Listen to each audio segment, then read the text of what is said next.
This game is doing really amazing things. So let's pivot over. Me and this developer met a while ago, actually, pretty organically. How I meet a lot of developers, either word of mouth or showcasing their game. And I was looking at, I believe, an itch.io version actually that was brought to my attention. This was before before there was even a version on Steam, demo on Steam. So I looked at it.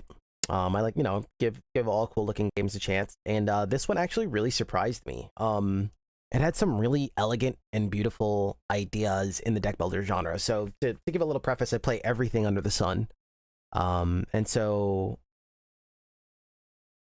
a lot of times it could be I could be a little bit harder on genres, especially if they're saturated, right? Because I see it all. I see all of them. So a lot of times, a lot of it is samey, right? And there's nothing wrong with samey. If it does samey in a really cute way or it's very satisfying, you don't need to reinvent the wheel. A lot of times we get samey, but a lot of more rough elements to what it's being the same of. So a lot of times, even if it's being the samey, it still doesn't deliver on what another game delivers on, whether it be UI or fundamentals. So sometimes just being samey, it's not samey that's the problem. It's kind of like how the samey is done, if that makes sense. Not only that, sometimes you get things that are also adding to the genre, right? So we had Slay the Spire, which was phenomenal, but then we had Monster Train come up, right? And it tackles the same genre, but it had a lot to say, right? Like how you created cards and how you were supposed to break the game, and you were the kind of the creator, and how you put gem socket on cards and stuff. It had a lot to say. And this happens all the time. This happens in every genre, right? We see this in the platform fighter genre all the time, right? The people that don't know, right? If maybe they're not very plugged in on the outside, they just see, oh, this is supposed to be like Smash Brothers. It's a Smash Brothers clone, right? But it's like, oh, it's the platform fighter world, and there's a lot of different games in there that are trying to do the same thing in the same genre, right? This is how games were created. So with Star Vaders, this one was really interesting because it had a lot of really cool ideas. There's this elegant reroll button that plays up, and it's thematically, it doesn't just reroll artifacts like in a lot of other games or reroll the shop. It actually sticks with you throughout the game. And I thought this was such a cool idea. Like, what if the reroll button was just a major mechanic and it carried out through the game? Man, it's so beautiful. So we'll get into that. Another thing that I noticed right away is when you get curses in the game. So a lot of games curse you and you get like junk cards, right? Because that's what the fundamentals have showed us. That's what a lot of the staples are. Once the game rises to the top, right? And it sits on the throne, a lot of other devs try to tackle that genre and they kind of mimic whatever that game does, right? And if you don't know what I'm talking about, just think for a little while, right? Like just give it a thought. Think of Vampire Survivor, right? Think of any popular genre. Once one game's popular, everyone else kind of follows suit and that game becomes the ceiling. But a lot of times we're also adopting poor ideas, or we're adopting outdated ideas. We're adopting ideas that worked for that game specifically, when we should be learning off the good parts of like why it worked. What did they do really well? What can be better, right? Because if you look at the Survivor genre, a lot of times we're adopting ideas that are not great anyway, right? Like Vampire Survivor does some really cool things, but the things that we're adopting in the games that we're trying to create that are going to be like it, we're not grabbing their best ideas. We're grabbing like the worst parts of it, if that makes sense. And we see this all the time. So with this one as well, grabbing this curse mechanic where you get these things called jams. And I love it because I always say when you can create things that are not just bad, but they're kind of bad, but they could be good, right? When you give that freedom, games feel very, very good. So in this game, you can get things like these jams, right? And they're kind of like these dead cards, but they also have mechanics of their own, right? Like it's part of the play space. It's not just bad. And there's a lot of design around that. And I was like, wow, it really caught my attention. And this is before I even knew the developer. And I was like, wow, there's some really beautiful stuff here. And I'm a stickler. And it had really good UI. It had a lot of things I would ask for. So it was pretty incredible. And then we became friends. And to give a little history, I worked, I got to sit in with a couple coaching calls and consultation calls with the team already. And it was phenomenal. One of the coolest teams I got to work with, because right away we got to dig into like some of the deeper aspects where usually when you first do a consultation call, you still have to get the fundamentals right? Like here's where the market's at, here's where the modern UI is at for these kind of games. We still have to meet that. And I'll go as far as to say is about 90% of the games that I play throughout the year. And again, for people that don't know me, I play some of the most games that humans should play. Most games, my biggest tip, most games just don't get their fundamentals correct. Their basics. their UI, making things feel right. You know that feeling when, you try to close a menu and you intuitively hit a button, right? It's just intuitive because most games follow that, and then that game doesn't. That's what fundamentals being wrong is like. It's a lot of rough edges where it's like, this is how it normally works, but here it's different. Oh, this is how it normally feels. Here it's a little... usually the UI, I mouse over here and it gives me a tooltip. Oh, no, not this one, right? And all those rough edges add up, right? It kind of like takes you back from the experience. So when there's too many of those, or it starts to get in the way of the experience, it becomes, what we call like a compounding issue. And a lot of my work is to prevent us going into these compounding issues, if not do even better, right? And so what happens here is if you have too many of these show up on your Steam reviews, right? And so you might go like, I don't fully understand. What is that? So what happens here is, if I pitch you guys a scenario, let's say you go home and your significant other, right? We all know this. Your significant other is there. You have children, right? And you told them 1,000 times to put their shoes away and don't leave them in the hallway. Can we relate to that? Right? I know some of you probably gives you PTSD, right? Put your shoes away. It's right here. Or put your toys away. It's right there, right? And you have to keep telling them. It's an ongoing thing, right? And so let's say you get home and it's business as usual. The shoes are in the hallway and you're having the best day ever. I don't know. Somebody surprised you with coffee, or, you had an awesome talk with your boss. You're just excited for later because a new video game's coming. It's Spider-Man 2 when you get home, whatever it may be, right? And you're having the time of your life. Or the weekend, it's Friday, right? And you get home and those shoes are in the way and you kind of like, you're not focused on that right now, right? You kind of just push them away. Business as usual, push them out of the way, or you put them away. Hey, make sure you put your shoes away. I told you guys, right? And you keep it moving. It's not even a speed bump, right? Very light. Now, take that same exact scenario, but you're having a miserable day, right? You're at work. Maybe it's midweek. You're dealing with a lot of stuff at work. Somebody said the wrong thing to you. You're stressed about something. Who knows? Bills, work, things you have to take on, something at work. Somebody talked to you wrong. It doesn't matter. And you're having a terrible day. So you get home, and behold, those shoes are there. Those shoes that you told them to put away 1,000 times, or to put the towel on the rack or in the bin, right? And it's sitting there again. And I told you 100 times, it's so simple. This is where the shoes go, and the shoes are right here, right? As if they purposely did it to piss you off. And they said, you know what? I'm going to leave the shoes right here. Those same shoes, right? Those same shoes. But it's a completely different world now. We're seeing them differently, right? They caught us in a different spot. That is what a compounding problem in your game feels like.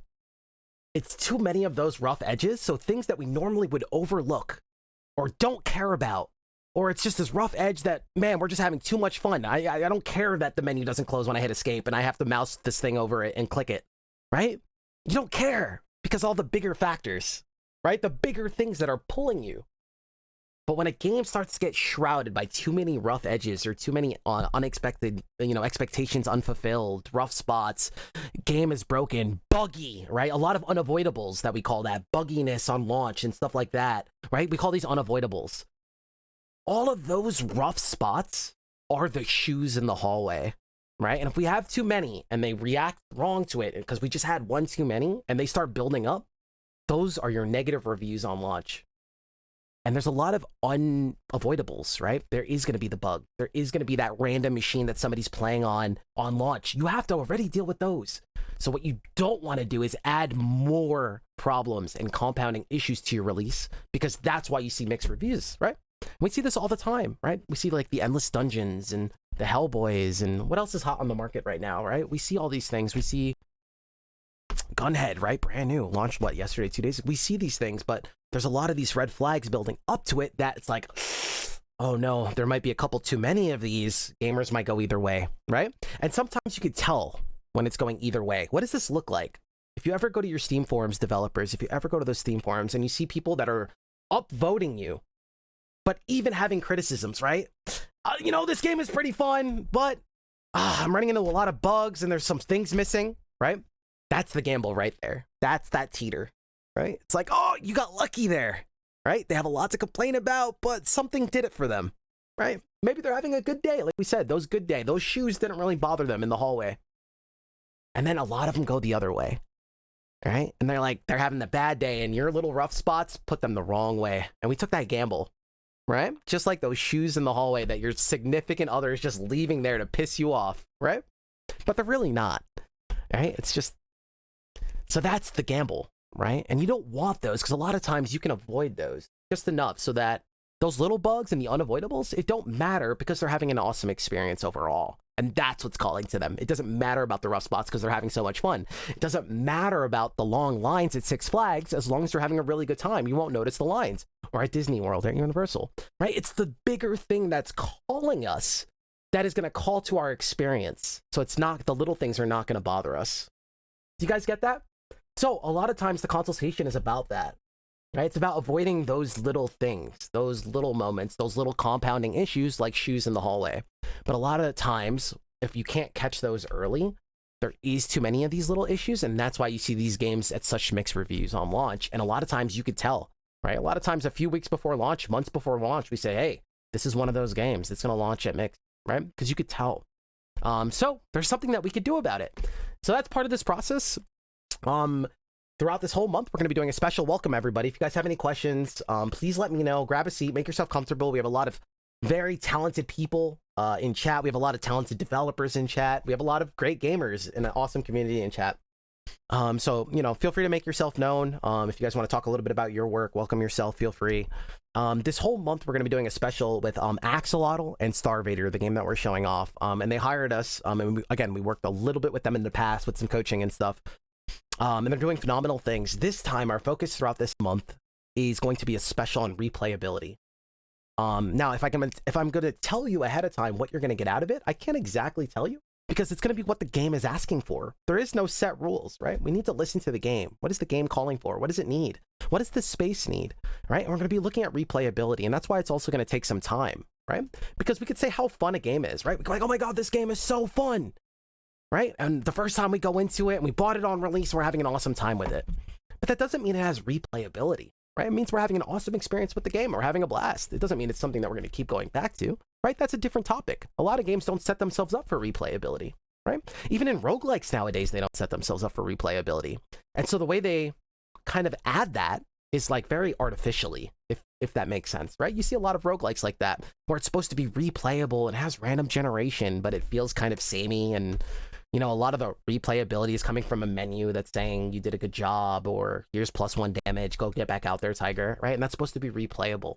But before that, we used to have to make gameplay that wanted to keep making us come back, right? And when we talk about that world, what's going to make us excited to do another run, like Slay the Spire, right? What pulls us back in? What drives us? What's like, hell, I just lost, but I have to play another one. Let's play another one real quick. It's just so much fun.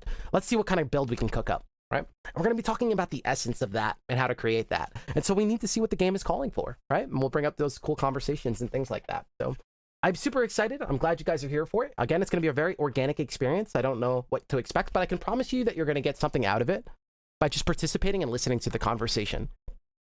Maybe new things. Maybe your eyebrow will raise, right?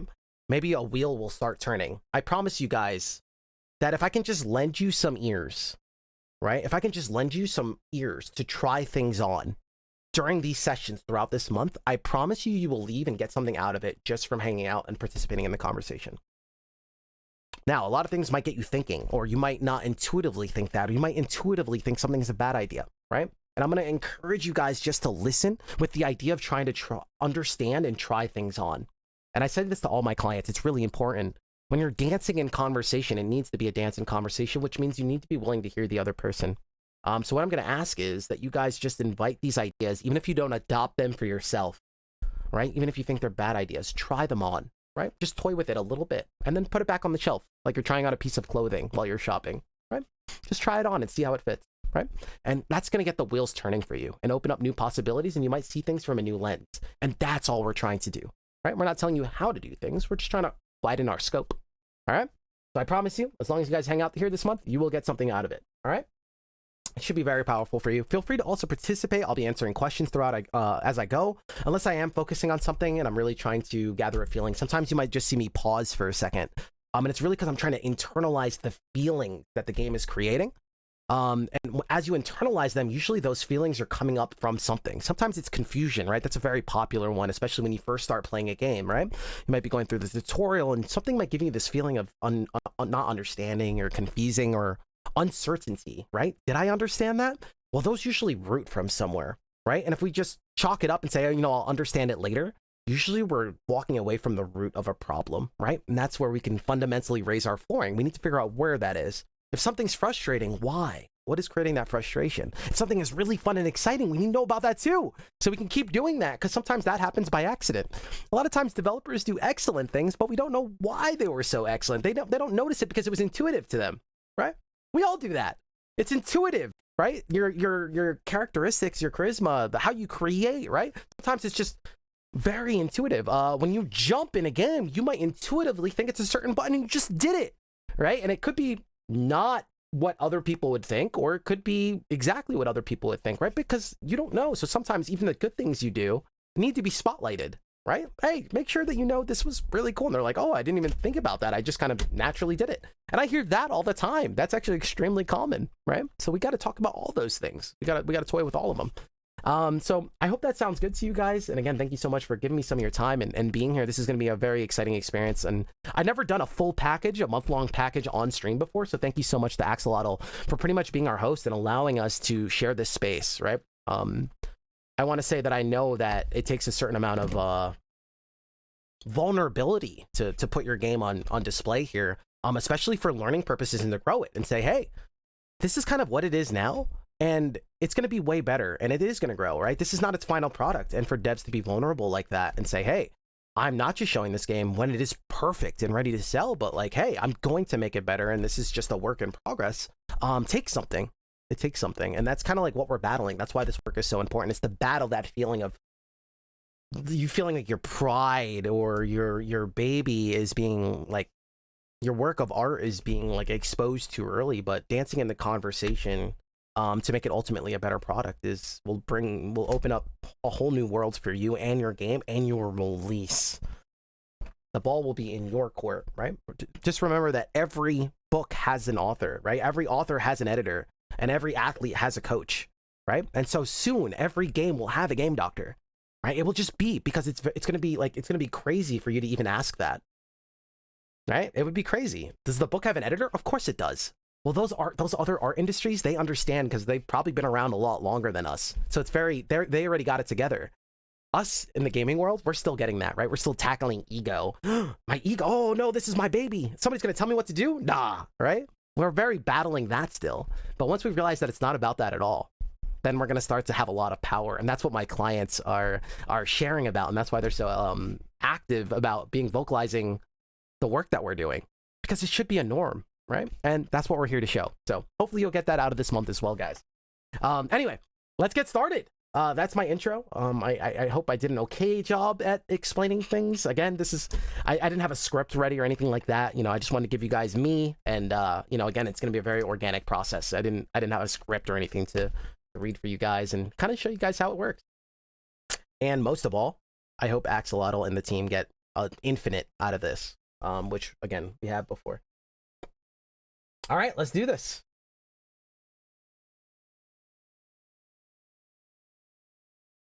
Also, developers, maybe my clients, people that have worked with me and know how powerful this work is.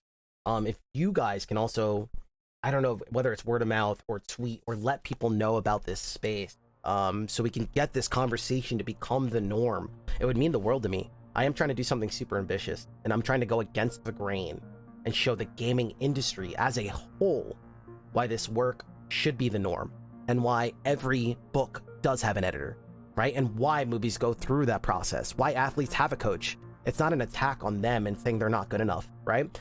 The person that wrote the New York Times bestsellers, it's not because they're not good enough they had an editor, right? And it's not because you're not doing good enough as a developer why you will also have the game doctor or consultant, right? It's to empower you even more, right? Sky's the limit.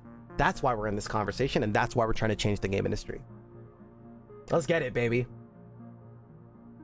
Is there a specific schedule? I will try to get some specific dates. It's starting today, and then we're going to continue on next week. Next week is a little crazy, so that's why it's not a set schedule yet, but after that, it should be a lot more consistent. Thank you for asking that.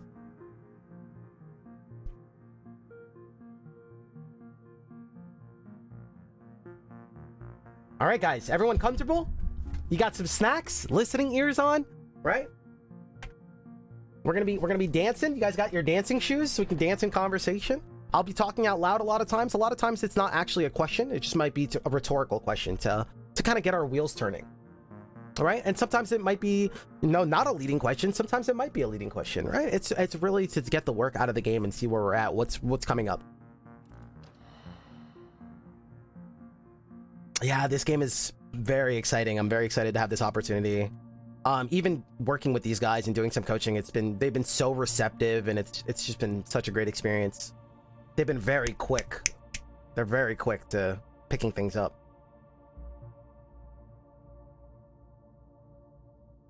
Okay, I'm going to make sure that I don't have anything. Right? And we should be good to go.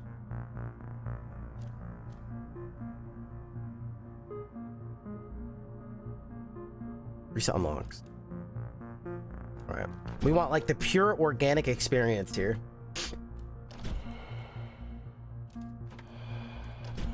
I love the clicky button. Love the clicky button. All right. Let's see where we end up. Act 1. Defend the skies. The invasion has begun. There's no time to waste. Get ready to deploy the mech now. Press the proceed button to start. And we got a little arrow here. Very beautiful. Very cute. I can even imagine like a little robo sound. You know, a lot of times you don't want to put like vocals or dialogue, but like some cute little robo sounds I know does a lot for games sometimes to just kind of like also drive home their personality, even if they're not actually talking, if that makes sense. Very cute. Very cute.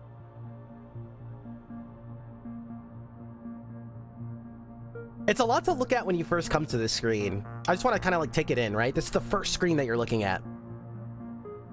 I remember I was working with a very talented Slothworks once. You guys might know Meteor Fall. Meteor Fall in that world. Crummets Tale. Very talented. Holy hell. And I remember I was looking at their new project, and there was this one screen where I took a second and I went, damn, there's a lot to take in on this screen. And I remember that really resonating with them. They're like, damn, yeah, I just realized how busy this screen is. Like, the gamer doesn't know where to look. And it was just a drafting screen. And it was a really cute moment. Yeah, so sometimes we just need to take it in.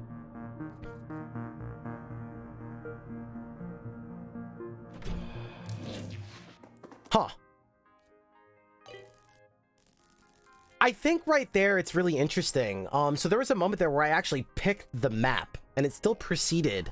I'm a little scared that that map is there to kind of teach them, let's hit proceed, and then this moment happens. But I feel like that's our opportunity to show them, hey, we're going into that level, right? We're going there. We're drafting something here. We're choosing or we're picking, right? And it's not just we're hitting proceed because we're not teaching them anything, right?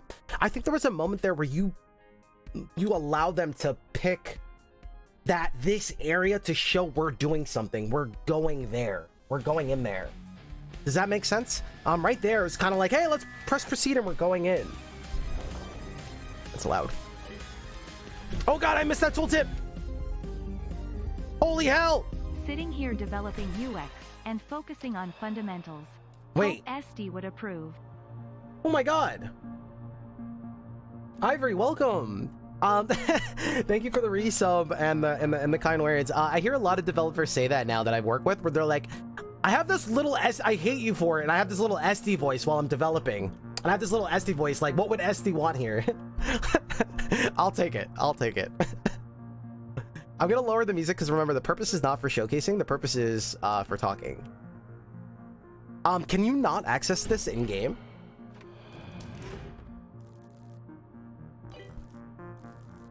Yo, Federico, welcome. How are you? I have to open my notes, by the way. You see right here. I don't know if it's showing us what we need to be showing. Maybe if it said choose an encounter and let's proceed, really guiding them through that. Yeah, the pause menu. Again, I just want to be thorough. A lot of this stuff, everybody here, I'm going to be saying a lot of things where it's like, of course we're doing something about it. Of course this is not final. Of course, right? And I'm very purposely, as annoying as it is, I'm very purposely going over everything because we want to be thorough. You never know what's a blind spot. You never know it's just an oversight. And a lot of these things are going to be fixed and stuff. We're just doing it for the sake of being thorough. So you might say, of course there's gonna be volume in the game. I don't know about you guys. How many games do you buy and they don't have options while you're playing the game? Right? So yes, we could take it for granted, say of course, but how many of these of courses do games break, right? How many of these traditional norms do games break? So that's why we're thorough, because a lot of games are still hitting the market and showing us we need to be thorough. So yes, being able to access music and all of this stuff in the run is important. I probably played a game last week actually, and I was like, chat, we have to go back, we have to exit run to go to the options menu, like what's going on? So we are going to be a little bit thorough on purpose because we don't know where developers are at. You got here just in time. Here's a quick tutorial to help you get started. Let's do it. To win a combat encounter, you must destroy all invaders. The invaders spawn at the top of the grid and move down towards the bottom. I wonder if they could even be like spotlighted even more, like a cute moment where it's like they're on the stage. Just something that comes to mind, really driving the eyes there. These guys, it also creates a moment, right? It's very cute. It could be worth thinking about. You need to destroy them before they get to the bottom 3 rows of the grid. Bottom 3 rows. If the invader reaches the bottom 3 rows, they will start generating doom. If you lose if you get 10 doom. I love how it's like an anti-health bar, right? We're not losing health, we're like gaining something, which is taking damage. It's cool. Let's get ready to fight. First, let's draw some cards. Already, this is going to be like a little bit... It's interesting, right? We want to keep an eye on it because it's unorthodox. We're not losing health. We're gaining something. And it's going to be... It's different because it's not traditional, right? So it's just something we want to keep. That's not a good or bad thing. It's just something we want to keep an eye on. Let's get ready to fight. Let's draw some cards. You can play cards to move your mech and attack the invader. If you hover over the card, their description is shown in the panel on the right. Love it, love it, love it. Try playing a few cards in your hand. Hint, the fire card only fires bullets upwards in the column above you. Cool. Oh my god, notice the music thing when you're about to pull off an attack? The music shift?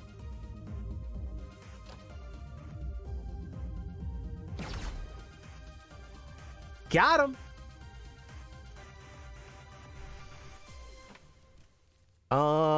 Move.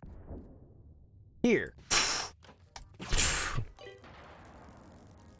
I want to note to self that this animation of me shooting and them exploding is very quick. And I believe it takes from the moment and satisfaction. And it's just something to keep an eye on. I want to keep toying with it, and I want to keep toying with as I play more fluid.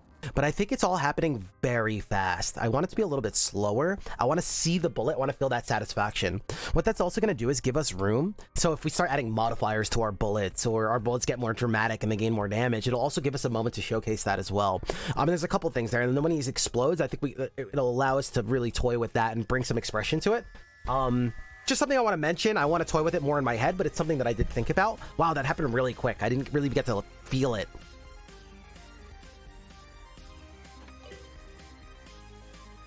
Okay, cards go to discard pile. You have no more cards to play. End your turn.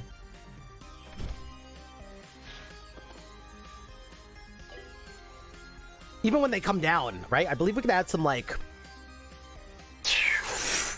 Right? The little smoke at the bottom. Show them land a little bit. Maybe like a moment, like invaders coming down. I think, again, it was a little bit quick for me. I feel like there could be some more feeling. Not only that, we can also toy that idea to give enemy identity. Right? Let's say there is a very heavy enemy, right? There's a moment when they crash land, or some scary elite, right? Or some special moment, or, you know, like a beam of light, and right? We could maybe something to keep in mind, right? Maybe there is enemies that do it faster. It's just something I want to throw out there. I'm pinning it to my brain to pay attention to it.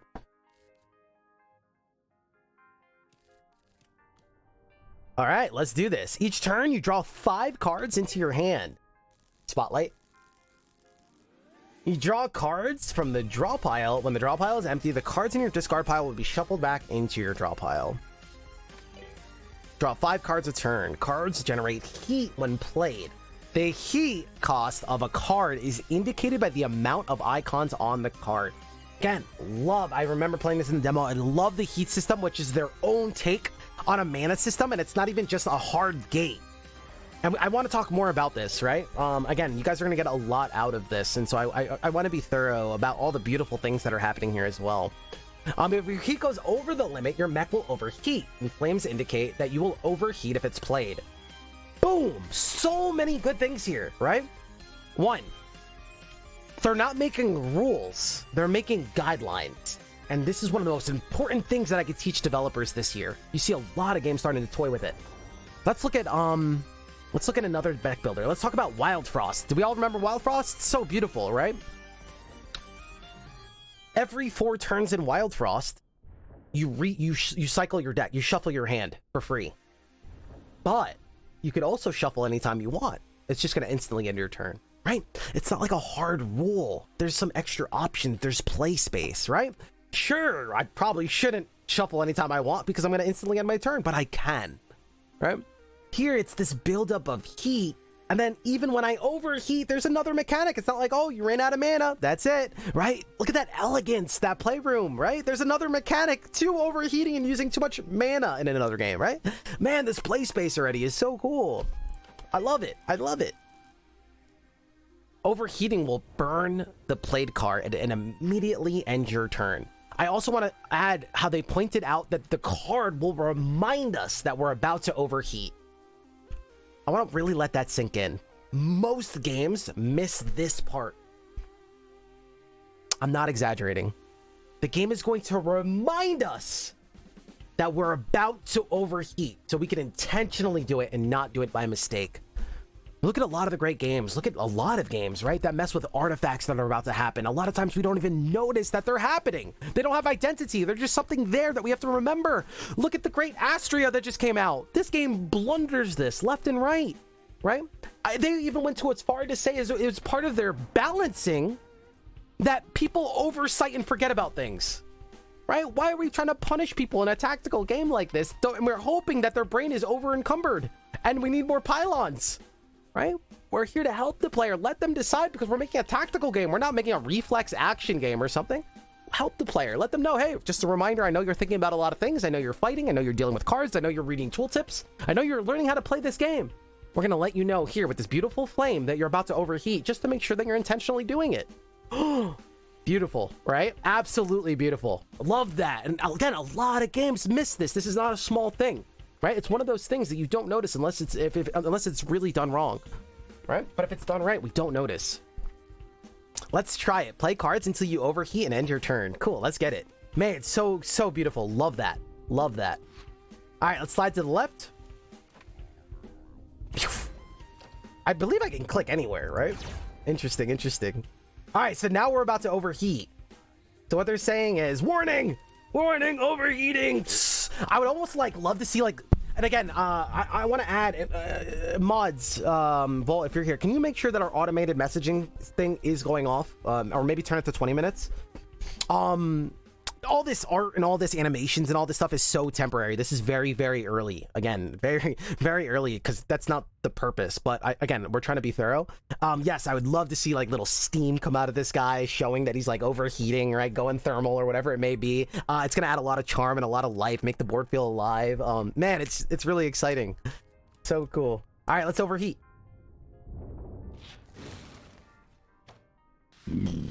Yeah, and so then when you see it here and him showcasing and confirming I'm overheating, it's gonna give it a lot of life. That feels really cool.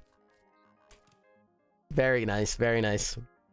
I definitely want some feedback there. I am noticing that it was missing there. When I talk about feedback, it is really important. It might be like, Esty, I thought we were focusing on replayability, right? You might be thinking in the stands, right? That is part of your replayability. Do not fool yourself for a second. And do not ever think that all your efforts in your sound design and your game feedback is not part of your replayability. That will be a trap. It is all part of your replayability, right? In addition to drawing cards, you also reset your heat each turn. Cool. So it's saying, hey, your heat's gonna cool down. I would love to see that too. Once I overheat, right? And then the following turn, right? It kind of dissipates out the exhaust. Some cards, like the Nova Bomb card in your hand, can spawn bombs on empty tiles on the grid. No, bombs only detonate when destroyed. And again, I can already see that being like lobbed, right? Like a satisfying moment, and then that land, right? That's gonna feel good. Add some weight to it. If you ever need more info on a card, invader, or keyword, you can always get the details with right click. Let's try it out.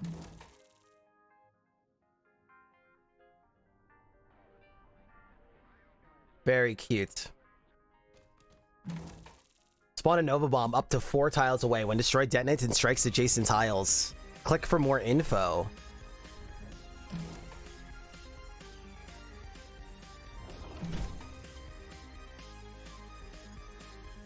What is this?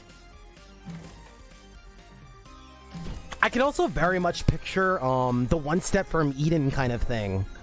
I think that thing also Astral Ascent, the new game that's about to come out, does that as well, where they do these like little videos. I'm not going to say it's 100% important, but I do see games toying with it. I also don't know how much work it is if you don't plan for it, but I do see that's another thing that games do as well. You also just had a little video there for that. Interesting. Let's keep going. Up to 4 tiles away, right? So 1. Boom.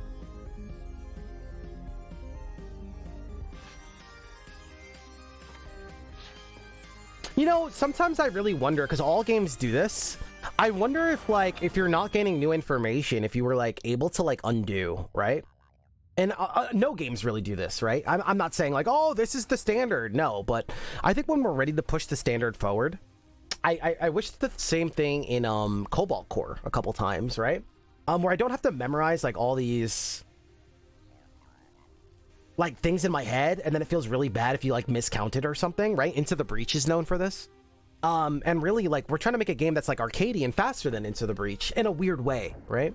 So I wonder, like, what a game would look like with an undo, or you kind of, like, click 1, click 2, click 3, and then when you confirmed, it played it all out, right? Something like that. What would that look like? What world would that bring us, right? Where we start taking away this kind of, like, work where we have to do a couple turns in our head, and we get to, like, do them, and then execute, right? Looks good. All right, execute.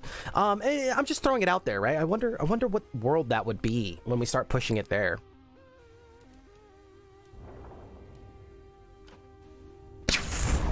Love that. Love that. I would love, I think we talked about this before with the scoring system. Remember, you have this like Space Invaders vibe, right? So what the game is calling for here for me is really matching that energy, right? Matching that arcadey energy. And me and Axe actually talked about this before, but just for the sake of being thorough, I mean, we have all month. I would almost delay the different, I would almost delay the execution of the different scores and create a moment. It doesn't have to slow the player down. You don't even have to force them to not make another turn or anything, but like boop, boop, boop, right? Like have it sync, right? I think that could create a really powerful moment and also be extremely satisfying. Like, and stagger it. Don't let them all come up at the same time. Like a slight stagger, right? A little bit. I think that could be very powerful. Something that could be worth toying with, right? Sometimes how you deliver on something that you're showcasing could also add to the extreme satisfaction that we feel while playing it. Do we want to overheat? All right, we now overheated. What the mook?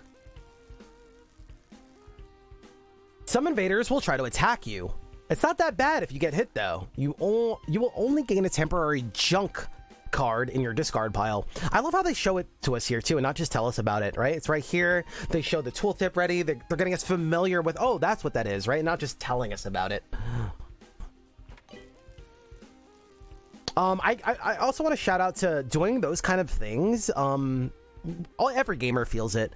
The beginning of the game is usually where you have to like read and remember and learn the most, right? We're reading tons of text boxes. We're trying to take everything in. We're trying to learn everything. We're trying to learn about your specific keywords, developers, right? And I don't know if I have to be the gamer to break it to you, but a lot of times your language that you're speaking, we have no idea what it means, right? You're talking about, oh, the overdrive, the hippopotamus, this mechanic and that mechanic, and the fallen sun mechanic, and right, and the poison explosion vial, this dot, right? We're taking it all in, a new language, right? We're trying to learn your game's language. So ways to break that up and help that. Right here, I'm talking about this weird made up word, but I'm also going to show you or showcase it in a way, right? To help us confirm and digest it, like what we're taking in, right? Because that's the busiest time of your game. And also like, it's the most cautious, right? We're still trying to learn the game. And if we like it, it's a lot of work. It could be a lot of work to learn a new game. So anything we could do to make it easier and more digestible is points in our field, right? I can't tell you how many games where it's just like, I'm looking at piles of keywords and I'm like, I am already on the back foot, right? It's like an awkward date and you sat down and it's already kind of awkward. It's now we're trying to get ourselves out of the awkward, right? We're like, we have more work to do. That's what a bad early game can do. We're like already on the back foot, even though if your game later is great, right? We're on an awkward foot already. I don't know if we're going to get that far, right? Oh, you want to talk about moving in together? Yeah, this is, right? Like we're going too far, right? We still have to appreciate this early date. Treat your early game like a nice date, like a nice early first impressions date, right? You're not taking me home yet. You got to earn that. If you ever make a mistake, or need a new hand, you could rewind to the start of your turn and draw new cards by spending chrono tokens. Beautiful. So if we ever make a mistake, we go. And this also now going to the earlier point of like playing everything out in our head and not making a mistake. That like this is kind of also they're incorporating that to in case you made a mistake. Interesting. You should be good to go for the rest of the battle. Good luck. All right, let's get it.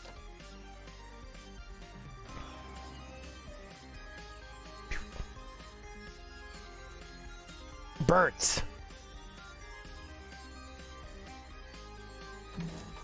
Cards are unplayable. You can get burnt cards through different effects such as overheating. All right, let's start blasting. I can overheat and shoot. Is there hotkeys to open the draw pile, by the way? We have enough shots.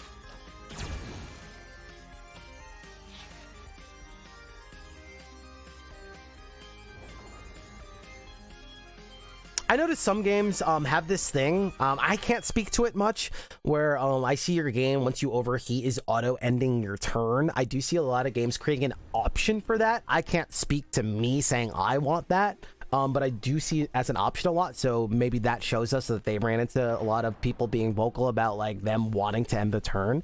Just something to keep an eye on, right? We do see it a lot. I'm not going to say it's important, but something we want to look out for.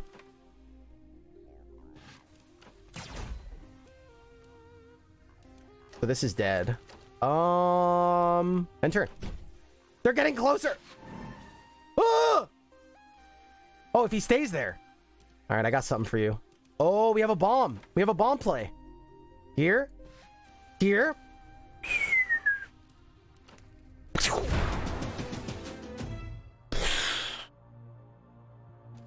Right, even a cascading effect when people explode. I wonder if we could sync all of that, right? And create a moment. Like popping an enemy that pops more enemies in a game, that satisfaction, right? So it's like even explosions are like, right? And that also gives us the time to scatter the scores because they're also staggered. I wonder if that all lines up together, actually. Maybe it goes deeper, right? It's not just the score. Maybe the explosions are supposed to ripple effect. Something to keep in mind for us. Cool, victory.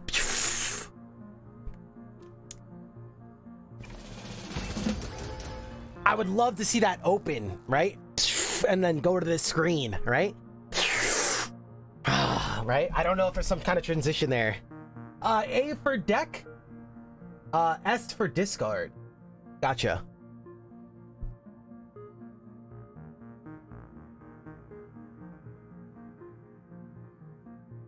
The ending turn when overheating is an important mechanic. You're saying it's important to auto end the player's turn? Instead of them just hitting the button to end turn? That part is important? Asking sincerely. At the end of each combat, you get to pick a reward to add to your deck.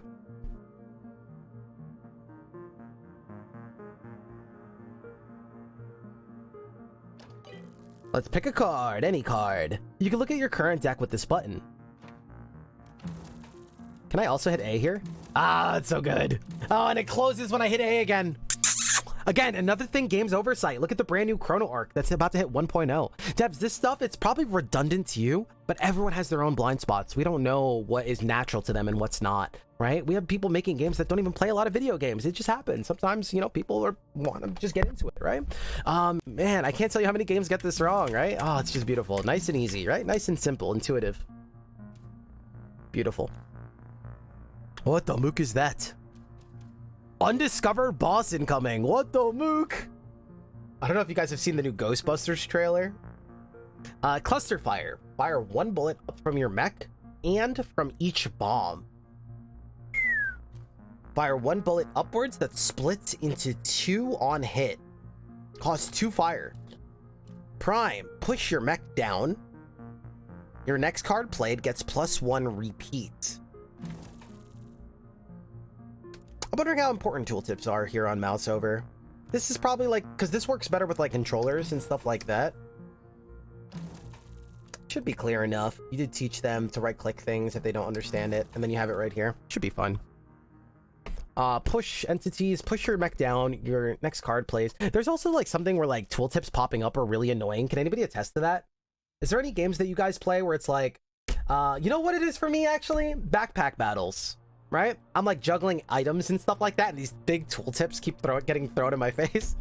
So I guess there is some things that come with that as well. It's funny.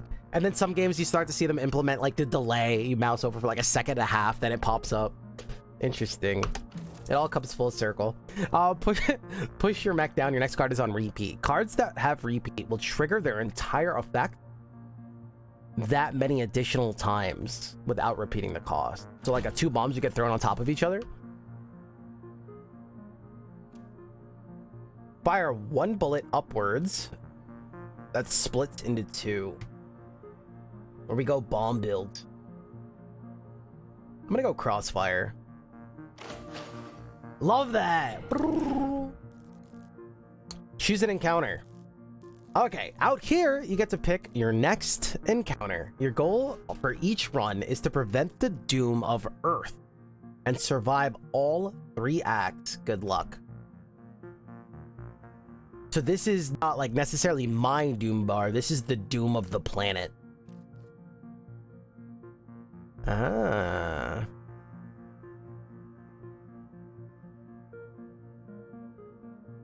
I wonder if this could even be like kind of like popping out, right? The doom of Earth, right? Really get the tone of the setting, right? We're like here to protect Earth, and we're not even taking damage. This is like bigger than us. It's very cute, very cute.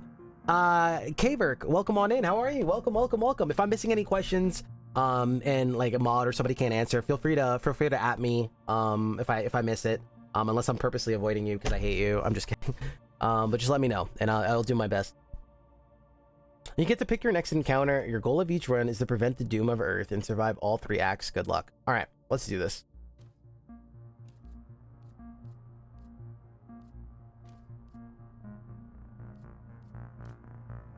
Remember I made that comment when we pick the first area and then we automatically go in? It also kind of is scary because when I picked that card, I instantly went in without even hitting proceed, right? So there is that kind of feeling. I want to shout that out, right? So here it's like, oh my God, I want to click on stuff, but I don't want it to instantly go in. And that did pop in my head for a fraction of a second. Obviously that wouldn't make sense, but it is there, right? Because the first time I did pick a card, I instantly went in it. You will encounter these invaders. Right click on them for more info. Fires down at you. I love this. This is so cool. They're kind of like scouting the next area, what you're gonna get into.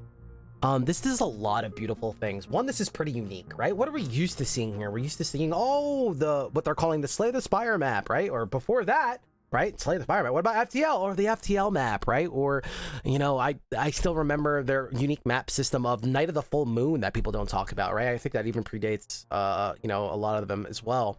And these kind of unique map systems in Night of the Full Moon, you also know who you're going to encounter and you can choose to avoid them or fight them. Here, toying with that idea as well, also allows us, it gives us the allowance to also run a little bit more wild with our enemy identity, right? When we give the player a choice, we're allowed to run a little bit more wild with our identity, right? Well, we can do a little bit more cool things. If we don't give the player a heads up and it is random, we can't run as wild. We have to play it a little bit more safe because that's what's going to subject people to what they say is, I got RNG'd, right? It's unfair. I got RNG'd. But when we give this room of information ahead of time, right? Or when we tell the player, the boss ahead of time, we can run a little bit, we can do a little bit more cool things because we're letting the player prep for that, right? It creates more depth. Did you guys ever notice, like, that's why Slay the Spire, you get they can have these unique bosses because they're giving you a whole act heads up. And then I see other people go, oh, I'm gonna make a Spire-like, but then they don't get that part correct, right? They lose that part because they're not in the conversation. We don't know what we're sacrificing when we don't do that, right? Something to think about. Again, there's not a right or wrong. We're just there to put it out there and get wheels turning, right? Try it on. Try it on. We're giving you things to try on. Out here, you get to pick your next encounter. Your goal for each run is to prevent the doom of Earth. Let's get it. Let's go. Here we're also getting an upgrade reward. After combat, choose one of 3 offered to upgrade for cards in your deck.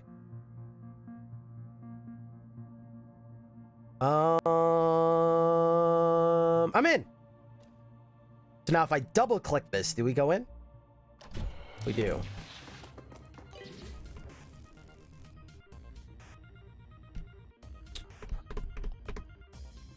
Part of me is wondering if that should be an option, right? You have this big proceed button, but we're not using it. Now, I will say I appreciate it because it speeds up the game and, you know, it's one less thing and just double click and go in. I appreciate it. I'm not saying it shouldn't be there. And I think most people will end up turning it on. I wonder if for the beginning, it should be proceed button and an option to turn on the speed mode or something like that. I'm not going to say it is good or bad, but it is something for us to keep an eye on.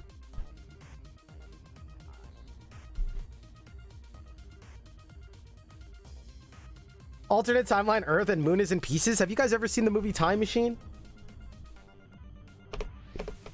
Some entities can gain a shield, which must be broken before they can be destroyed. With the color thing, I think this is very beautiful, but I do know personally, that I have a lot of misfits that are colorblind. So I am wondering if getting ahead of the curve here and incorporating a clear symbol or something that you could see that they are shielded. And again, this is just trying to be considerate, and again, we're trying to appeal to as many gamers as we can. Something to keep in mind. I am not a professional or claim to know anything about being colorblind. But again, it could be something that is worth us mentioning, so I want to mention it.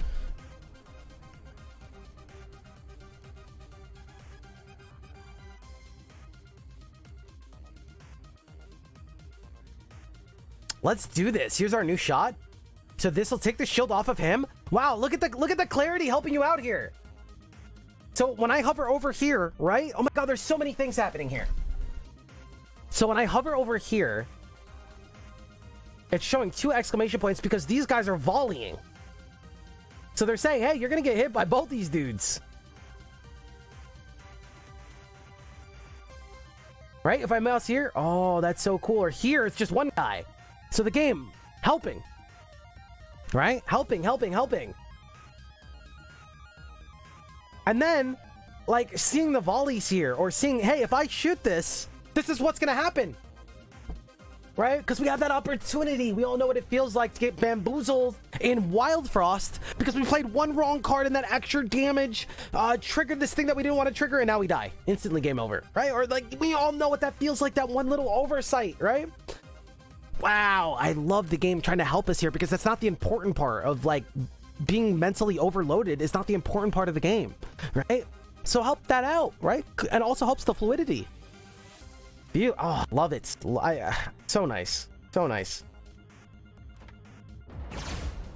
And again, guys, we're being very thorough for now. Remember, we're doing this all month, and a lot of these other sessions are going to be us flying through the game and, again, trying to tackle this replayability. Right now, we're talking about replayability and satisfaction and visuals and stuff like that.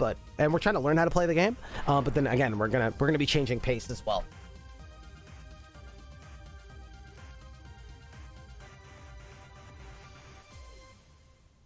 All right, let's go left. Oh, I'm overheating. It's fine.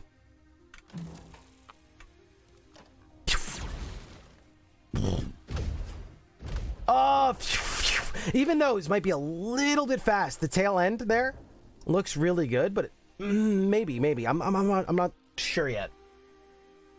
Very cool though. Oh, loving that. Or maybe it's the shadow, right? Maybe like having a moment to see like the shadow to give that impression of height. I have to see it more. What is this? Time Angel. It's an invader. When destroyed, gain a chrono token. Flies away after 2 turns. Now, what happens if I'm at 3 chrono tokens and I try to get another one? I wonder if you could even say that here. Cannot go over 3 or get an extra one to use for this battle. I would kind of cheat in the player's favor and give him an extra one for this battle. Is what I would do. Let's see what the game does.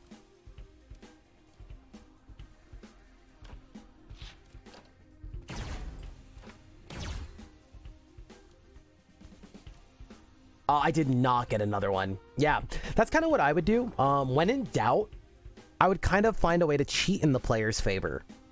So maybe where you get like 1 extra, like a 4 and it's green or something, and you get it for that battle, like a temporary use. I know some games do that. Either that, or we want to prevent the player from wasting their time and feel like they're wasting their time, or feel like they wasted resources, or feel like they took extra damage for no reason. So letting them know there. I'm wondering which one it could be, or maybe if there was an extra token, it could like float here, a little extra consumable. I'm not really sure, but it's something to keep in mind. I know a lot of games in that regard, they kind of like, they would find a way to cheat and make a way where it works for you, but it doesn't fully work for you, if that makes sense. So that's why intuitively I think like the 4 out of 3 could be really cute, and then you lose it at the end of a turn. Just an idea to toy with.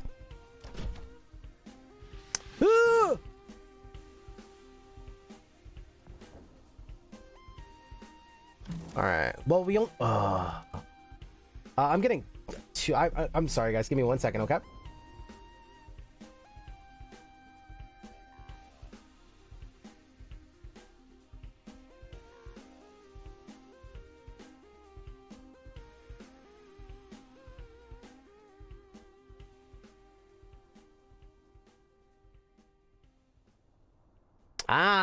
All right, chat. If you'll give me 1 moment, I had some food delivered actually, and we're going hard today. Let me just go grab it. I'll be right back. Thanks for your patience. No cool combos while I'm gone.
Let's get to it.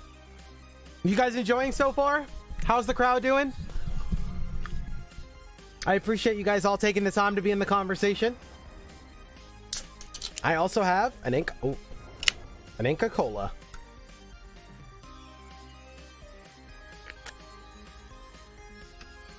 Premium package, you also get meals delivered.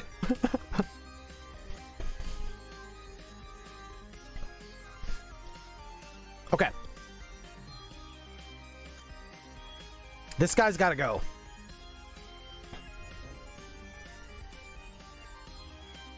And then we have to get over here. Mamma mia.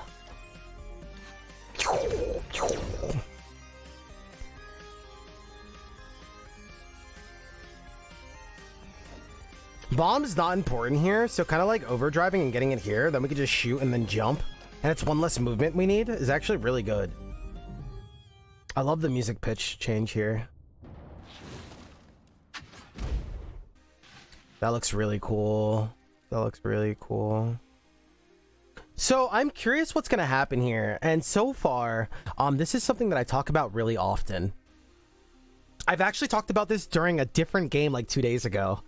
I forgot why. Does anybody in chat happen to remember why? We were doing a new showcase and I said I haven't learned to trust the game yet. Oh, that was with a client. That wasn't okay, never mind. So what happens here is in the beginning of the game, we have to learn what we can rely on the game for. What can we trust it for, right? Where's the UI actually going to help us? Or like, oh, you should have known that, nerd, right? Oh, no, right? And so far, the game has been very vocal about what's going to happen when I do something. It's been doing a very good job. So far, with what the game has been teaching me, I can trust it that when I shoot this, it's not going to work how I think it's going to work in my head. Right? It's showing me that only this guy will die, and it's been doing a pretty good job. So the ways this could have went is I could shoot this, it would blow up the bomb, kill this guy, and the bullet would go left and kill this guy. Right? But I think what actually is happening here is the bullet just is going to get in the way, and the bomb's going to blow up, and nothing's going to happen. So again, the game is allowing me to trust it here. It's earned that. Where in another game I might be questioning because the UI is not good. Man, how does this work? How is this going to work? How's that going to work? Because I can't trust the game to show me that, right? So it's something that's worth mentioning is players are trying to look at the game to learn how much they can trust it, right? What are they going to show us? How are they going to hold our hand? How are they going to help us and guide us? So what if we just don't shoot here and move here and then shoot this? Same thing.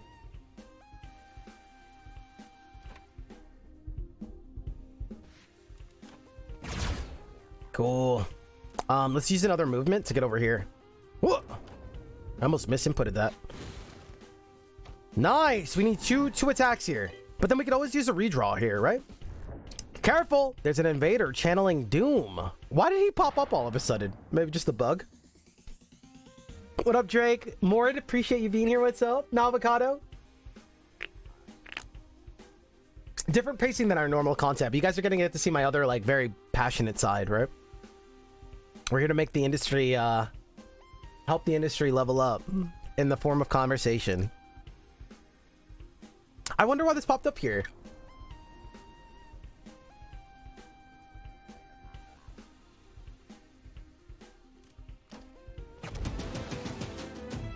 Oh, I guess I took that guy's shield away already.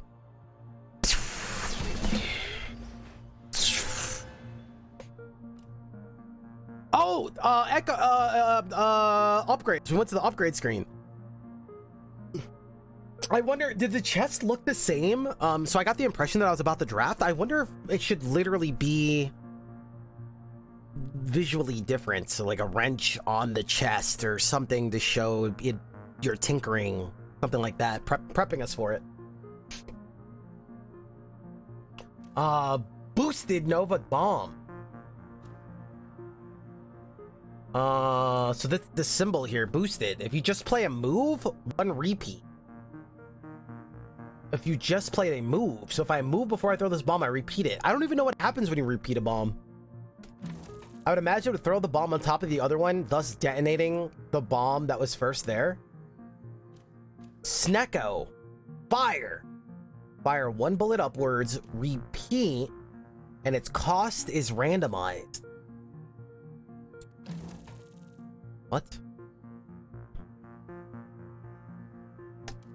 Oh, the way I first read this is that is repeating and like charging me, because like when you repeat it and you do it again for free. So why would it cost? So the cost is randomized and you get +1 repeat. Huh. It could be a me thing, but I'm wondering if there's a world where this is supposed to go first. P cost randomized. I wonder if this should even be here. I think this is one where we're gonna have to get some people's opinions here. But when I first read this, it wasn't intuitive right away. I was like, wait, you don't even pay for a repeat. Why? And I don't wonder if that's because of the order. I'm not sure.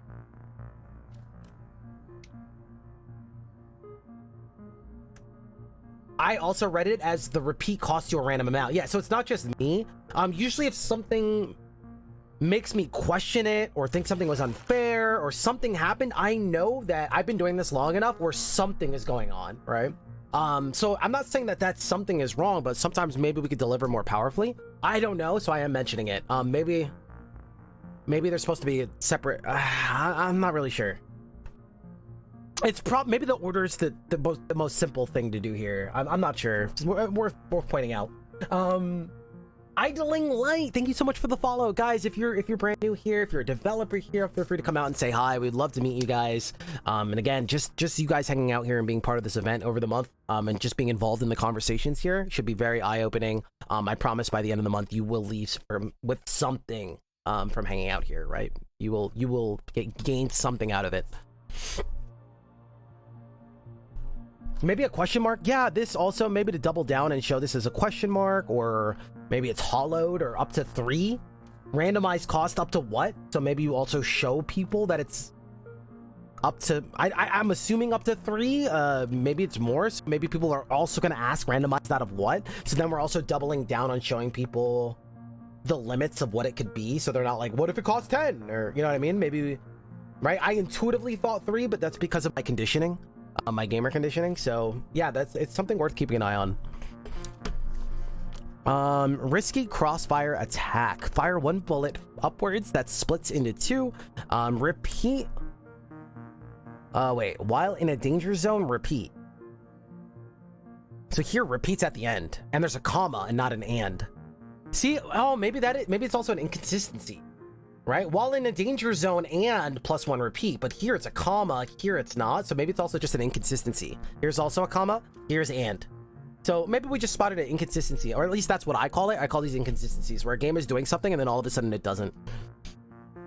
I'm not sure which one it is. Again, just pointing it out. While in the danger zone, repeat. This seems really good. It doesn't cost us any extra, and we could double spray. Like, this seems insane.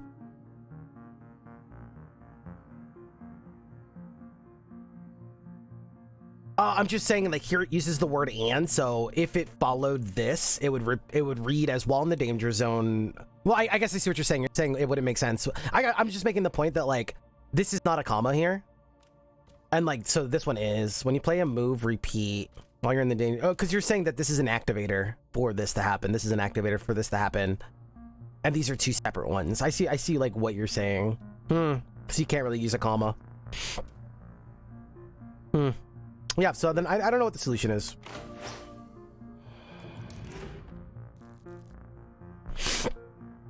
Choose an encounter. A gift from... Question mark. Choose an encounter. Alright. Let's get it. Oh, this is so cute. Do we know, like, when these little events are going to come? This is an artifact. Artifacts will improve your mech with powerful passive abilities. Fire starter. The first time you overheat, draw +2 cards and get +2 heat sink next turn. So now, all of a sudden, we overdrive, and it's, like, really powerful the first time. We're like... Sick. Choose an encounter. Here we go. Oh, damn. Okay, these are all the guys that shoot down, but we get an artifact. Here we get a rare card. There's a new enemy, I think. And here we get a new card. Let's go to Sydney Requests Aid. The Shooter Gang. More difficult than usual, but has a better reward. Oh, so do they value artifact over rare card? So maybe I'm supposed to go here. Actually, we're set up well for this, I think. Because this is going to shoot a bunch of danger zones downward. Let's go. I like that I'm making decisions here on the board there, and it's creating some play space already. Oh, this is going to be...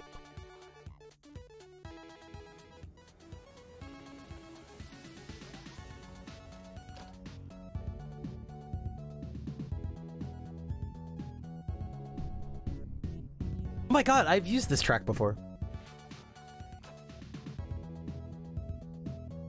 Oh!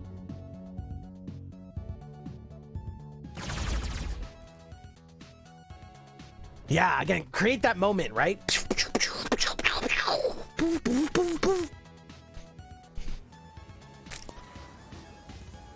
That was sick. Now we just overdrive. Okay, so right there, that all happened really quick. Again, yeah, okay, cool. Right there, that all happened really quick, and you can see that our artifact didn't have its identity, right? Think Risk of Rain Remastered here. Think of the games that add a lot of feeling to your build. That's our feeling right there, right? We want to show this being used. Again, this stuff is not easy. It's a lot of production value. But for really after that satisfaction, we really want to bring it to life. We want to see that in effect there. I don't know if something happens over him, right? You see this thing come down or shoot upward. I don't know, but you want to find a way to bring it to life. Bring it to life there. Or maybe like, I'm not sure, but that part's not important, but giving an identity. Yeah, show it being used.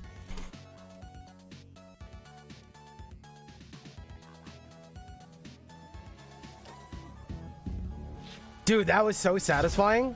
Dude, when we start playing this quick and we're not focusing on the little details, oh, it's gonna feel good. It's gonna feel good. Pick an artifact. Your mech is a bomb. It detonates and strikes adjacent tiles when struck.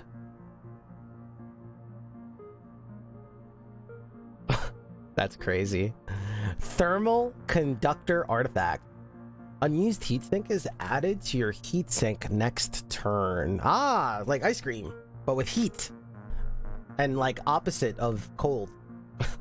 Opposite of ice cream. Cool.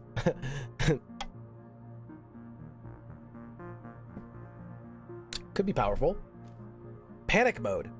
When your turn begins, if an invader is channeling doom, draw 2 cards.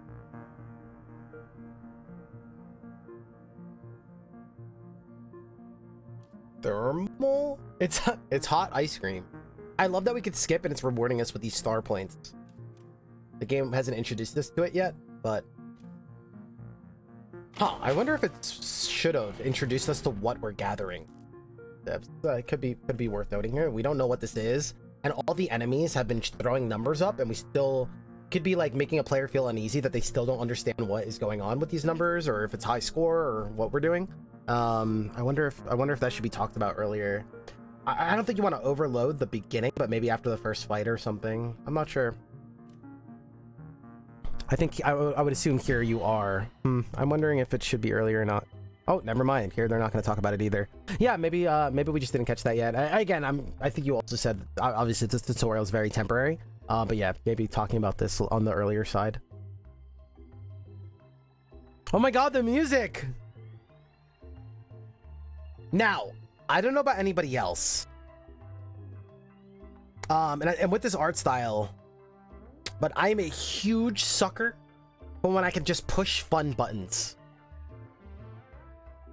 I play video games because I like hitting buttons, and if the buttons are satisfying, I want to push them even more, right? Let's not underestimate the satisfaction of playing with things in backpack battles, right? I'm the person that clicks everything in Hearthstone Battlegrounds or Hearthstone on the map, right? So just another thing, we love pushing fun buttons. The more that it's not just every button is serious. You better tactically think about this decision that you're about to hit, right? All games get lost in their mechanics and their depth. Remember, Video games are supposed to be fun. So sometimes when there's just fun things that we could do, it feels really good, right? So something to keep in mind, right? Not every button and every interactable needs to be hardcore and thought out, right? Sometimes we just want to have some fun.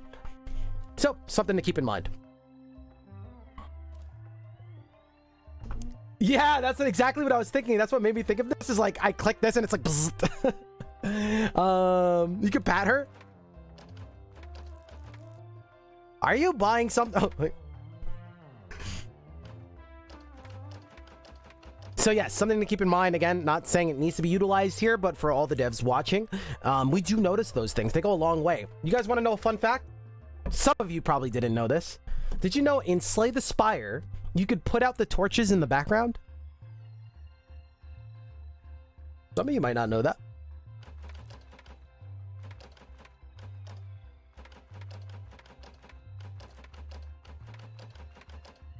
It's like a super popular game, and I'm sure a lot of you just don't know that. Now, a lot of you are going to go try it and wonder if he's telling the truth.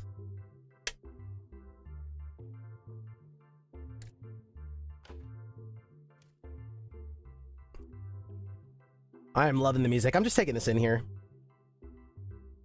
I have 10,000 hours in Slay the Spire, and I have never touched the torch. How do you do that on Nintendo Switch? Maybe it's your touchpad, your touch. Yeah, I don't know what category to be in, so I wanted to be here for now, but I think maybe we'll take turns and go to the game category as well.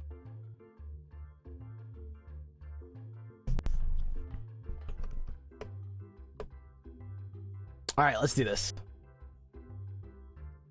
Break a shield. So wait, well, I'm sorry. Okay, so right side we have artifacts. Left side we have cards. Love this, by the way. Love this. I've been telling a lot of devs, and since I have this opportunity, by the way, I think that more games should be adopting the shopping cart mechanic. And what this means is you click a couple things that you want to buy, and it puts it in like a shopping cart, right? So it's click, click, click. They're all highlighted, shows us the price for everything, confirm. I think this is more of the future of where we're going, is adopting the shopping cart thing. It feels very good when games have it. It removes some tedium. You get to say, hey, am I going to have enough for that next thing? Am I going to have enough for this next thing? So you're already doing beautiful things. This is already the market standard. I'm not saying this is not. This is the standard. This is good market standard. This is like where we're at right now. Could be worth toying with the shopping cart idea. I think that's where we're going.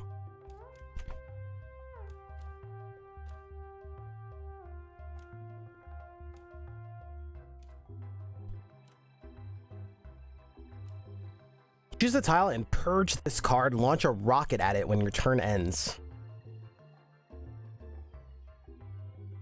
Wait, choose a tile and then purge this card and then launch a rocket at it when your turn ends.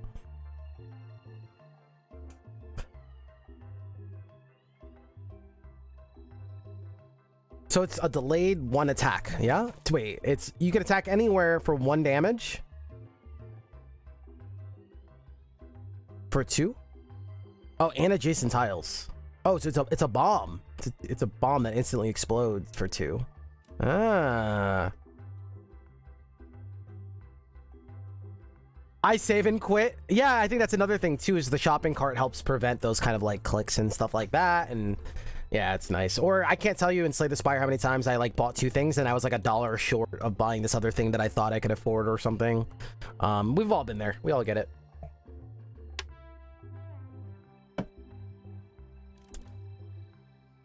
Choose a tile on the top or bottom row. Fire 1 bullet from that tile when your turn ends.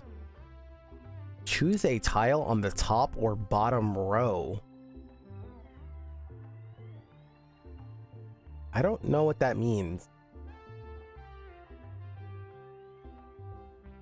Like the very top of the screen? I'm not sure. I'm just not going to mess with that one. Break a shield and fire 1 bullet down from it.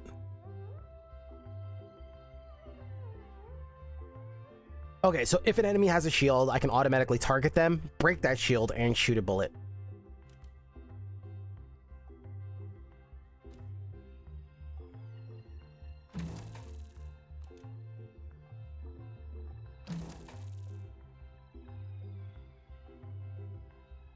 Oh, this has a shield.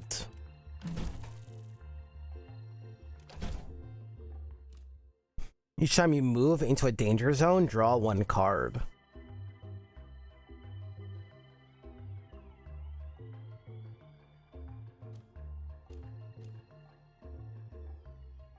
Previews, yeah, the 1 step from Eden.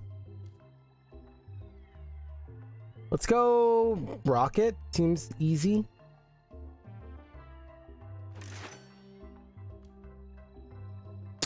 And do we remove as well?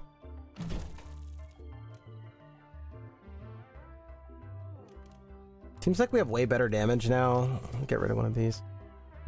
I would love to see maybe somehow some confirmation of the card getting thrown out, some feedback there besides it disappearing. I don't know if the card's getting ripped or maybe this quick of I'm not really sure what it is. Maybe it's a cute effect where like you pick it and then you see it and it gets like tossed off the screen. Maybe something to add to that arcadey charm. Remember, you do have this arcadey vibe. I believe we're also selling the game as like this is Space Invaders meets Spire or Space Invaders deck builder action, whatever. I would find more ways to maybe get that charming, like lighthearted feeling, especially with the scoring system and stuff like that. Working at, yeah, I'm 100%, you guys definitely are. Yeah, just worth mentioning. Oh my god, look at all the hype in here, dude. What the hell's going on?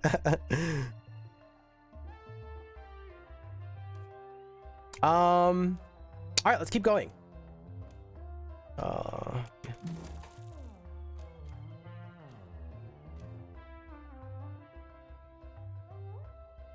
I'm also just enjoying the music.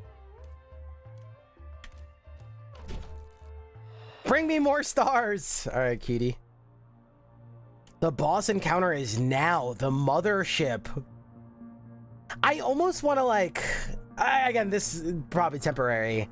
Like, I wonder if, like, this is, like, unnecessary and we actually, like, see the alien over the Earth or something. It sounds like a lot of work, but... maybe the map doesn't follow the same trope because we are the boss and we make the rules and... you know what I mean? And then you have, like, the boss here with a shadow over it and gives that feeling that we're saving Earth. I don't even think the boss follows the same tropes as the rest of the fights, right? I think we show him come down and about to invade Earth or... again, I'm just throwing this out there, but...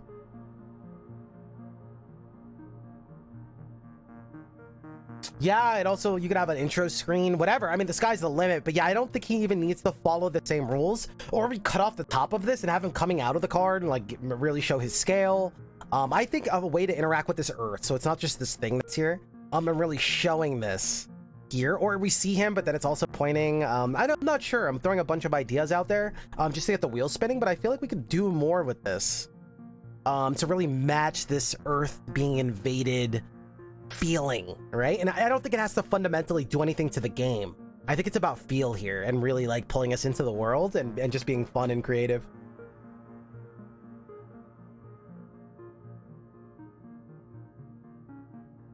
Very cool. I can imagine like the smoke coming out of the cards and giving it this like 3D effect, kind of like Vault of the Void dev did with those cards in a way. I don't know. All right, let's keep going. Very cute. Having a moment. What the hell is this? Well done, you've reached the first boss. Some entities like the mothership can gain and lose immunity. They can't be harmed while they are immune. Music?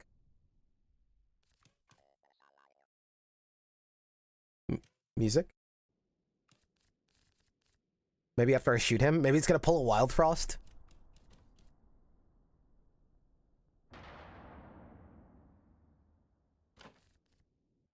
We're gonna have to shoot twice, but I guess it's fine. I'm scared. It's too early to start overheating.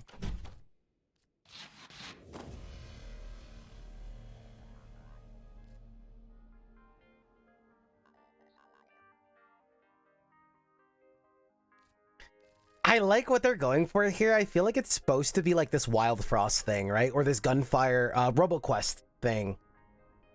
I feel like it might be missing its mark a little bit with how it is going into this battle and the energy here. Something just worth mentioning. I know this is all temporary.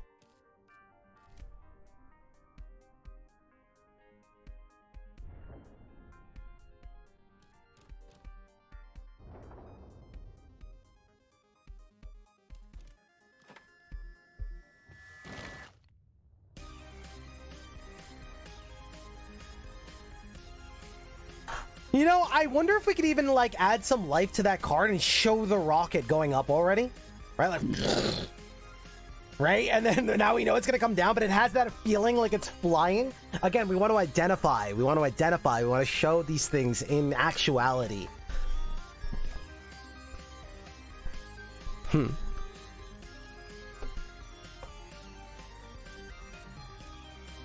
This is what's going to create that memorable moment of like, damn, that felt so good. Let's get back in here. Damn, why? Man, I remember playing that. It's just so much fun. That memory, right? You either remember frustrations, you remember things you don't want to deal with, you remember having to do a lot of homework, right? You remember like work, or you remember satisfying moments. I love going into Deep Rock Galactic and throwing the flares around, and man, it's just so much fun. And I remember that. That's the part that sticks with me. It's the same when you think of a friend, right? When you think of a friend, you always think of them in a certain outfit. Games kind of do that, right? We remember certain moments, right, that stick out to us. What's the punishment for overheating? Overheating is not just bad. When you overheat, that card, you get to use that card for free. You get to use that card. Your turn ends, but then it becomes burnt, and you can't use it again for that battle. Here, we also get rewarded for overheating because we have an artifact that says, hey, when you overheat, the following turn, we're going to give you more cards and more mana. I'm like right over the description. Hey, Kristen.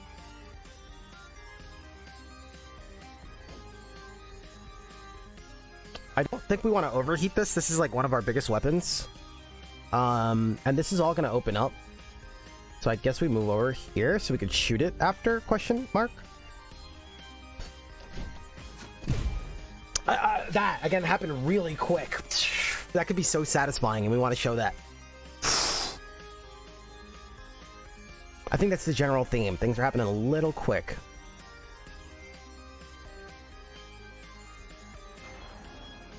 Oh, doesn't this double shoot? But this guy's shielded, so it doesn't matter.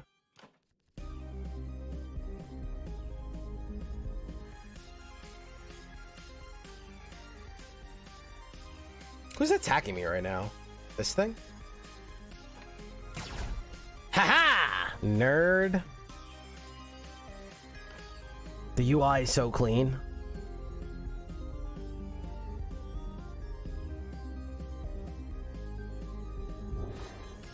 Do we overheat this? We get a double kill plus break this. But I might need this to kill these two. Oh wait, next round is bad. Wait, so how about we do overheat, but we kill this front two first? Thoughts?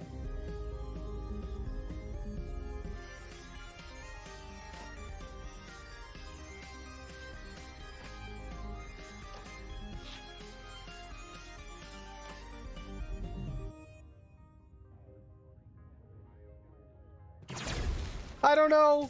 But now we get to use our artifact, so it's worth. Boom. Oh god. Hi.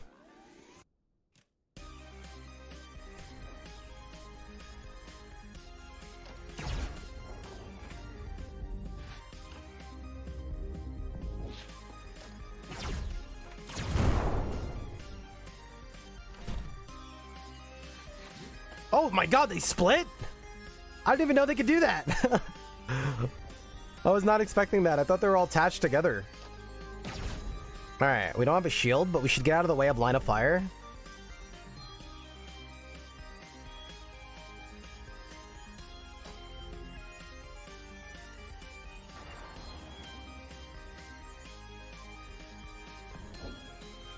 You know, I'm wondering if by default you should have the exclamation point over this guy's head. Because that's where we are currently. And you change it when we mouse over something else. Right? Asking the player, hey, mouse over where you are, when there's like really no reason to do that. I feel like we're being a little, I guess, like stingy with it, is what I'm asking. I wonder if you just give that freely, warning, right? Because you're already giving this. And then obviously it evolves and adapts if I mouse over something else, right? If that makes sense. I wonder if that should just be there. I'm pretty sure it should.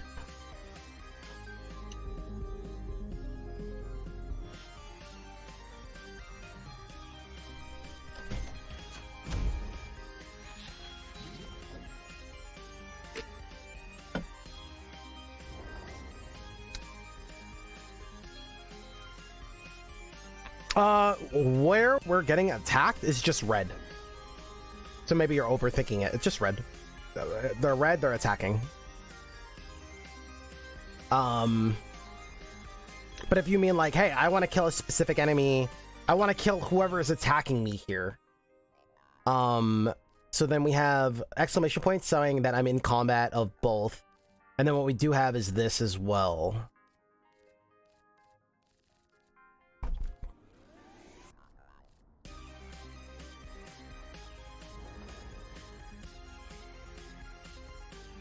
Now, what would it look like if all of these things were just there? I think it would look very busy.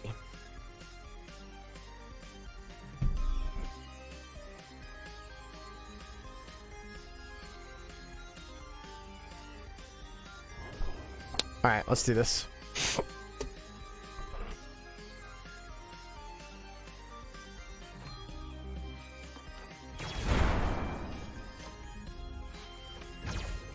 Wait, how do I have 4? You and me, bub. Ah.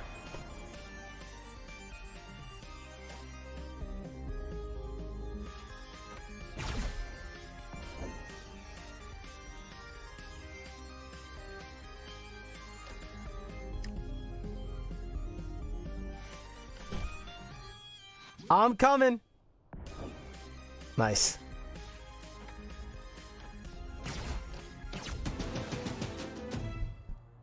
That was really cute. Very cute. First boss fight, teaching us what the game has kind of showed us so far about how shields work and stuff like that. I also like that the boss was very like, we had to wither away his parts and stuff and then kill him, and that kind of was the health bar in the journey, and it wasn't like, hey, I just have this HP bar that you're supposed to kill and I have just shoot me 10 times or whatever. And it was kind of like us just doing something to break him down. It felt pretty sweet.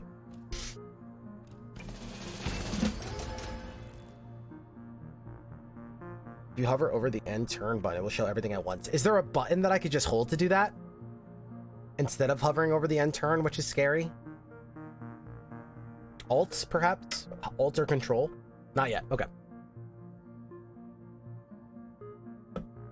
Oh my god, is this a misfit? This is the misfit item? Each turn, a random attack in your hand gets a +1 repeat the next time it's played.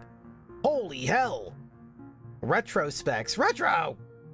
Do not discard the first card played each turn. Do not discard the first card played each turn. Holy hell. So you can play a card and keep it? Oh my god. These are like game-changing. Holtzman shield. Any shield broken by your bullets detonate, striking adjacent tiles. Oh my gosh. When I shoot a shield, they explode. That would be huge for your risky repeat card. That's what I'm thinking. And we just can't keep that? We only get to do 1 movement a turn though, but...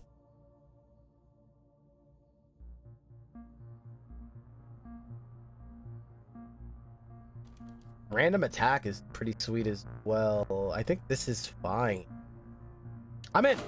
Let's take the specs. My boy's specs. Phew! You made it to Act 2. When you reach a new act, even with this guy, now that I'm thinking about it, I wonder if he's like the Jetsons or something, like flies into view, kind of like that, and really again bringing all this to life, kind of thing. I'm not sure. You made it to Act 2. When you reach a new act, you refill your chrono tokens, and your doom is halved.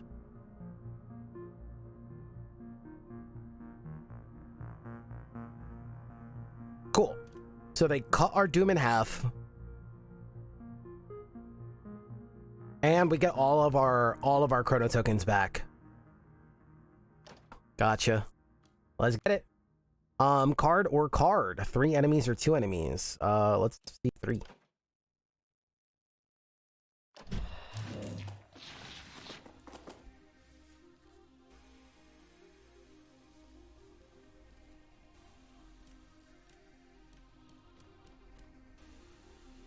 New. I love how it's like, hey, you should probably check me out. When destroyed, splits into mini blobs. Mini blob. There's also a blob bomb. New bio. Rusher moves twice as fast. Oh, I don't like that. I do not like that. When its shield breaks, gain immunity. Oh my god, so you can't kill it and break its shield on the same turn. At least here. Okay. Can somebody threaten me so I can double shoot? Wait, this is really scary. This is really scary.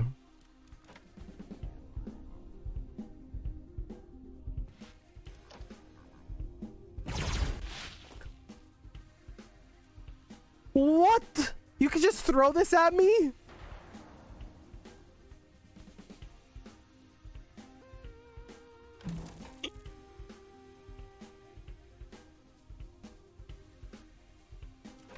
I was not expecting that.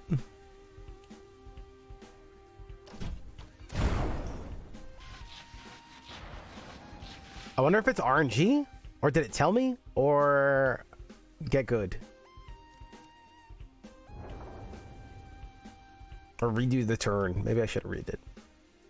Oh my gosh, this is scary, dude. I don't think we have the build for this yet.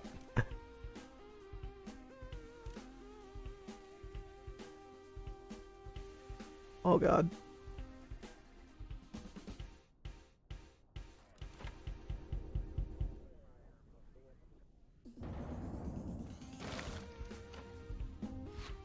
Overdrive?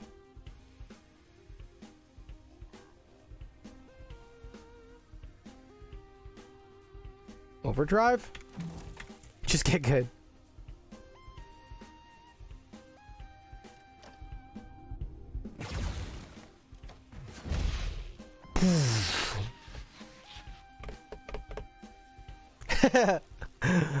Most junk cards will purge themselves when played. They are still purged when overheating.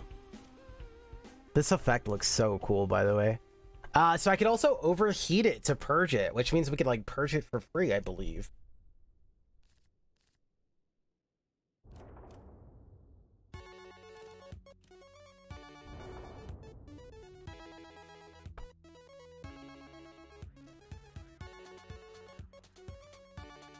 I'm scared. We can hit this guy and get a double, triple. Oh, look, he's about to fly away.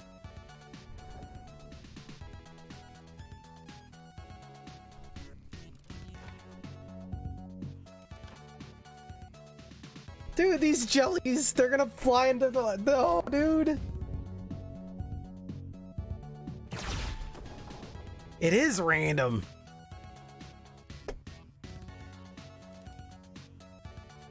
Oh my god. We have the retro specs. So we get to keep it in our hand.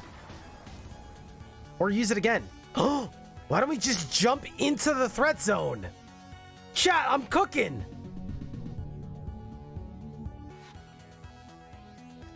Is this showing that it's going to be activated because it's green and being overdrived or whatever?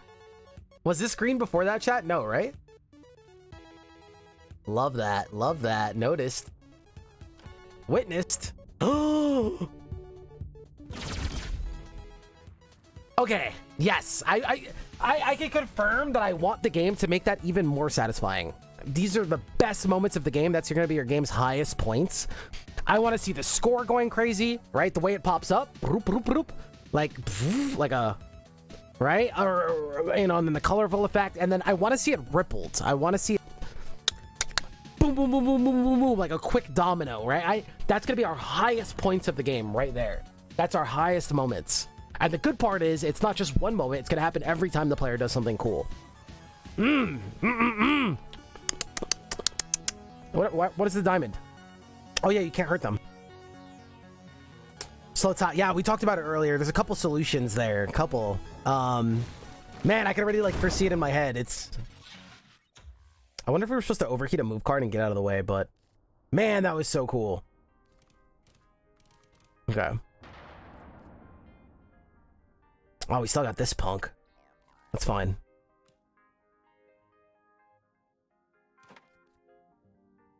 I could put a bomb back here, but that doesn't help us, so we do boom.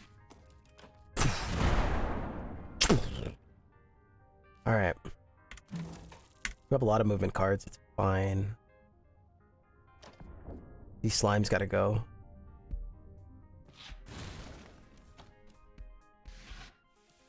There's the specs.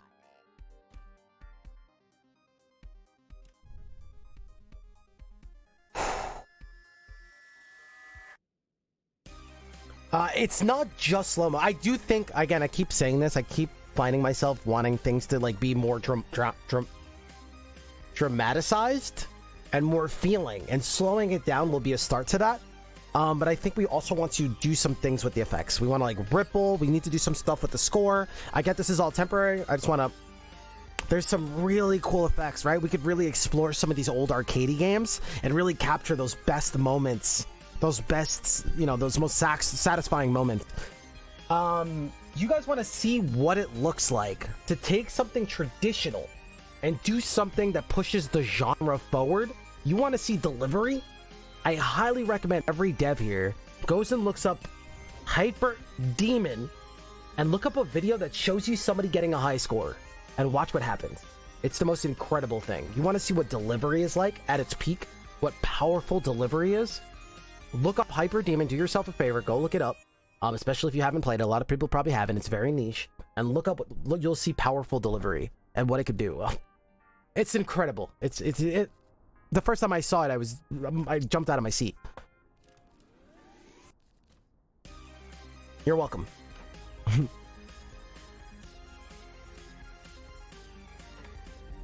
This guy's gonna shoot a bomb right at my face. He didn't shoot a bomb! Oh my god, I'm not gonna be able to get to this guy. Unless we overdrive. Okay. Next turn, we're gonna need 2 movement. Ugh.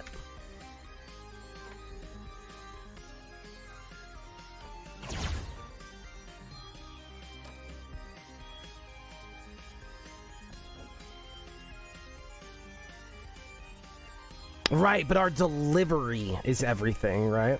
Our delivery... People choosing they want to play fast is fine, but we're still delivering the punch first. They're playing fast because they're already hooked.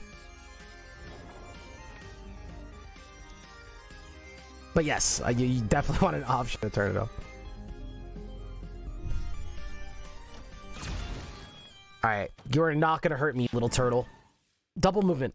No! I'm coming. Wait, reroll? Let's see what this does.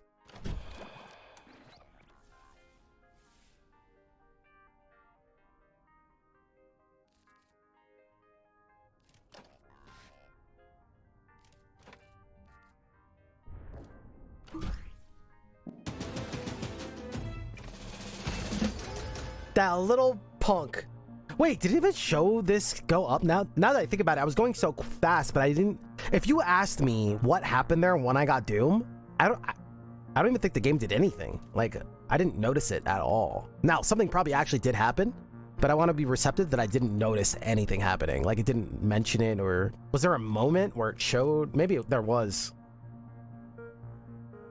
Holy hell, how did I miss that? Okay, let me pay attention to it for the next one. Scorching Sun. Strike tiles in a lineup to 2 tiles away. Range is increased by 1 for each burnt card you own. In a line up to 2 tiles away. Range is increased by 1 for each burnt card. That's pretty sweet, actually. Fire a bullet in each diagonal direction. For each one that misses, return a 0-cost card from your discard to your hand. That's sick.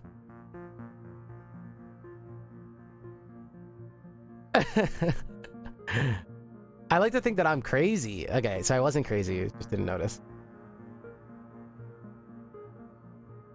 Dorkamus, absolutely. Pinball games get it. A lot of mobile games get it as well, actually. Mobile is very good at satisfaction in UI. They're very good at that aspect. Yes, pinball, arcade games, right? They also were designed to grab the player's attention, right? When you're walking by them, whoa, I want to play this one, right? That's why their music was loud and they have all these cool things going on. Yeah, it's a big part of it, right? And let's remember, those were video games. We're still making video games. That hasn't changed, right? We just became, like, steered away from it to make cool mechanics, and we were very deep, right? No, we still love that stuff. Look at Vampire Survivor, right? That's a big reminder that it wasn't even the cool enemy design. They all just walk towards you, right? What they're trying to show us is, hey, we're still making video games to be fun. Bring, bring, bring, bring, bring. Fanfare, right? That's a big reminder. But devs are copying the wrong things. They're learning the wrong things from the games that are succeeding. When you burn another card, play. When you burn another card, play fuel instead. The next attack you play gets +1 repeat.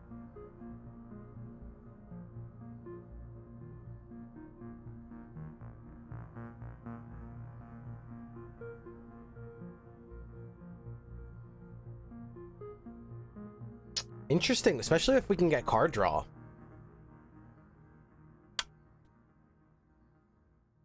I'm leaning on one of these two. We could also re-roll, which is so cool. Thematically, I've been raving about this to Axe the whole time. I love the elegance of like how the re-roll button is. It's just like on every screen you can use the re-roll button. It's not just like a re-roll token for a shop. It's like you could re-roll on anywhere. I think that's so cool. What a cool idea.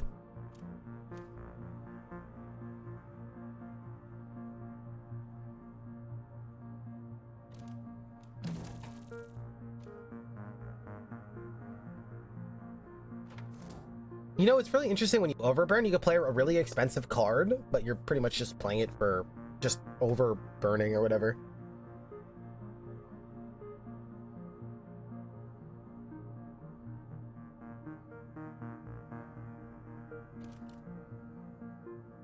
Let's try it. Let's see if we can do something cool with it. It was short, but I enjoyed. Yo, Drake, much love.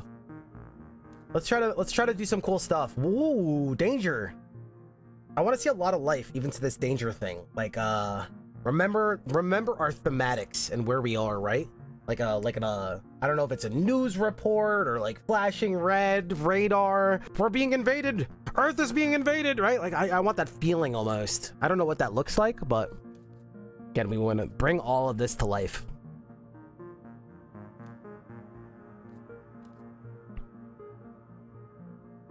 Redacted, under attack. Oh my god, there's 4 enemies? What, have I not seen any of these before? Oh my god, we're gonna die. But I'm going. Let's get it. I mean, I have 1,000 HP. Holy hell. Oh, they're all the same creature. Wait a second. Why? No, I guess it did do that before. Interesting. Like on the little ones, it'll show like you're gonna run into these enemies and you're gonna run into these enemies. It never goes, you're gonna run into these enemies times 5. Huh. I wonder why it does that now that I think about it.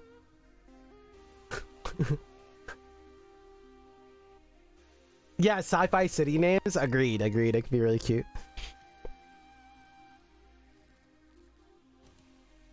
Okay, so we could overdrive here, but the first card we play, retro. Again, bring this to life, right? Bring these artifacts to life. When I hover over this card, put the specs in front of it, or you know, have it wear glass. I don't know. I don't know what that is, but showcase that not here, right? This is already dated. Show it here somewhere. Bring that artifact to life. I don't know what that is, but the last battle, actually, I forgot this existed till the end. I have too much other things to think about, you know?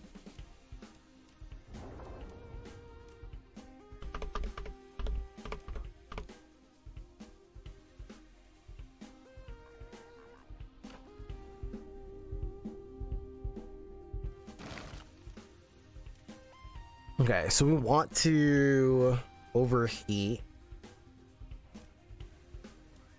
So when you burn another card, play fuel instead. The next attack you play repeats. Sick. Let's kill the guy that's most in front. No, because we're gonna set ourselves powerfully for here. Let's say.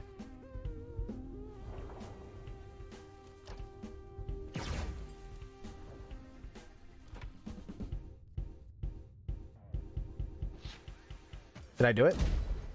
I don't even know that I played the burn card. It was all just quick. Again, I want that confirmation. I want that love. I want to see that I played Fuel or whatever it may be, right?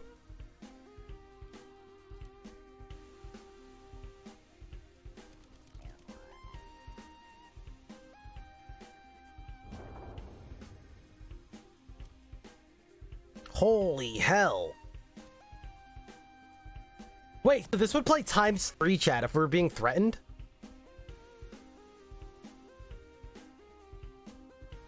Oh my god.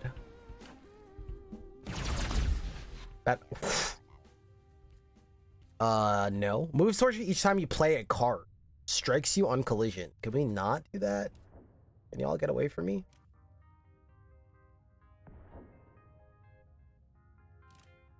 I wonder if I'm being threatened when they get next to me. And then I can shoot this. This is scary.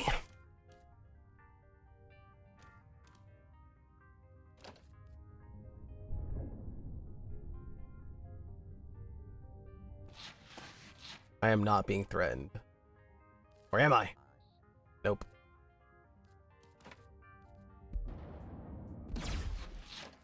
Bro, these guys are nasty. Can't overheat this. Here we go.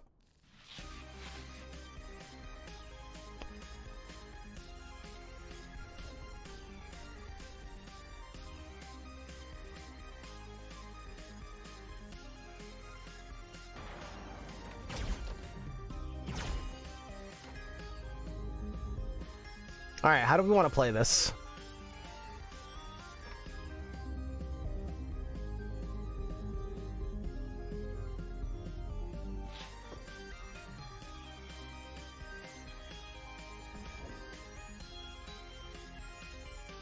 Let's wait.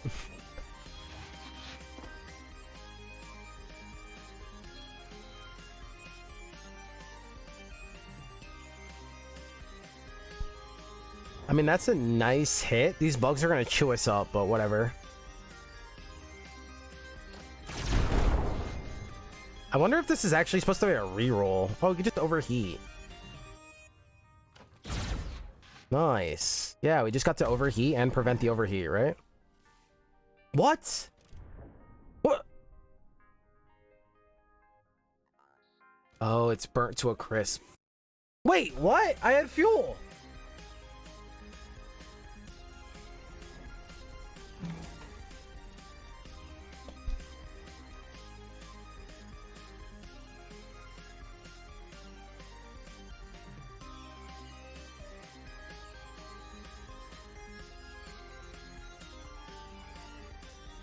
The tick gave you the junk.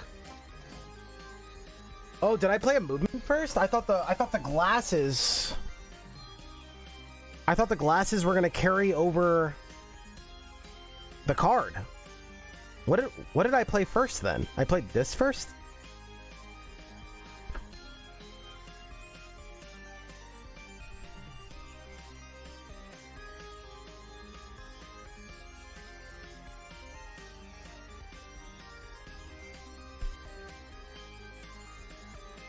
Retro makes it so you don't discard it when played. Yeah, so what I'm saying is I thought I played it. Oh, and then I played it again, so it didn't get to keep it because I played it twice. I think that's what happened.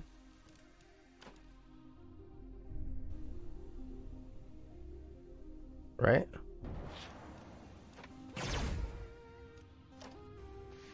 Get this out of here.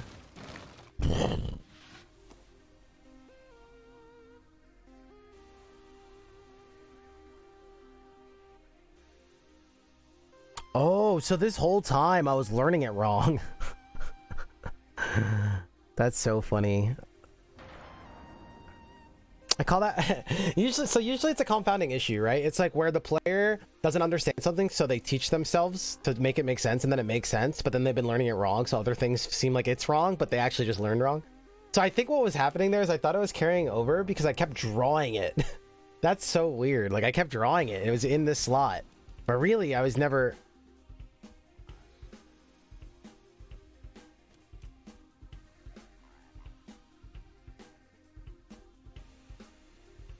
Ah, I think I think I've been utilizing this wrong the whole time. That's so interesting.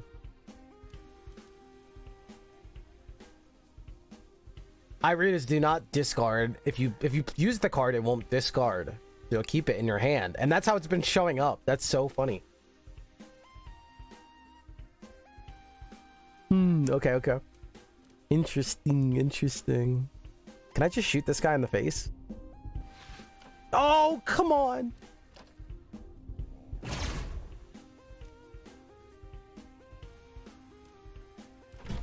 Oh, wait, you know what? I should have proc that, because this guy's going to spawn, isn't he?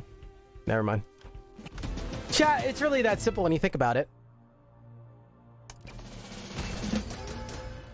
Copycat. Create a copy of a card, purge this card. Cool. Spawn. ... My little friend. Up to two tiles away. Say hello to my little friend.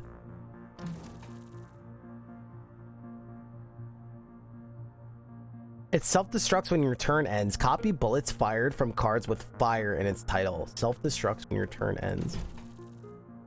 So this costs 1.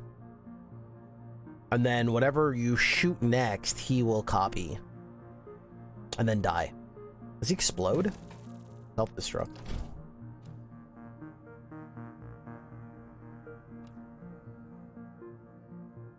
And that means I would have to play this before my big shoot card, so it wouldn't proc with the retrospect thing.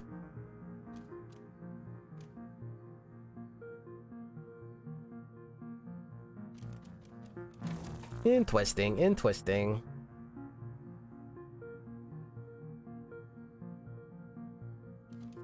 Does this even have fire in its name? It does. You'd have to play that, then play this, so he'll also shoot out the bullet. I wonder if he's in threat range, if he's gonna pop off again. I don't know about this guy.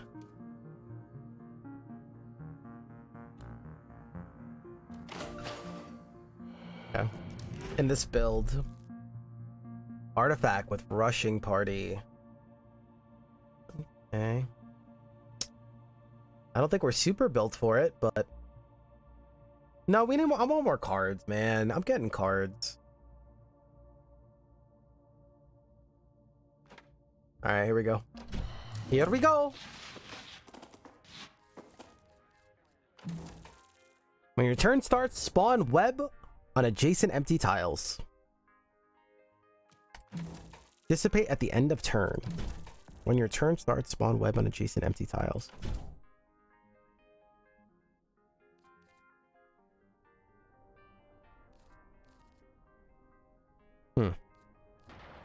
Are they helping us?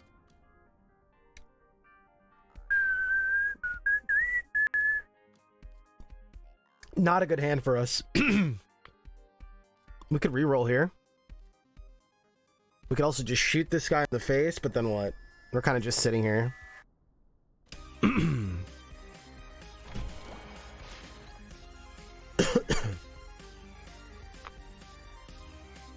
think we want to kill these spawners really bad.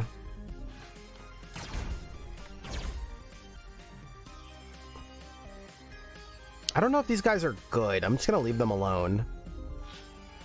So now we proc fuel, we overheated, we use this. I do want to kill this guy. Oh god. Oh gosh. Wait, this shoots 2 rockets. So we could like kill these guys. Or we shoot this. Which... Oh my god, the webs block bullets! They're not helping! They're not helping! They're not helping! Okay, wait. But we could also... throw my little friend and then shoot this. Would he double shoot? So then I double shoot and he double shoots? So then he would go pew, pew, and then I would go pew, pew. That's kind of crazy, right?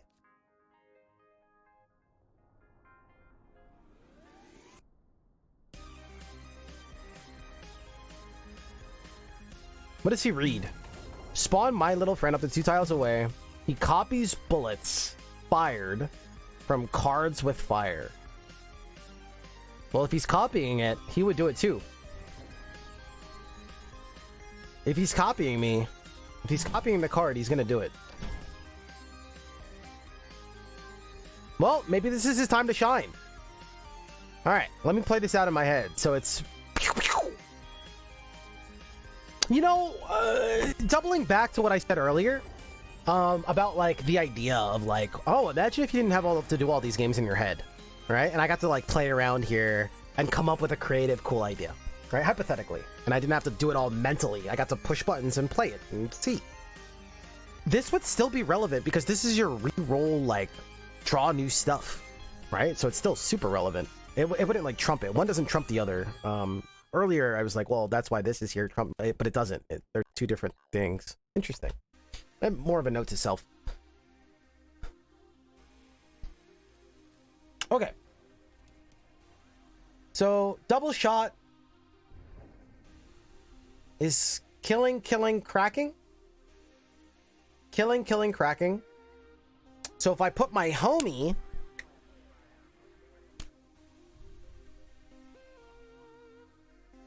but we also want that little punk. This guy. I want the little punk, right? So let's say I go here. Let's say I throw it here. So then it's... I don't know how this is going to work out. I'm trying to play it in my head. So my shot's going to go... But then this guy would go... But then there might be a slime in the way, by the way. Oh, wait, and then this is going to get in the way, too. Oh, wait. Wait a second. Oh yeah, it stops here. It doesn't hit this. It doesn't hit this. There's so much. Okay. This could go anyway. The game isn't meant to be played in the head. But I think that's what we're encouraging by this design, that we're kind of like, this is just the tried and true of what games do, right? I think that's us not pushing it forward. And that's why it's worth mentioning. Again, this is not wrong. This is familiar. This is what games do. But I think we could start to incorporate ways to push this forward, is what I'm saying. I'm not saying that you guys want to take it on. I'm just putting it out there that there's ways to do that.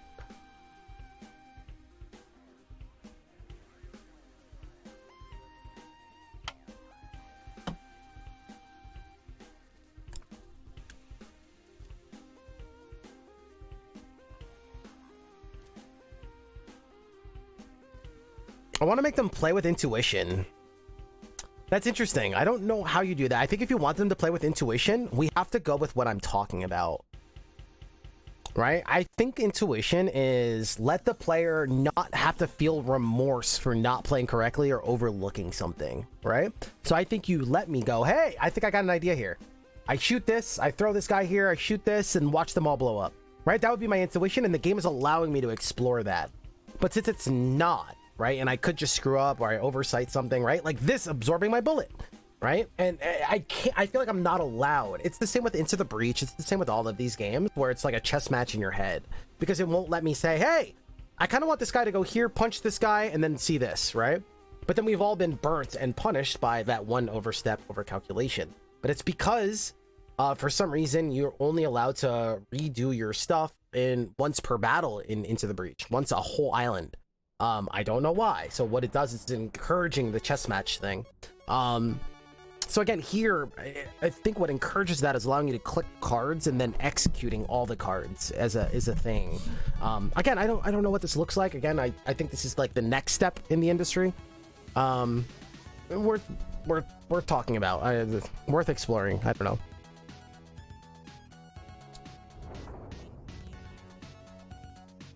Yes, it comes with other things, people trying to play optimal then and blah, blah, blah, but they're doing the same thing here anyway, right? So what are we actually sacrificing?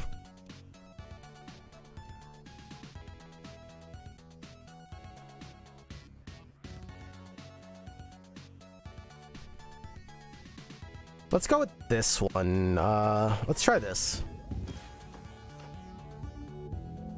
Oh, not that. Holy hell! Oh, this guy got in the freaking way. But this is still fun.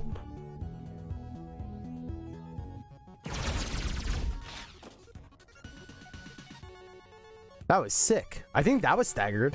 That was sick.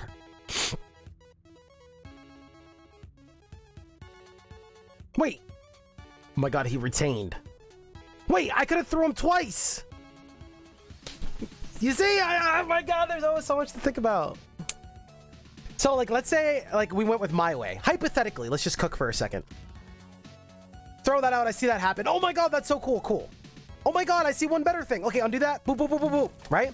I would already be 5 turns past this. Let that sink in for a second, right? I know it's scary because this is so traditional, but just hypothetically think, right? Like, you want to talk about being fluid and pushing? We need to raise the standards on what that looks like. You wouldn't be able to undo because stuff reacted. Fair, fair. You're gaining information.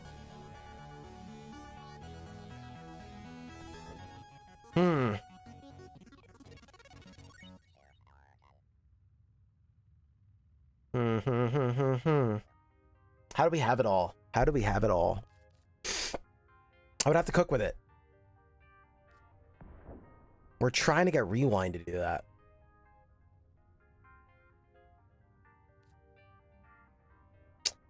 So you can't encourage that, unfortunately. Or you can, but it's gonna take more. This is a resource like using a potion in Slay the Spire. You're not gonna say, hey, you have a potion, play quicker. It's just not gonna happen. It doesn't matter, that's what we want. We have to find other ways to encourage that. Maybe this information shouldn't be RNG. Maybe that is the key. It's not free, exactly. I think if you're really trying to encourage playing fluidity, I think it's in a world of what I've been mentioning. I think it's in a world of that. And we might have to give up a little something else.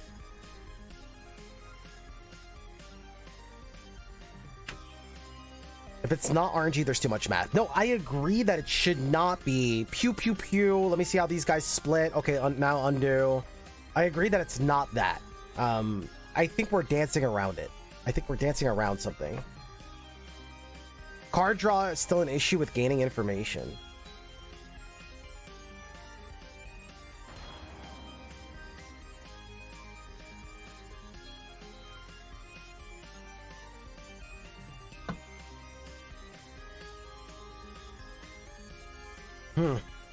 I think we're close to something.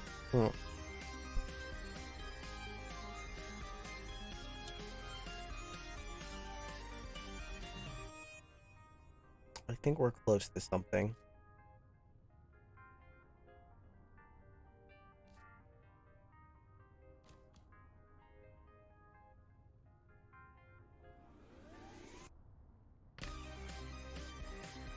I could throw this guy out. We could all shoot.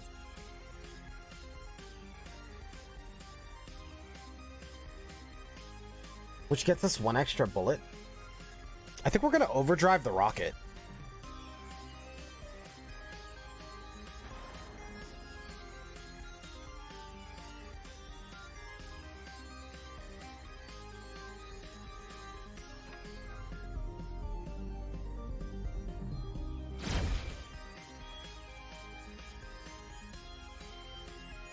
We either overdrive the rocket or we throw a grenade out. I think we... maybe this.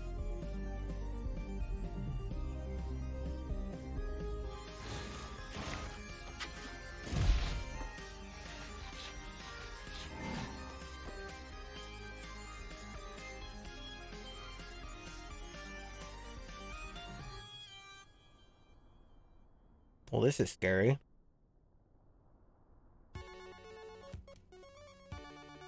Not the best turn we've ever seen. We could put 2 robots down, though. Does that help us? We could put 2 robots down.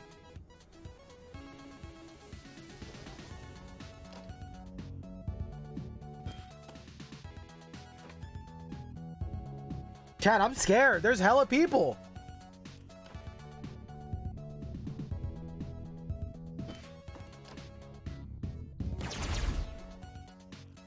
Now they're kind of in my way. Damn it, I didn't really think about that part. That's fine.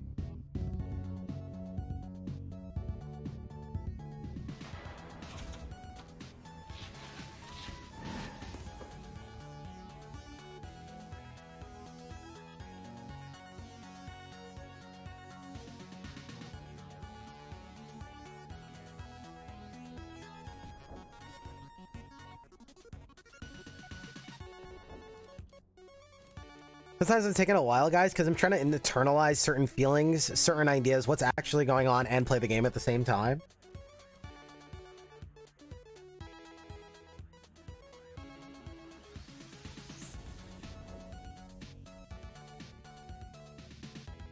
I think we want to go like right here, but then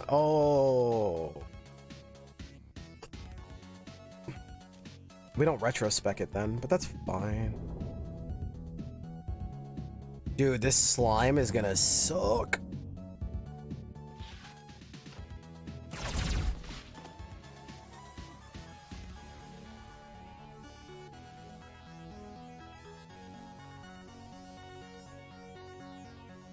Time turns makes me go from interested in this game to not even wanting to watch a streamer. Yeah, so I was going to talk about that idea of like finding ways to incorporate time. Me personally, I love those kind of things, but I also know it's a very touchy subject that a lot of people do not like. So it's like, yeah, that's always a tough one. Unless time is something different and not actuality time, I don't know what that looks like.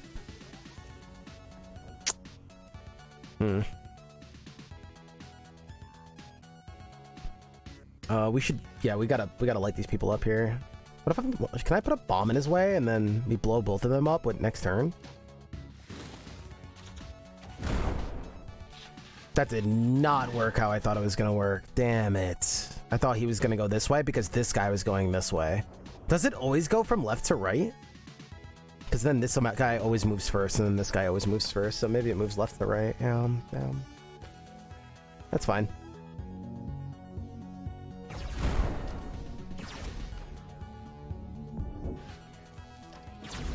Alright, that was my intuitive turn. The diagonal moves are random. It's left to right, bottom to top. Time turns force intuition. I agree. I think timed would work beautifully here. Again, I just also know what that comes with. So I can't I'm not here to... What I do is really powerful because it's not just like what Esty wants, what I like, right? That's what Steam forums are for. We're trying to dance in a world that what this game is asking for and what's going to make it the most powerful and a good product for the market. I think timed elements work great here with what we're trying to create. Yes, agreed.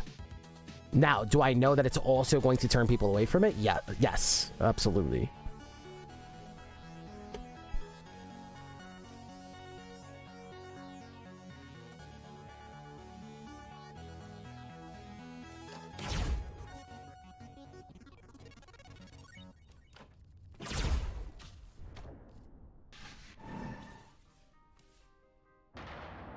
Axe, yeah, I agree. I think that's what we're exploring here. And like I said, I think we're close to something. I don't know if I don't think we like hit it on the head, but I think we're close here. And I think it's going to revolve us.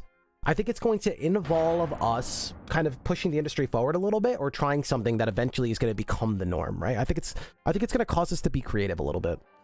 And I think that's a cool thing.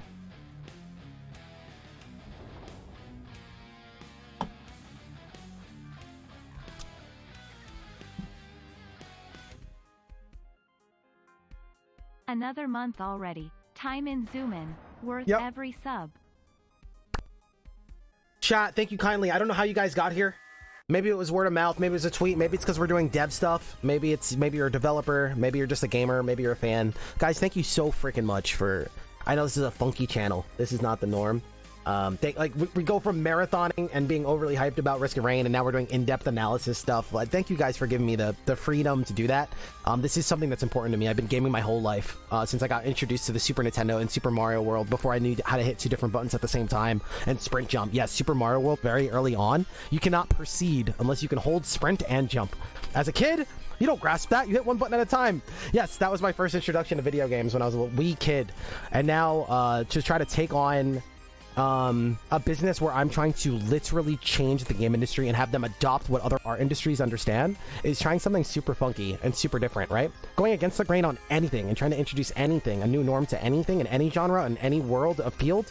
is really hard, and it's scary, and there's gonna be backlash at first, but thank you guys for giving me the freedom to do this and explore it, and the people that I've worked with being vocal about seeing its impact, right? Even if it's not in its final form.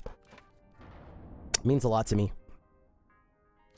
Okay, we only have, okay, let's think about this. I only have one shot.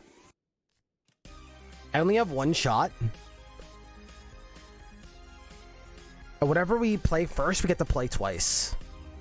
I don't think that matters. Okay.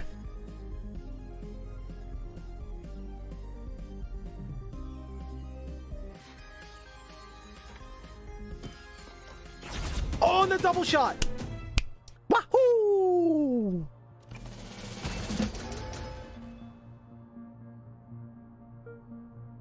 Where else are you gonna get to hear it? Thank you guys. Thank you. Hell yeah. I wouldn't be able to do it without your guys, like, without you guys giving me a platform or encouraging me, man. It's such a scary thing, like, what I'm doing. It's... detonate all bombs, respawn any that were destroyed. And then repeat. Wait, this one has an upgrade already. Oh, damn.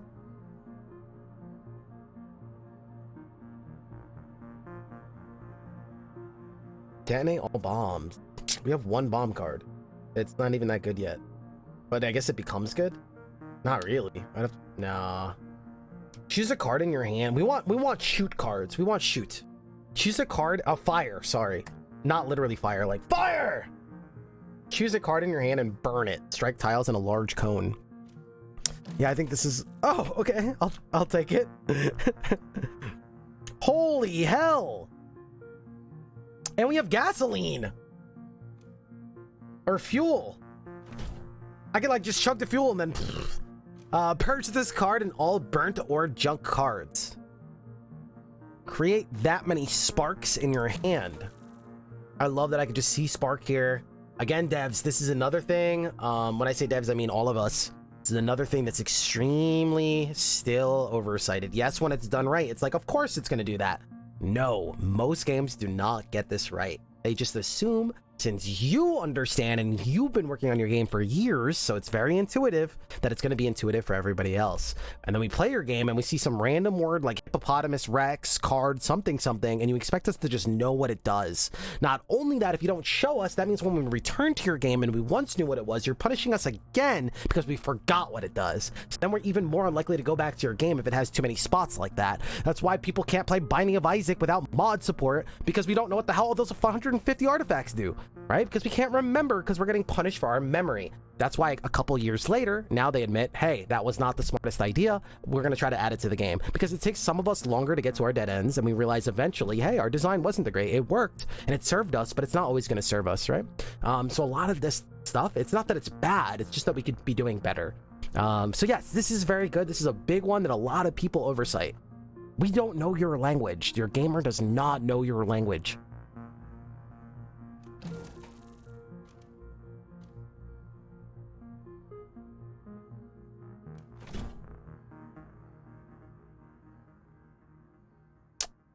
I'm taking flamethrowers. Screw this.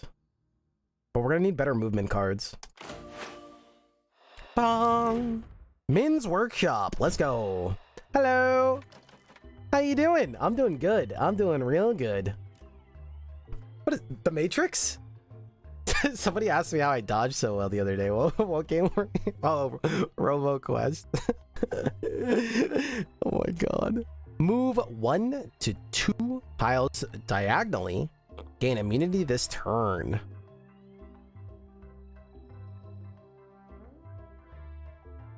Because sometimes they're activators and you need to go with categories. It's a lot deeper than you're thinking right now. Move 1 to 2 tiles diagonally. Gain immunity this turn. Draw all linked cards in your draw pile and make them free this turn.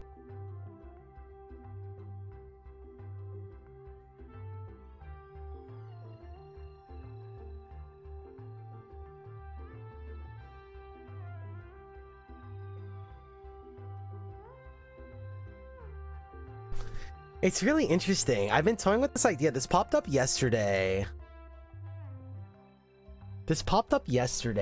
Where there's like very, very specific cards, but those specific cards feel less bad when you don't have those specific things because they also do something. I guess that makes sense. I don't know if that's what should be done here. I'm just bringing it up. Your lightning crit cards can now chain, or has a chance to chain. And if you don't have lightning, get 1% chance of lightning on hit.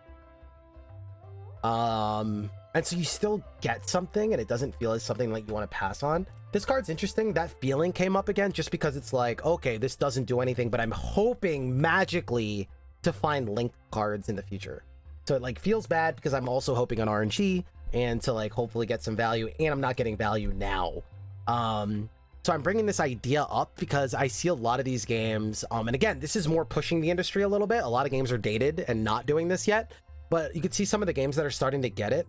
Especially as you get more in niche with a lot of modifiers, which is a very good thing. Devs get scared that, hey, if I put too many specific cards, it feels really bad when you get drafts and you have nothing that you can't use any of it. Well, that's why they're doing it. So you can still have it all. So you can still do these specific cards, but then they don't just feel bad, right? They can still give you something no matter what.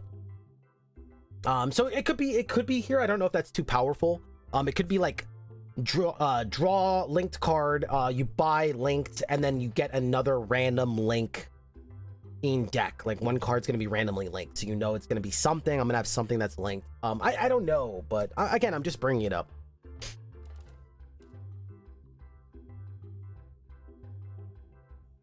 Backfire. Move 1 to 3 tiles. And again, devs, so you can see how it applies to your games. This doesn't just apply here. That's why I'm always giving you examples. This applies to any games. You're creating synergies. You're creating interesting builds. You're trying to make your games more interesting, but you're scared to go to niche. This all applies to you, right? That's why I'm giving you guys examples.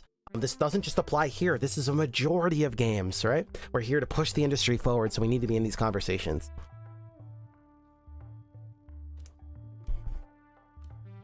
Draw 3 cards. Cards drawn with fire in its title.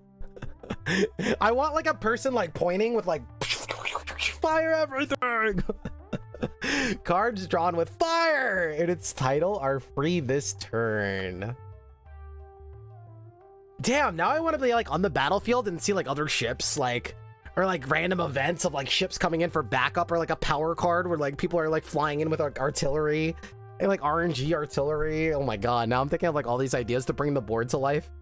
Seeing like clouds pass over the battlefield. Oh my god, where's my brain going?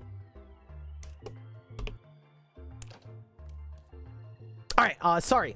Move 1 to 2 tiles diagonally and gain immunity this turn. Wait. Strikes against it have no effect. Strikes against me. I'm not an it. Strikes against you.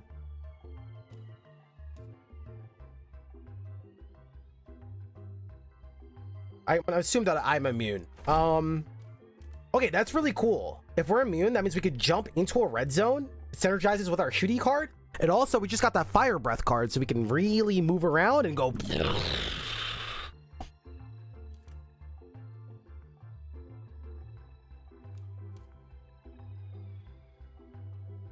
I like this.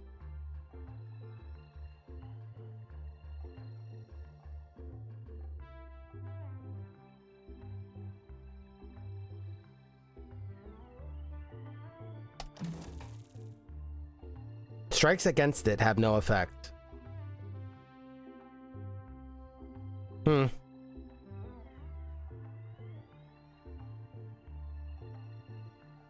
Strikes against me? I don't know. Right, Giraffosaur? Where's my auto command? Why is my stream bot thing not working, by the way?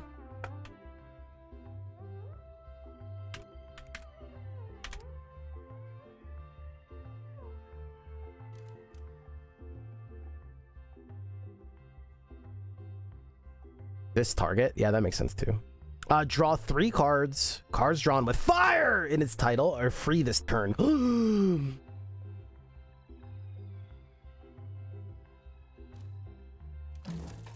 That's ideally what we want. I gotta remove some other stuff. Oh, we really want to remove, actually. Hold on. 1400? 14? I want a shopping cart. 14. That's 8,000.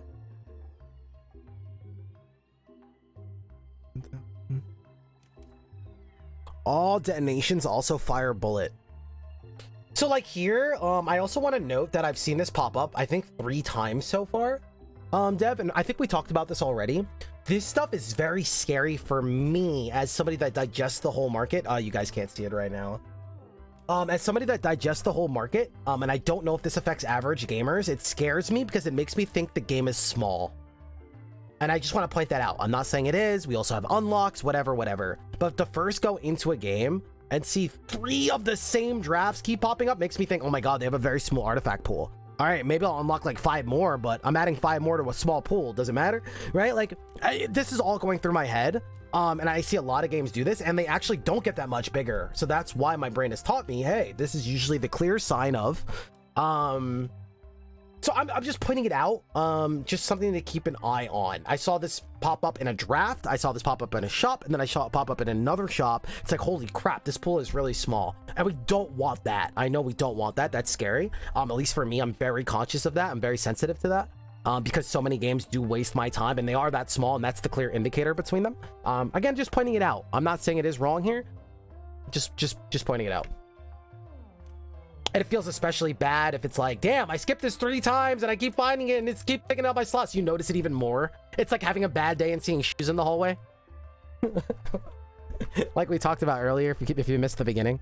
Okay. A lot to talk about here. Move 1 to 2 tiles before card effects when played. Move 1 to 2 tiles before card effects when played. Wait, what?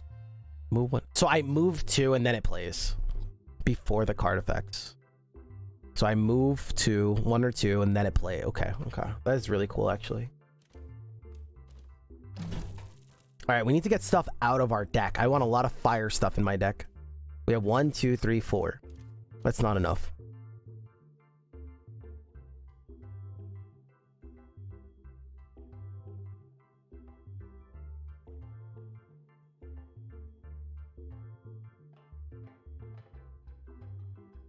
Target doesn't take damage. I think target doesn't take damage sounds really clean to me.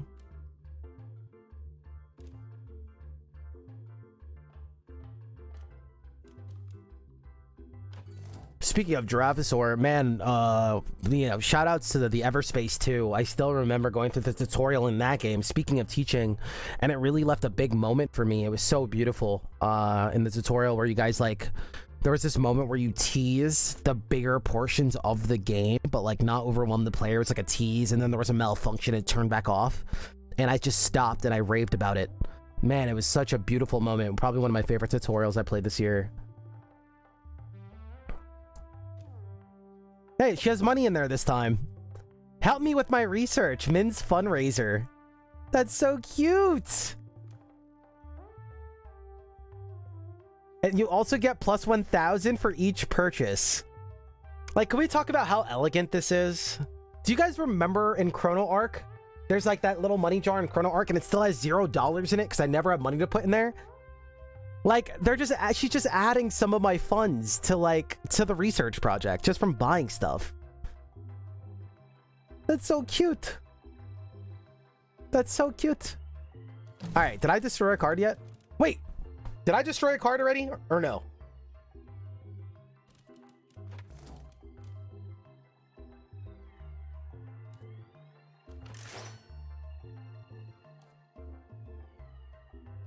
I'm scared. Oh, this is a fire card.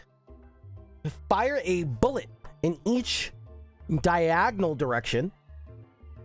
Fire a bullet in each diagonal direction. For each one that misses, return a 0-cost card from your discard to your hand. I wonder if I make them free and then they go to my discard. Are they considered free or do they go back to 1? They probably go back to 1. Okay. Now I'm stretching. You think she'll give me a deal? Name the game that I'm referencing, chat. Devs, let's test you. Name the game name the new recent game. Click me! Right there, I would even have the jar like create a moment. Remember what we talked about with Risk of Rain Returns earlier, right? Creating those moments. Honestly, even if you unlock this during the run, you could probably even remind people at the end of the run, hey, here's your new toys, right? Double down on that. Choose an empty tile, like make sure you show like what they have unlocked. Even if it's in a menu, maybe. I gotta see. Concussive blast tactic. Choose an empty tile, push all adjacent tiles. I love how you can take it right away. Very cute as well. What the hell is this? Oh, to look back at the map. Very nice. Choose an empty tile, push all adjacent tiles. That is cool. That is very cool. It's very expensive, and it doesn't have fire in its name. Skip! Pull the lever, Crunk.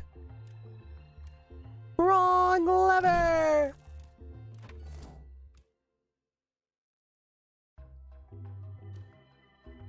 You may remove any card from your deck. The minimum deck size is 8. What is my deck at? 14!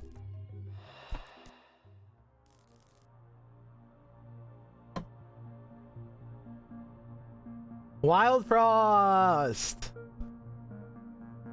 The Mega Blob!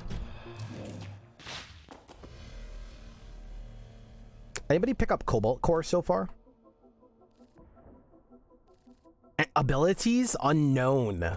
Rumors are that it had devoured an entire town.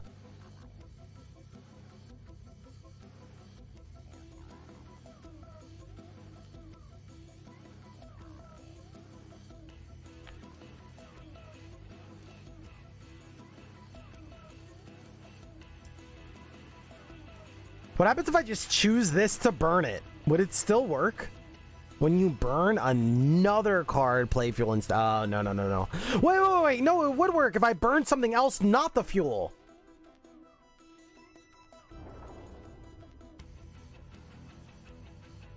I'm just too far away. Wait. Is it going to show red? Wait, it's not showing red where I'm going to attack.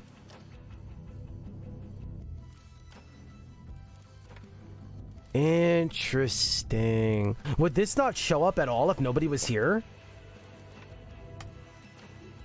Huh. This really wants to show a cone of some sort.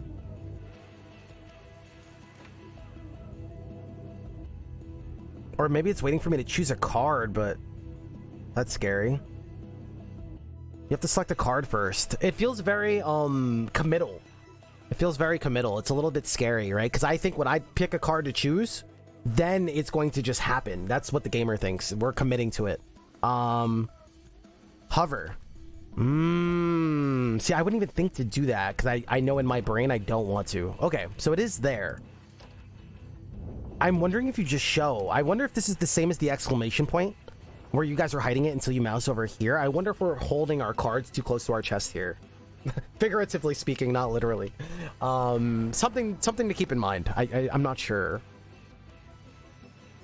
They were confused. Yeah, I could see that. And maybe that's not a confusion because of the display. I think that's being blamed on the display. I think it's probably more because every card we click, right? It shows this, and then we play. Click, and then we play. I think maybe it's just not clear that we have to destroy something, maybe. And how do you do that? Right now, you're relying on blue. I get it.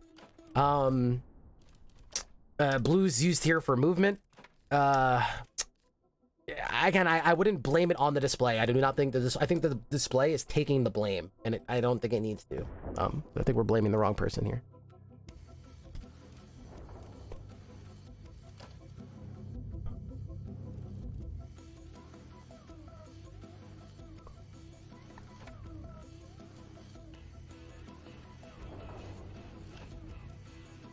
Maybe a garbage can? I gotta cook on it a little bit.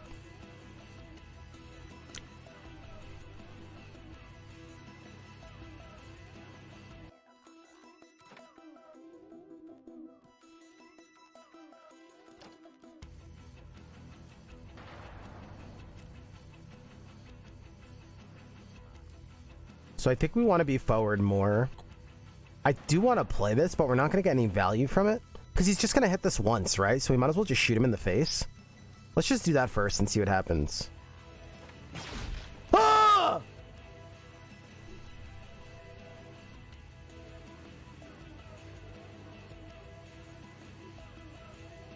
I'm guessing if I blow him up, I'm also going to get hit.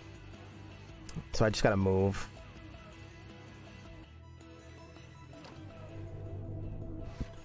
Okay, so this will not let it get burnt.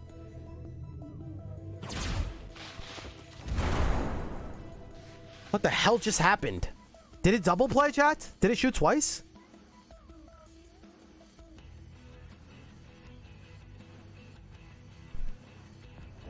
I don't know what the hell just happened. Dude, look how he looks. It didn't. It was going to, and then I ruined it by doing so. Oh, I moved it by moving out of the way. Yep, fair, fair, fair. I was not expecting that. Ooh, that's really cool. Yeah, that's cool that you weren't expecting that then.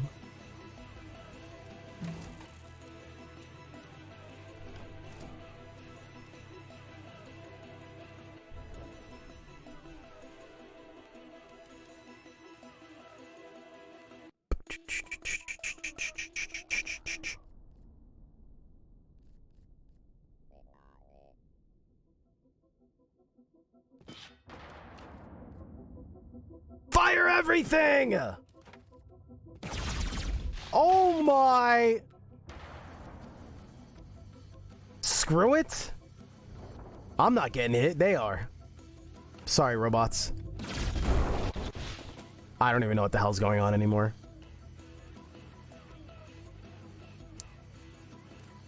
And then we could draw 3, but that does nothing. Because we're probably not going to draw a fire card. Wait, I can throw this really far. Oh, yeah. Dude, what the...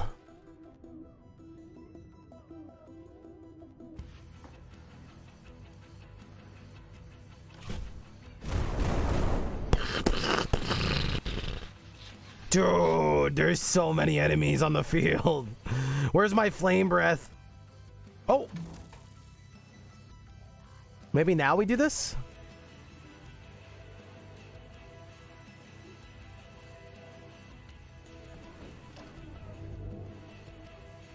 Oh, this burns a card, right?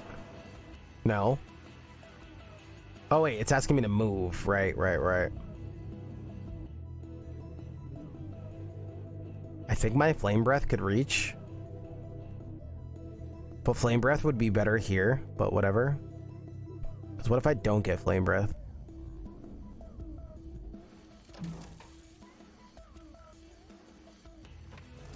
We'll be fine. This is actually sick, I think.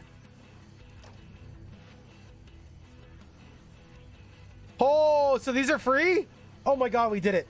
Oh, cara mia. Okay. I didn't get flame breath, but I did get to keep this card, so... Wait, this just goes crazy now, right? That bomb sound is very satisfying. So this is also free?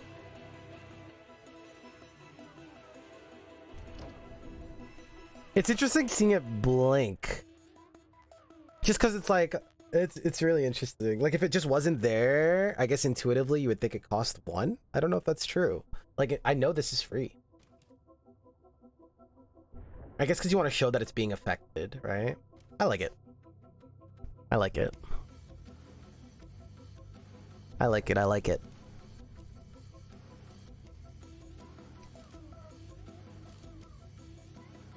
I kind of want to play this again. What happens if we draw this? I would have to overburn it. I don't think we want to draw this again. We'll use that next turn. Let's use this and split as many people as we can. Maybe we could set up so we could double fire breath. That would be sick, right?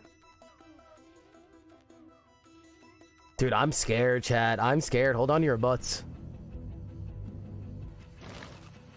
Overburn? Oh, this is free, so we don't overburn. Oh, dude, I love how the game... You know, this plays into my other thing. If I overburned here and I did not notice that, and I overburned, the game would instantly end my turn. Again, doubling down on what I said earlier. I don't know why they're tied together.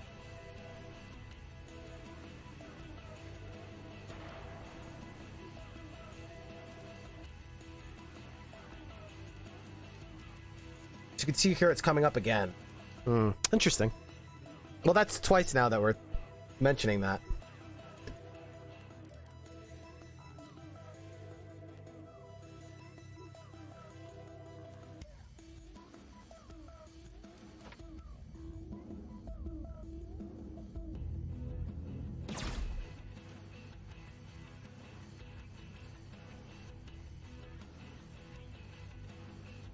I think we still stay here.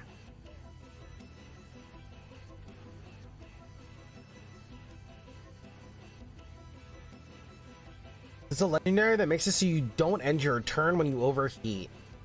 I do not think ever, this goes for every game, I've seen this a lot, where we'll have a mechanic somewhere in the game to justify things that are like it makes sense because it's like, oh, I have these other mechanics, but if these other mechanics are costing us something, and if their cost is not worth it, it's not worth the mechanic. It's the mechanic. We're pointing at the wrong thing. It's like, oh, we can't have that because of this. Well, sometimes it's the other way. We can't have that because of this, right? Now, I'm not saying that's the case here. I'm just putting it out here where I do see that a lot in video games.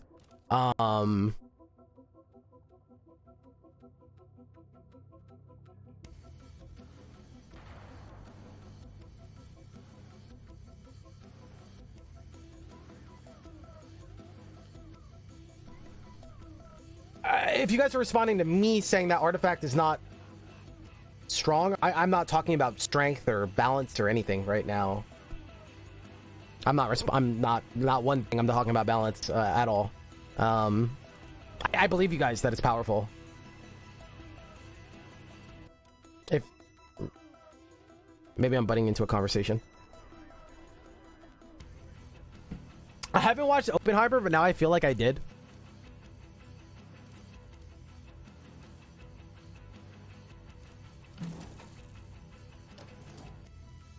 I want to pop this guy. I think we do. But I do see what you're saying. Whoa! Oh, I shot a rocket up there. I forgot. Okay, there's our fire breath. Perfect. And we have the retrospecs. Perfect. So we shoot. Like, it's also like breaking our norm, right? There's like a few things happening here because usually we're used to like I've been dragging, so now I'm not dragging. There's something weird going on.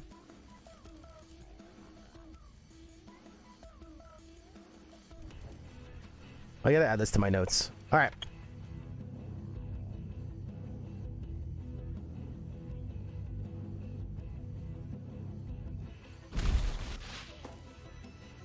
Oh, damn it. Dude, fire breath is going kind of crazy.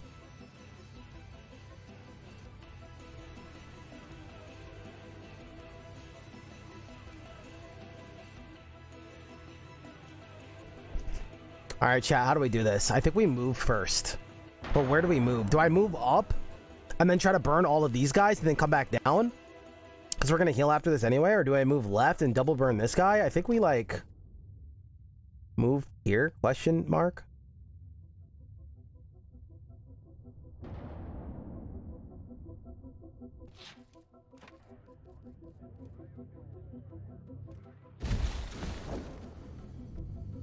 Wait, why am I still playing turns?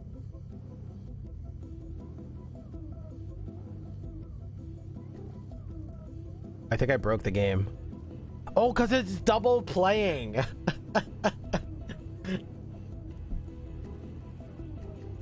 What happens if I didn't have another card in my hand?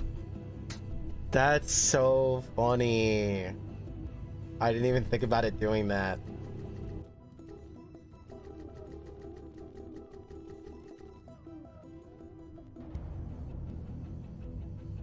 Like another reason you can't play fast.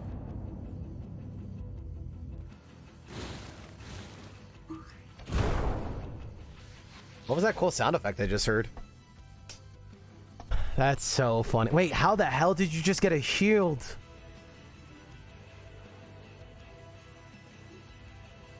I missed it. I wonder if it's better to leave a blob big and like you take one doom as opposed to him splitting and you take a bunch of doom. Your shimmer gave it a shield. Oh. Oh, he deals 3? Is there a way to tell that? Okay. Gotcha. Early. You guys are all over it. Love it.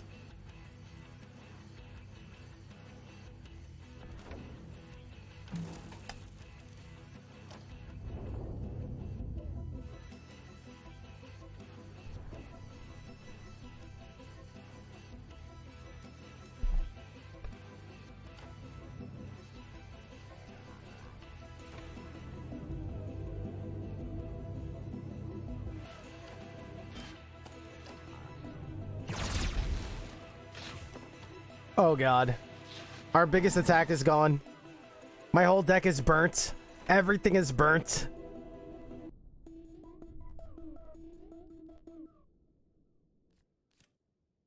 This is good. I get to double play one of these, but I don't have anything to double play. Next turn we get to draw attacks. Let's double play this.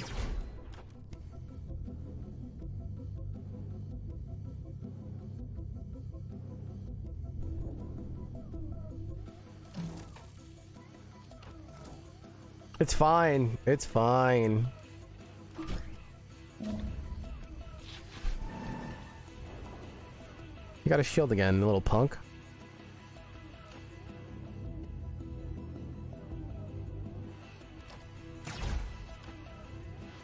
Oh, that's not where I wanted to move. Okay. That sucks.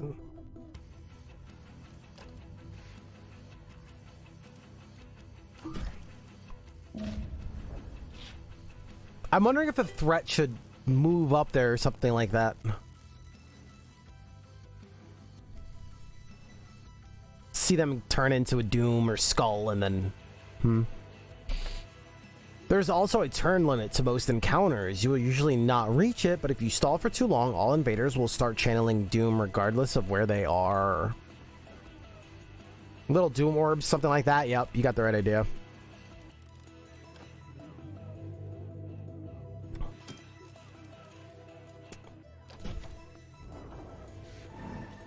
Two bullets.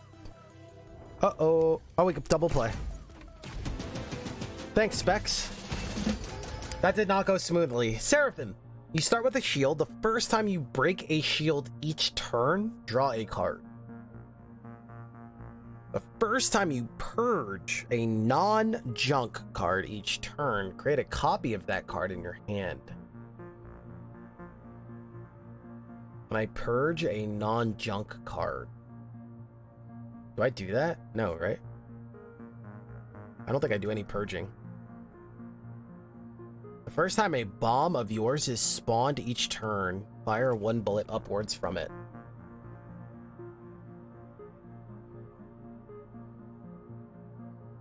That's pretty cool. This is pretty cool. Rockets. Oh. Purge this card. Ah, I wonder if purge is a keyword. Because in this case, it's also an activator, right? Purge. I'm not sure.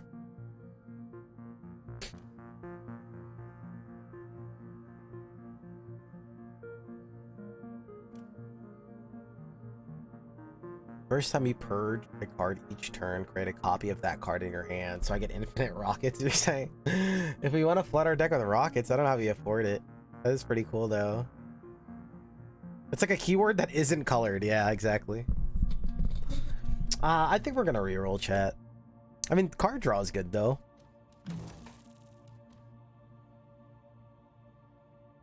Card draw is good. If we can keep getting back to this guy... and we thin the deck a little bit, we could probably do some really cool stuff.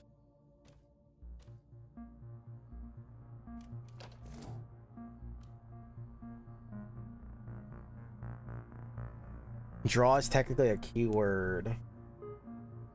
I think if you're using other stuff that plays off of draw, so when you draw, fire a bullet, then draw is a keyword because you're using it as an activator for other things. So yeah, I see what you're saying, yeah. Because like I know what it looks like when keywords and activators are not clear, right? Like play Path of Astra, right? It's just like half the time I'm like, what the hell is going on? Just have every word colored. Like I mean that would make sense, right? Like if you was a keyword and you was activating, like when you move, well then movement's the activator.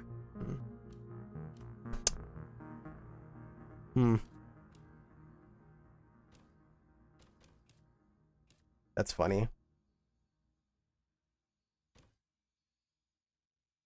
Yeah, so it's interesting to think about then. What makes it a keyword not have to be colored? And why does it get to stand out? Because like movement, I guess if it can't be interpreted, like movement is always movement no matter what. There's no outliers. But like fire, like on a fire card, it's a specific word and a specific type of card. It's not all of them. Whereas like movement, all movement no matter what.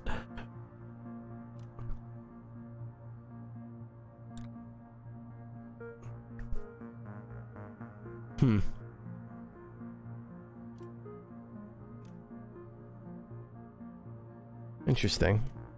Okay. Seraphim a reroll, but then we have no rerolls. Oh wait, we're past the boss fight. We get these all for free. This is a free reroll.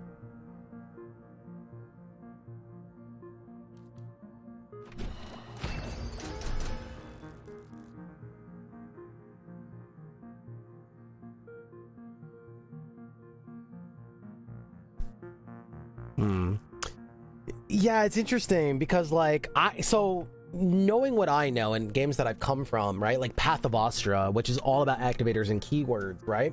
There may be things that are intuitive, like hit, right? Like when you hit somebody. But then even that, there's times where we have to dissect it to know what is procking hit, what is a hit, if does this count if this procs hit, right? And there is a lot of outliers, right? And so hit is not keyworded, and it would be so much appreciated if it was. So I know, right? Because there's a lot of outliers, but I guess in a situation where there's not so much question and it is consistent, then maybe the less important.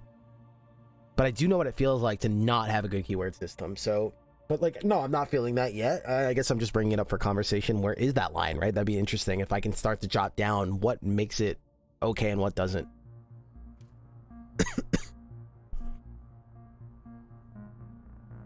Cards with bomb in their title cost +1 heat.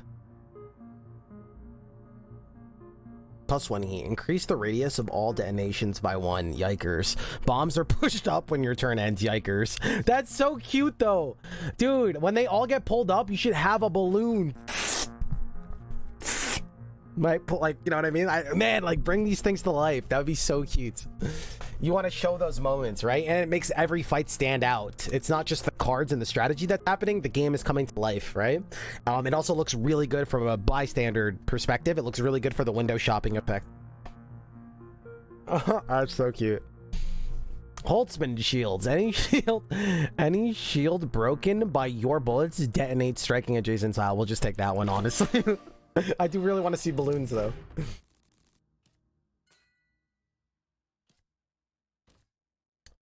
Astromancer's Swarm. We're in Act 3. Do we have a certain amount of acts that we're shooting for? Rare card or an upgraded card? Let's go. I don't know. I mean, all of our heat is gone. Let's go rare, I guess.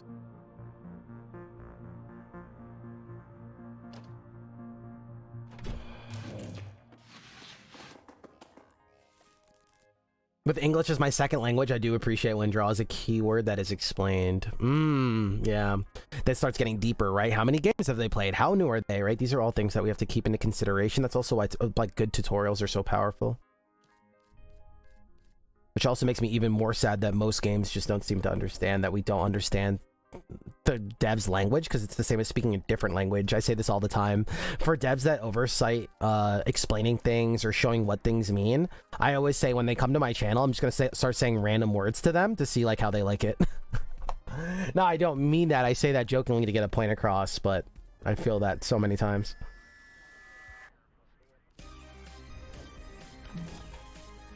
Spawn asteroids every other turn.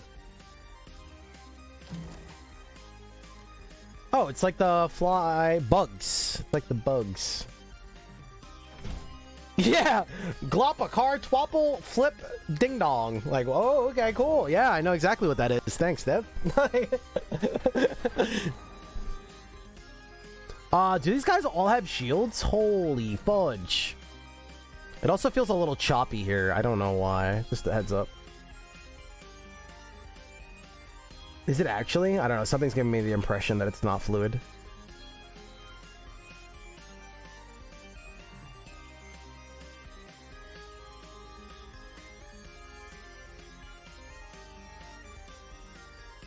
Wow, this fight looks like it's gonna suck.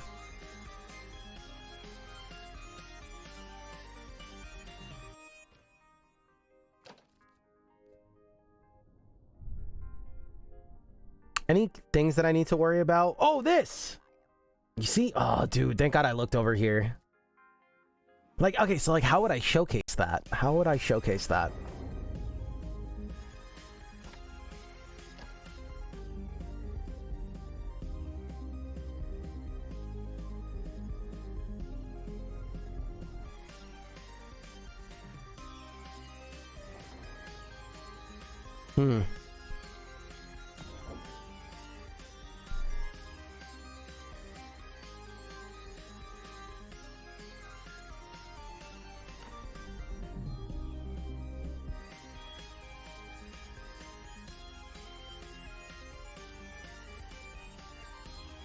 So these guys are all gonna die anyway, I'm pretty sure.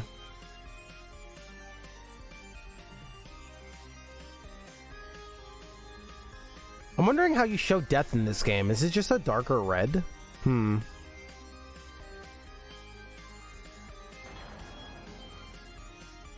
They're pausing a second? Is that what's going on? Oh, you're right! That's what's giving me the impression. Good spot! Holy hell! Okay, that's so funny. Like, in my peripheral and stuff, I'm like, wait, something's weird here. Good spot. Good spot.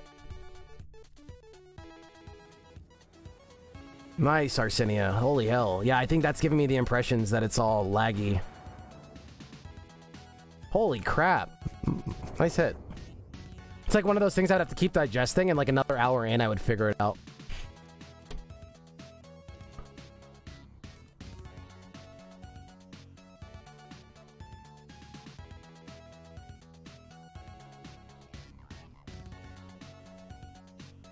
I don't think I need this guy unless we throw him like over here because he still gets value. We might as well. What else am I doing? That could be our full turn. But now we're not carrying this card over, and I think that's what we wanted to do. I think that was my reasoning. We could overburn to make our next turn more powerful because these guys are going to get nastier and nastier.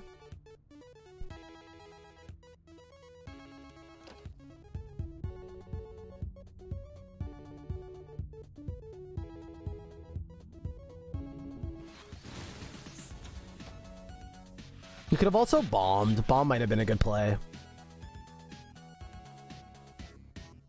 That's so cute. Wait, what are these guys compared to these guys? Oh, they are the same. They just look different?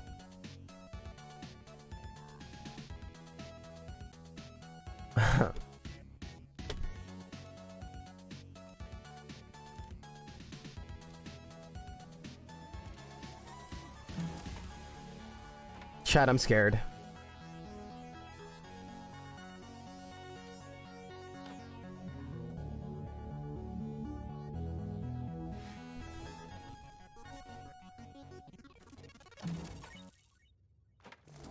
Alright, this is a big pull. What's my max hand size? Am I allowed to do this?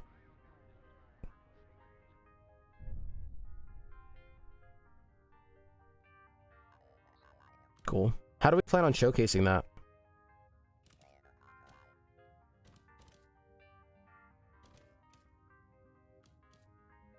Or we're not.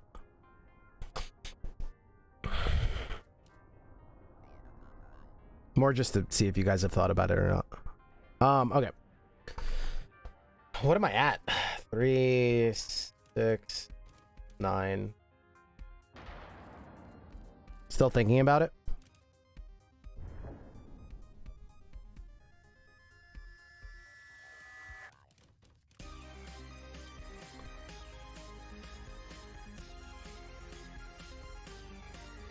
All right, us drawing is really important.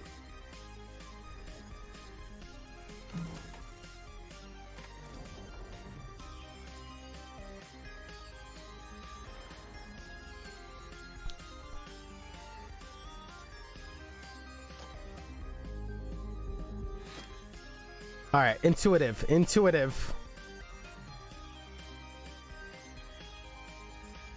I think when you're about to draw, the preview will tell you. Yeah, that's probably a good idea. Or when, like, if I hover over this card, it's giving me a warning or something.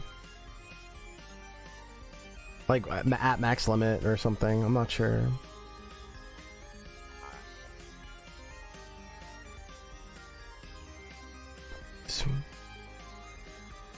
Alright, 8. So we could draw 2. I think we stay here. I'm not allowed to stay here. Oh, interesting.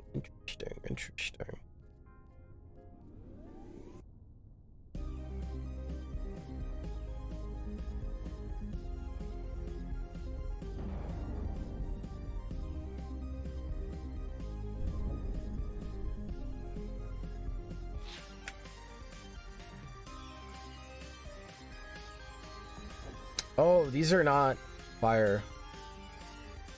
I didn't make any value, but I did pull them and we need them.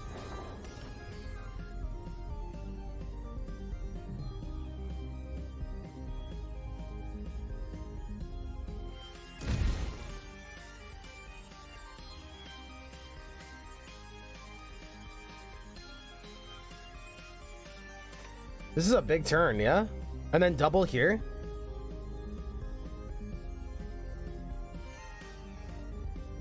Oh, I get to shoot 2 different rockets. Oh, that's cool.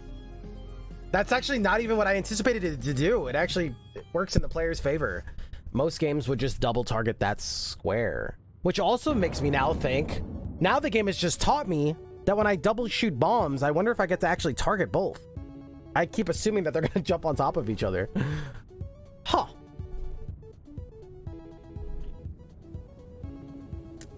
This could be an opportunity to kill this guy if we want to reroll. I have all 3 though. Never mind.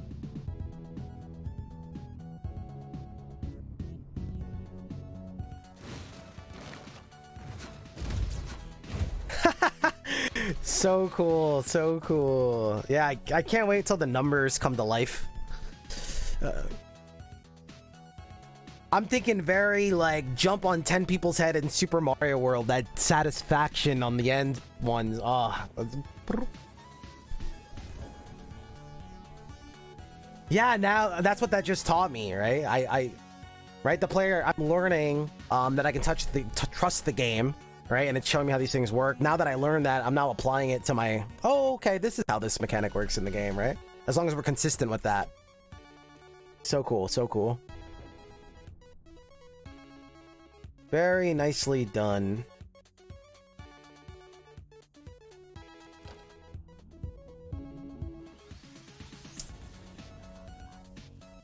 Why am I going for the reroll? Why? How about we just reroll and then go kill him?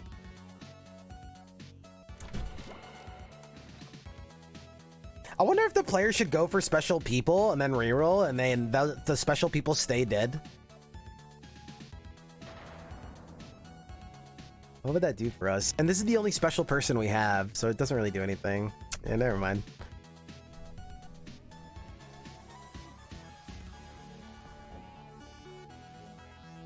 Huh.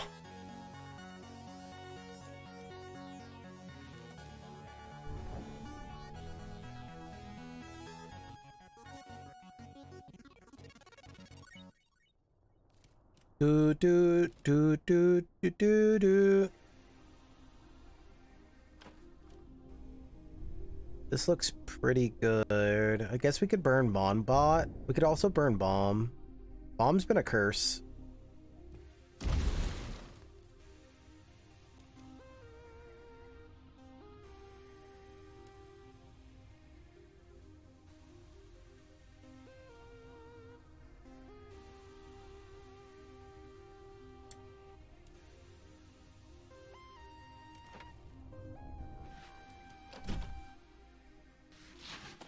I never seen a 4-hour run. Listen, I'm not... Whatever.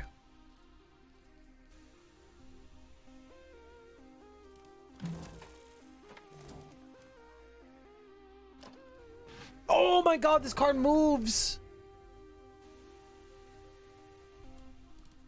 No! Aw, damn it!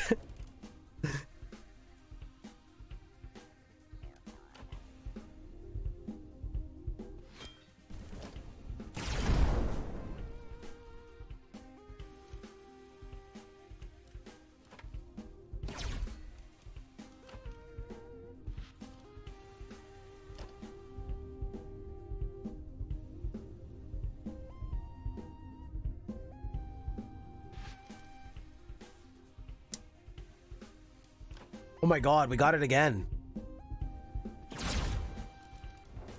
Wait. Why did I think fuel was gonna...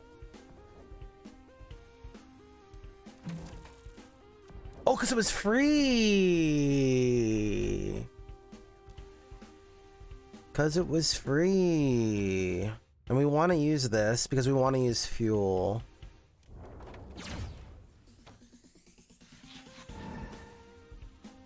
Listen, chat, you hold your tongue. What up, Robert? Are you doing another after this one? Probably not. Today went pretty slow though because it's supposed to get us started. I needed to set the stage.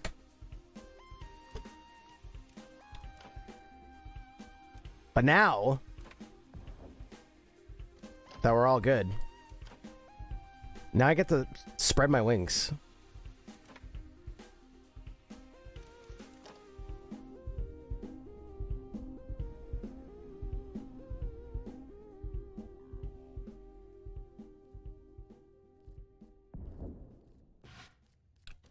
Huh.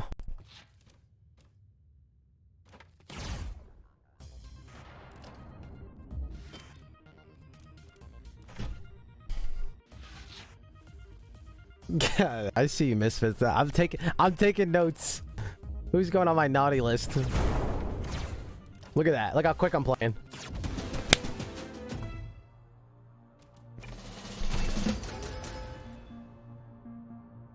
Choose a tile and purge this card. Oh, it's another rocket. Overclock. Your next attack you play this turn gets +2 repeat and +2 heat cost. Wait, what? The next attack you play this turn gets +2 repeat and +2 heat cost.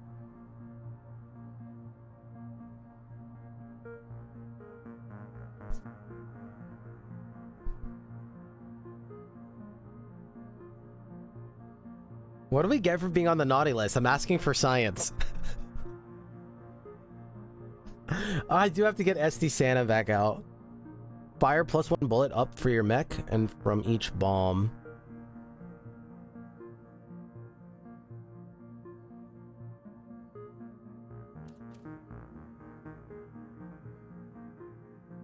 This is going to be really interesting going back into this run again.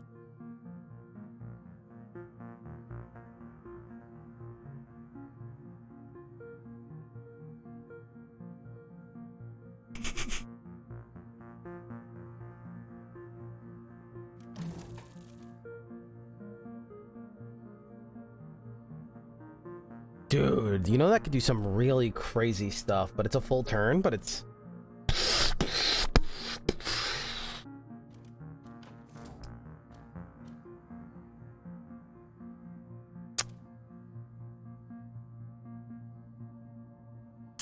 We're looking for like fire stuff though, man. I'm gonna reroll.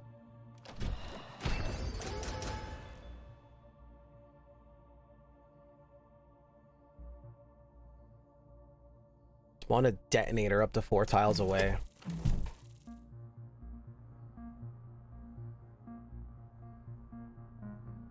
Nope. I guess we go copycat.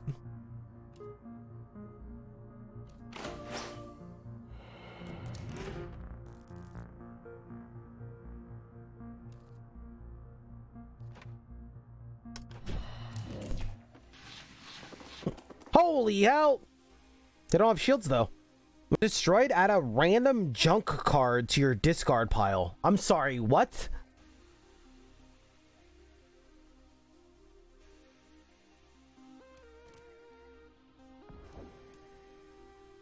Did I take that one crazy card? I didn't. I regret it.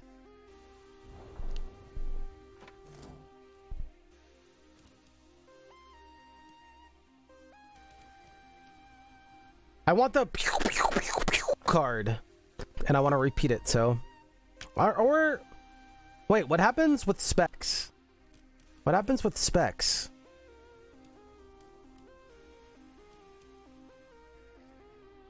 Man, this turn sucks.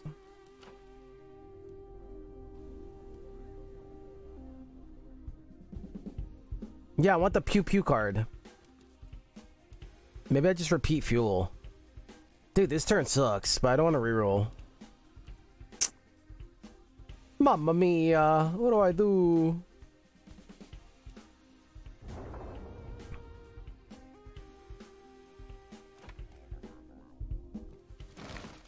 Beggars can't be choosers, I guess.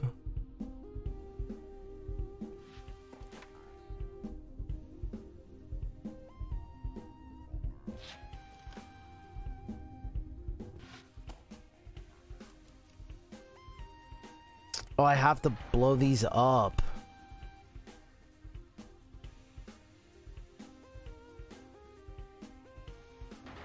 Copy's a keyword? In this sense, I don't think it is, unless you guys have other things playing off of copy. In a traditional sense, like, oh, it's a word that we're assuming people know the meaning of, then yes, like word dictionary. You do? Oh, yeah, well. Copy's an activator. Wait, you can go copy builds?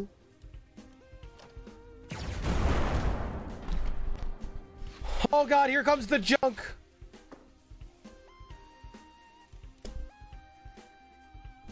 Here we go, chat. Oh my god, I like how it lets you break it off the back wall.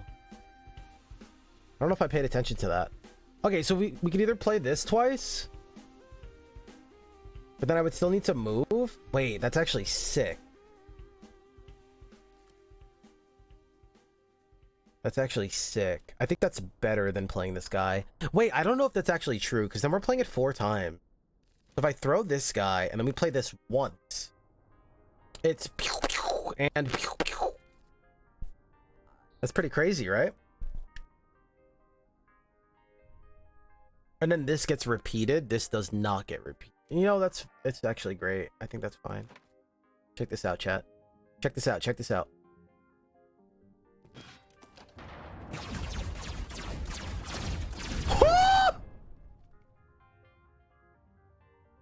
Damn! I want to see all my points, bro. Right? We want to run that. I want to see the satisfaction. I want all the kids around me like I'm in the arcade. And I'm popping off at Centipede and everyone's circling me, right? I want, right? The game didn't match my vibe. You feel me? That's a huge combo. I want to hear the bring, bring, bring, you know? I want to feel awesome. And I keep bringing that up because that's the biggest thing in our game, because that's our moment to moment. Our moment to moment. Are you saying that wasn't, it was satisfying, but the game was not matching that? I was just satisfied, right? I don't know. This is kind of a different language, right? But naturally it was satisfying, right? Naturally. But the game didn't match it. The game did not match the satisfaction, right? That's me leveling up in Final Fantasy and a couple balloons went off. Yeah, it's cool and I'm hyped about it. But then somebody else came along and said, oh yeah? Hold my cup. right? And then they made Final Fantasy VII or something, and then it was like Cloud, like da da da da, right? Fanfare, and then the special music on Level Up, and then the oh, my new stats on Level Up, right? Oh, it's a freaking party. We're not there yet. We're not, right? I need the points going up, right? I need the delivery of the points. I want to see these numbers rolling. I want to see the numbers roll up. Do not just change it. Make the numbers roll up, right? We're cooking here. I want to see this. It's already staggering. I noticed it's just happening really quick, but then I want to see the score climbing per kill, right? I want to see the score climbing, bring, bring, bring, bring, right? And if you're scared about it, let them turn it off. But you want to match that. I want that energy that I just pulled off some crazy crap, right? Yeah, I want the announcer from Unreal Tournament.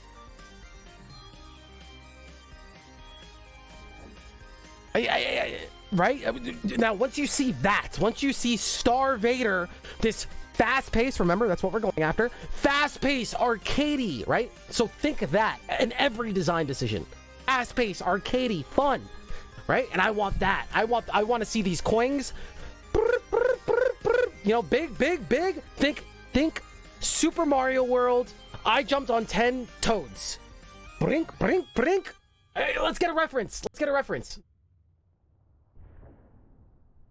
I need it for myself. What would I even type, chat?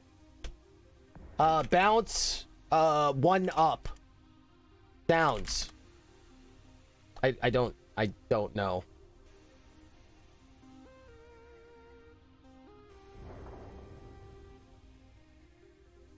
Oh. Chat, who knows what I'm talking about? How do I find it? What the hell is this stuff?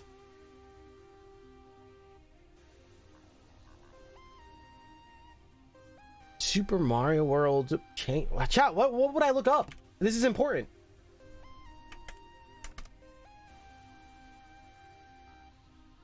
Super Mario World, Super Mario 1 up jump.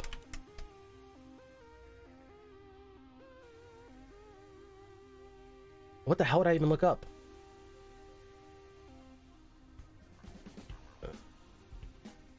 I want it for reference, but I can't find it.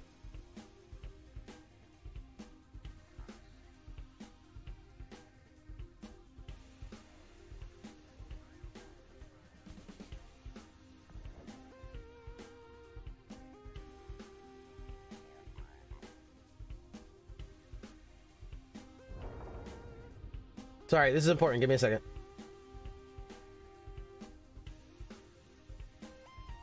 This is the older Mario, but whatever. You guys get what I'm saying.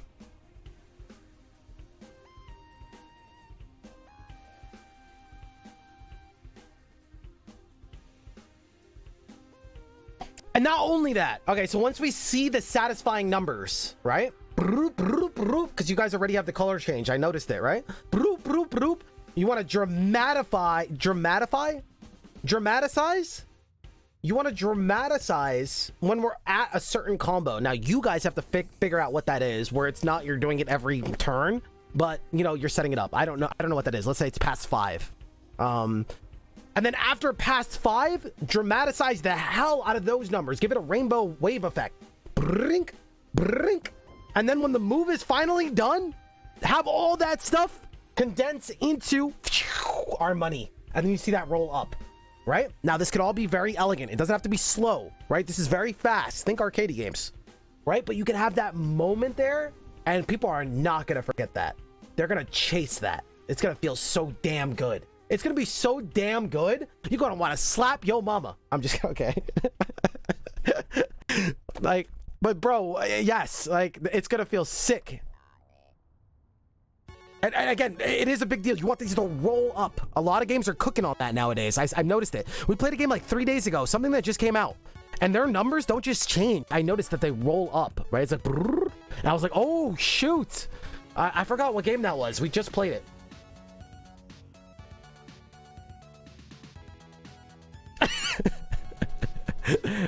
I'm just having fun. I'm just having fun. But for real. I'm just teasing. I'm just for real. Jot this down. Jot this down.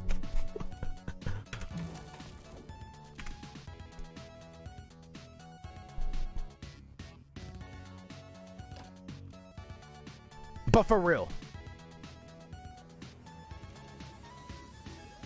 I want to kill this little sucker, but you know what? Let's do this. Into this.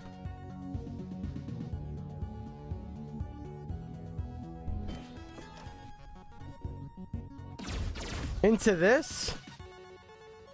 Into this. Into this. Into this, you little punk. Boom! I want to see these, so not only that, we hit them with the dopamine, right? We hit them with the sounds, and then we get the big ones, right? And we have the sound effect going, right? We get it all. Think Vampire Survivor, think the party, right? And then you see it disintegrate into the points, right? Real quick. Right? Into the... Right? God! And then come talk to me. And then talk to me. Woo! You're gonna see that, and you instantly pick it up. Add to Steam cart. Damn! And then we're talking arcadey. Then we're talking fast, because you chased that. Hot diggity dog! This guy ain't getting through here. Watch this. What the hell did I do? Oh my god, I forgot all these guys were adding junk.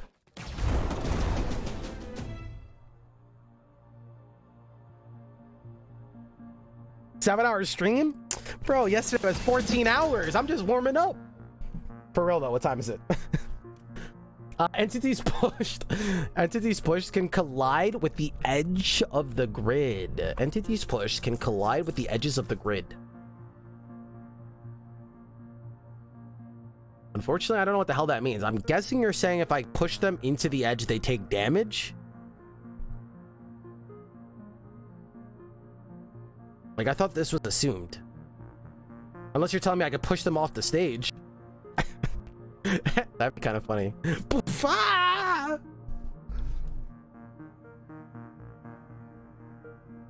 Now I'm thinking of, like, items that make holes in the grid, like Tron. And then, like... movement like could push enemies into it and stuff, or like, wow, now my brain is going, holy hell. Monster kills. See, chat, everyone, that is my point. There's a reason why you guys have those moments stuck in your head, right? As a consumer, these things are just awesome, right? And we just go with it. But there's a reason why, right? It's giving us those moments and the energy, right? It's making us feel awesome. So that's why we remember that.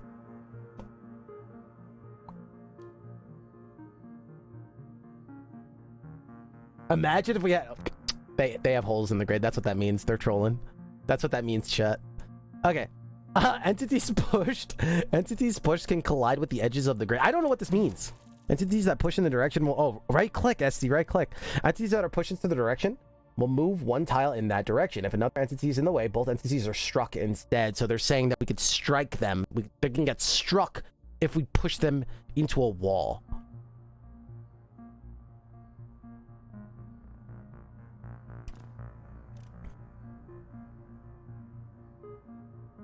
Skip! We can do better. We can do better. Ow! Oh, fifth time I saw that bomb head, by the way. Fifth time, I think. And Grade Breaker here. See? So these are all giving the impressions. If you weren't here to talk to me, I'd be like, bro, this game just... It's cool, but it just needs more. It needs more. Start with 3 bombs on the grid. Start with 3 bombs on the grid.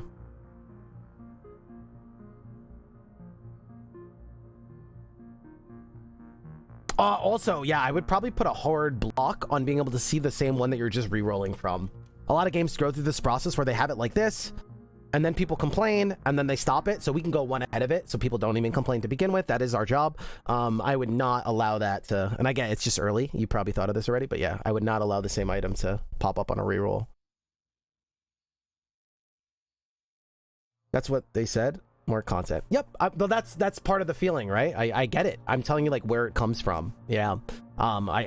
There's certain... I'm guessing I'm saying where it stems from, right? There's a lot of places. That's one of them. Start with a supply drop on the grid. When destroyed, draw 3 cards and reset your heat.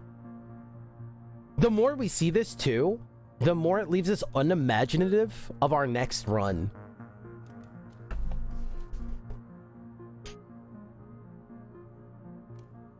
Start with a supply drop on the grid. When destroyed, draw 3 cards and reset your heat. Holy hell, that's sick. All right, we'll take that one.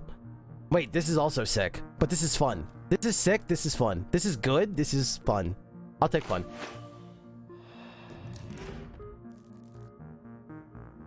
I would say it's definitely an outlier. Like, that's not common. I'm not saying no one will like it. I'm just saying it's very not common, and more often it's not good. I'm sure we can make an argument where there is times where it's great or whatever, but more often than not, no bueno, no bueno. It's also diluting like the value of the reroll. It's doing multiple things. If you are really fed, if you want to cook and you really do like that mechanic that's been toyed with before, then have a lock mechanic. Let me lock a slot and then reroll. It does the same thing, but I had the choice, right? So if you really want to do that, let me lock. And again, that's a mechanic that a lot of games are cooking with now, and it feels great. So you can also just add a lock. You could say, hey, I can either take a gamble and reroll 3, or I kind of want this. Let me lock that reroll 2. Let the player choose, right? Let them do that when in doubt. There's a way to have it all. There's a way to have it all. There always is. 2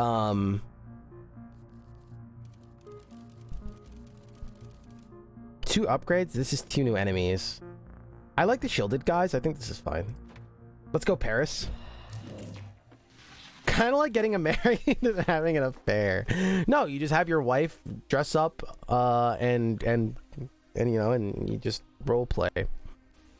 You never, you know, you go to a bar with your wife and you have her get there early and you show up and hey, how are you? You come here often? And this is how Kineptic is welcoming a little Kineptic. You're welcome. these amazing ideas.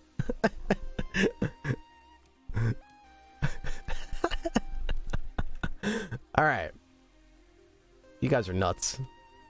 I like you, but you're crazy. Yo, double kill right now, call it a day. Double kill right now, call it a day. Bro, let's just get it done.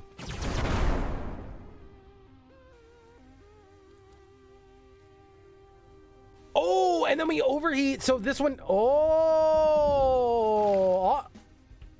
Wait, they don't both burn, right? Okay, yeah, I'm cooking. I'm cooking, bro. Right here. Right? Right? There's going to be like a triple hit of dopamine. These kids, they're going to have to put a warning on this game. They're going to have to put a damn warning, right? Not safe for consumption. Too much sugar. They're going to have to put a damn warning on this game. They're going to ban it on the App Store. Yeah. You're gonna have to sign it. You're gonna have to sign one of those things where you scroll all the way to the bottom and hit enter. It's just a bunch of gibberish about. Oh my god.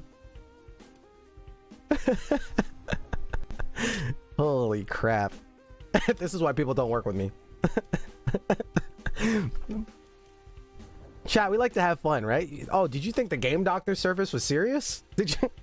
Oh, you thought this was serious? All right, this is a big turn for us.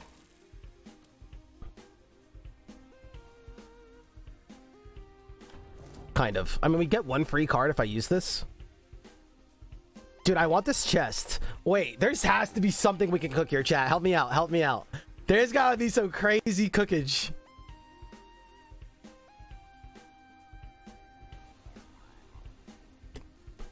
Cause like we could break this, right? So it's like 1. See, this is why I want to just play it out. 1. Like I want this to be quick. I want to just play out my hands, honestly. And I would probably add a time to mode. Like some high score chasing time mode or something. Man, that sounds sick. Like you're playing with a doom clock or something and it refreshes after every battle, or I don't know. It doesn't have to be that serious. I think there's another way to do it, but Alright, anyway. Boop. Boop. Boop, boop.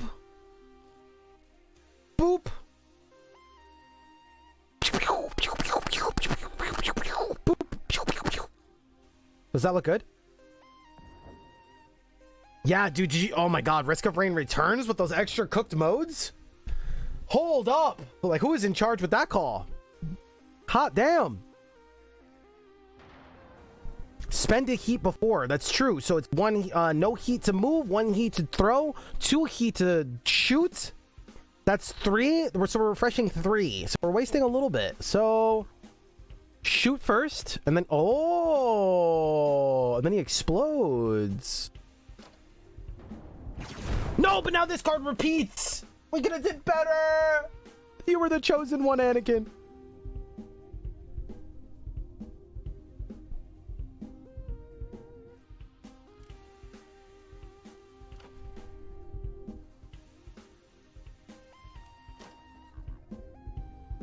I don't know.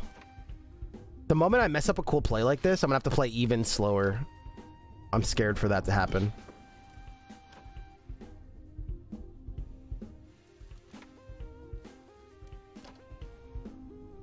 I get that this is unintuitive. They're not wrong. It has nothing to do with this indicator. It is just weird. It is weird. Every other card, especially if you play like me, right? You're teaching me to use chopsticks, and then you're telling me I'm using chopsticks wrong, right? Like, I'm dragging up here and playing, right? I think I'm starting to figure it out. I'm narrowing it in, right? I have to digest this stuff, right? I'm whispering. I've been secretly talking to Flamethrower. We've been having a weird relationship, right? And this whole time, it's been whispering me sweet nothings, right? And I'm listening. I'm trying to understand what it wants, right? I need to drag up. It locks it in, and then asks me to remove, right? Because every other card, I drag up, play. Oh, cool. Now I have to throw away, right? And lock it in, and then discard. So we're not having that moment. It's doing the opposite of every other card. I have to like drag it here, but no other card has asked me to do that, right? There's some weird stuff here, right? I'm a chopstick master. Don't even play with me. Don't even play with me. All right, here we go. I'm starting to figure it out, though, is all I'm saying. There's probably a bunch of different ways to fix it. I'm just saying it's not the indicator's fault. So is a card that chooses something in your hand a problem? I do not think so. No. I just think that we have to be careful of how we do it and make sure that it's clear. I do not think it's a problem, right? Other games do this too. I want to do some studying. I want to do some cooking for you guys. I think Slay the Spire has you point. I don't really remember, but how we're locking this in, right? Because I slide. So like, look, all of a sudden, this whole game, I'm playing slide, and now look what happens when I slide. Nothing, right? It's weird, right? I want to use the card, right? Step 1, use card. I'm using card. Okay, cool. Next step, I have to discard a card, right? There's 2 steps there, but it's not letting me do that. And I think that's part of our problem.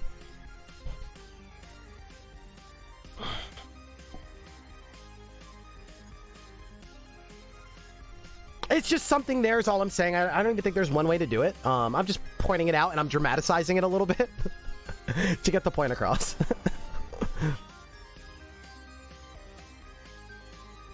So yes, I get probably why they were confused. I could feel it.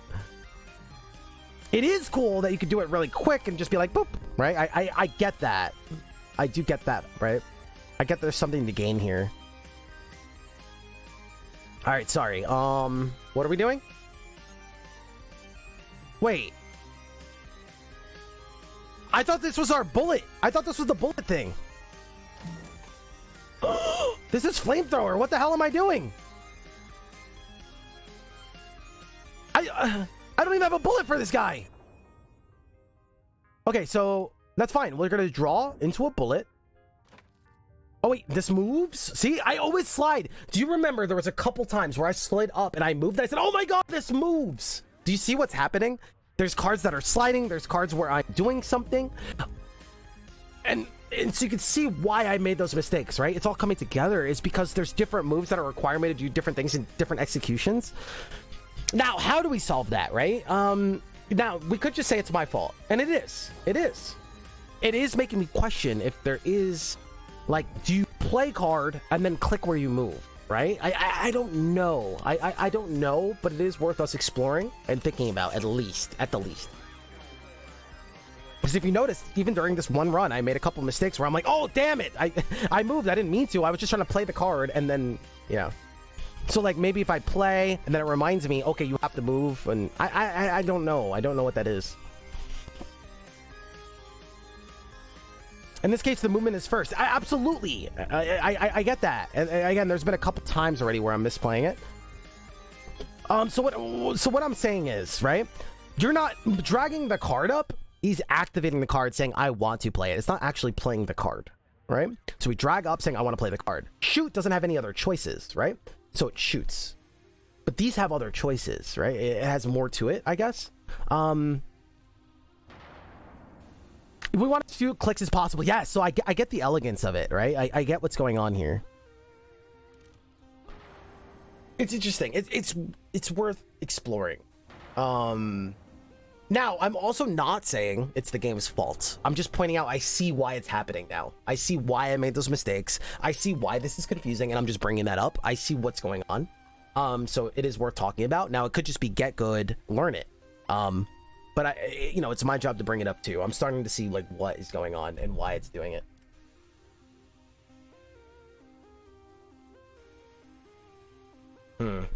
Yeah, because it's like also different, right? It's sometimes it's not like 2 clicks. Like here, it's click, click, click, click.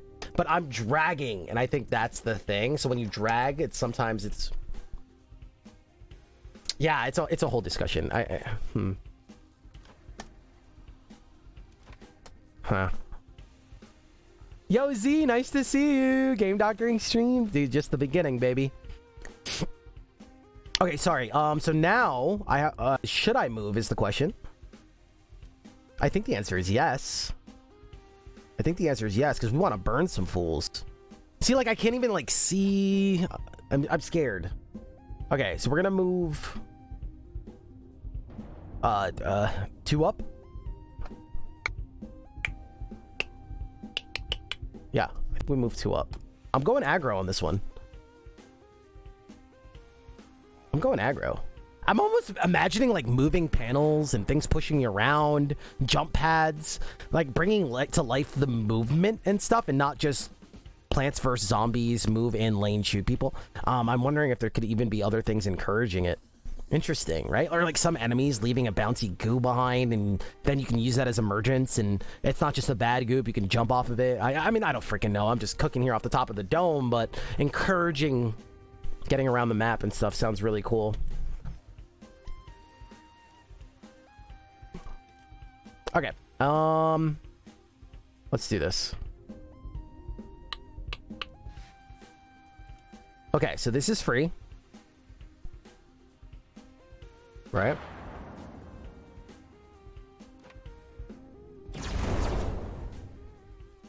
I don't know if that's what we wanted to do, but I'm here for it.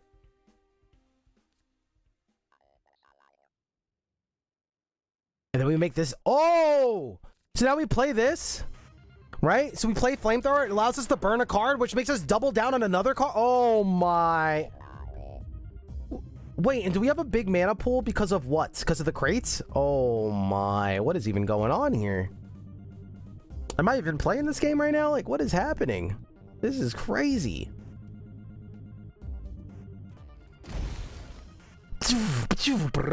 Right? Number rolling up. I'm thinking about my next turn. I'm freaking bouncing out of my chair. You guys are dead. You're dead. And I shoot, so this guy dies. GG. Boom! Boom! Wait, now I don't even want him to shoot. I want an autoplay. Like, don't shoot yet, you fool. I got more coming. I got more coming. We're cooking here.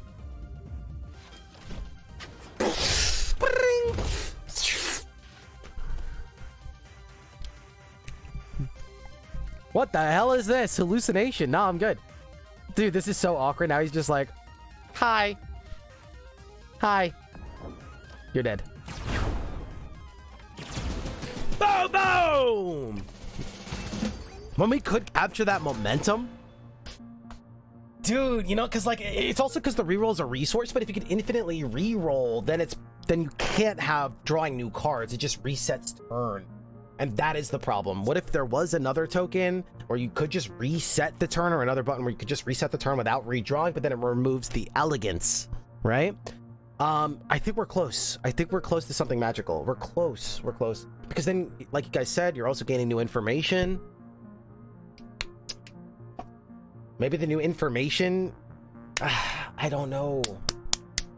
Maybe you just always know where people are going to pop up, so you're not gaining information. It's always the same. Maybe that's the play, right? Maybe the slimes always hop off in the same place.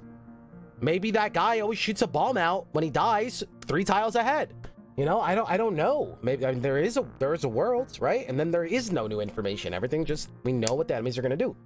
I don't know. I don't know.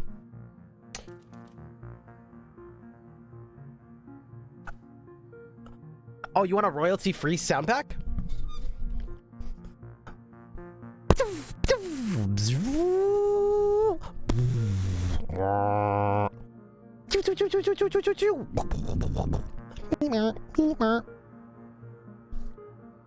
What the hell was that?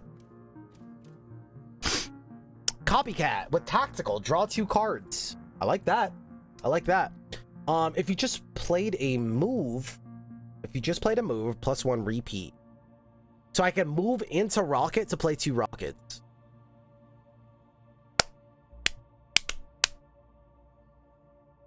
I want fire. I want stuff that says fire. Like reroll. Oh, also, when we're collecting these tokens, now that this is a huge part of your game, and it's not showcased at all. I kill that guy, and it feels like I killed any other guy. No. He has to feel special. It's the same when Space Invaders, and the guy comes across the screen and goes, he's very special. Same with Centipede, whatever, right? It's a special moment. When I kill that guy, I also want some kind of special sound effect. Again, it's early. I get it. You guys have thought about this already, but just being thorough.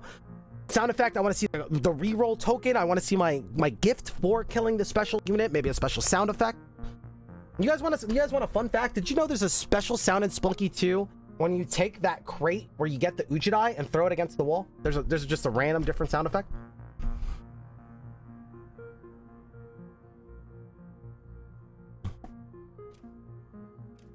Create a copy of a card and purge this card. And then draw 2.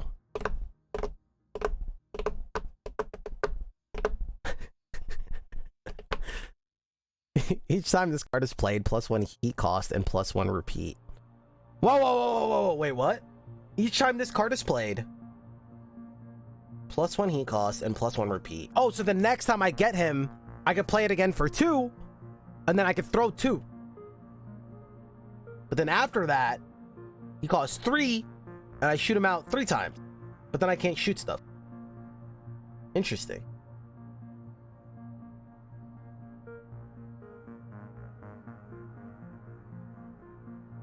Like, I'm starting to see it, right? Like, between the lines, right? And like, I'm like, okay, what would like Monster Train or, you know, another game do here? So then I'm cooking up some crazy build where I have something where a chance on repeat could repeat again, or small, you know, chance to, and like doing some crazy possibilities.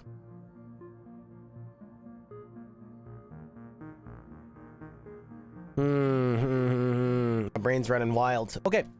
I think we're still looking for some kind of fire stuff.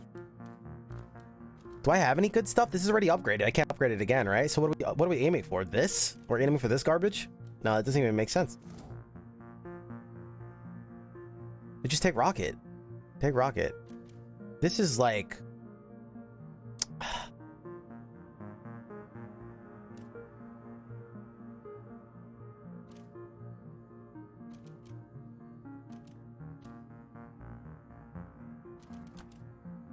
This thing is real close to cooking.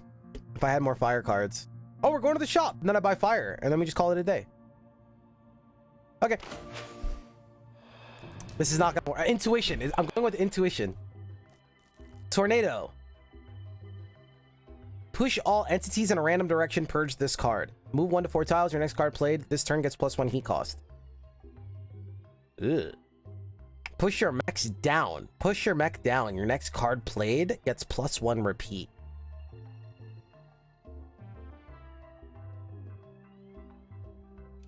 Another fuel. Fuel's tempting. Fuel's tempting. Fuel's like your mana, I guess. It's like the best you got. The first time you draw a junk... Yeah, where's my fire? I'm gonna reroll. Dude, I love the elegance of the reroll chats. Oh, I like the little coins in here. If you want to add to it, you can even have the little coins just drop right into it. Depends how crazy you guys want to get. The first time you draw a junk or burnt card each turn, draw a card. This is really good. Damn, that's really, really good. What am I going to throw away? I need my fire cards and I don't have anything else. A bomb. Bomb can get out of here. Bomb is a curse.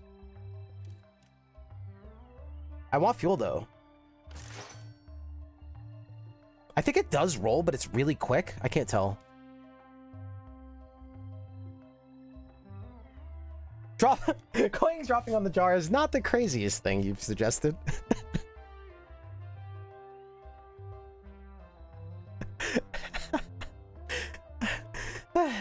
We're all mad here. Kaylin, nice to see you, dude. What's up? What's up? This is kind of cracked, but then I have $26,000. I have a lot of money, dude. Oh, it's our #1 fan? Oh, Federica, nice to meet you. Okay, cool. Yeah, I had no idea. 100 of hours. Cool, cool. Hell yeah. Hopefully a lot of the things we're talking about then gets you really excited and not like, ah!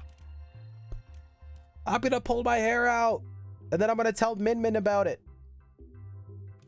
I think we will. Dude, this music's hitting. Uh-huh. She's gonna have like little facial expressions, like.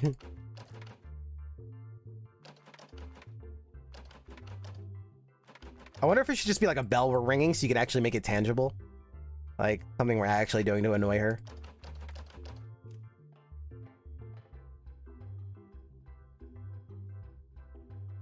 And then you put like a 1% chance that like a disco ball comes out of the freaking roof. Okay, a bell is cute, yeah. Add a random chance on their first hit. A 1% random chance that something fun will happen. All right, we need fire cards. Ready? Jaeger! Breakdown. Your mech detonates and strikes adjacent tiles. Add a jam. Oh, fire! Plasma fire! Fire 1 bullet upwards. Chains to nearby invaders for each junk or burnt card in your hand and discard.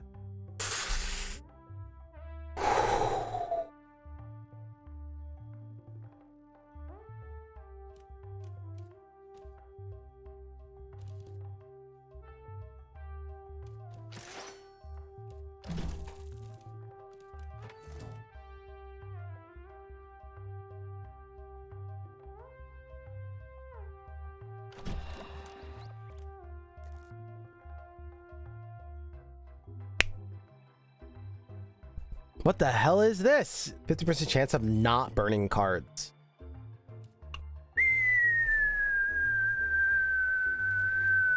Oh, there's sale. I love personally when games have the sale and then they slash out the full price and then show you the discount price. It just makes it even more satisfying and clear, like how much you're saving and stuff. It makes the sale feel better. It's a me thing. Something to keep in mind. Maybe not as elegant, I'm not sure. Play a card in your hand for free and purge it. Works on burnt cards. Oh, wow. Works on burnt cards.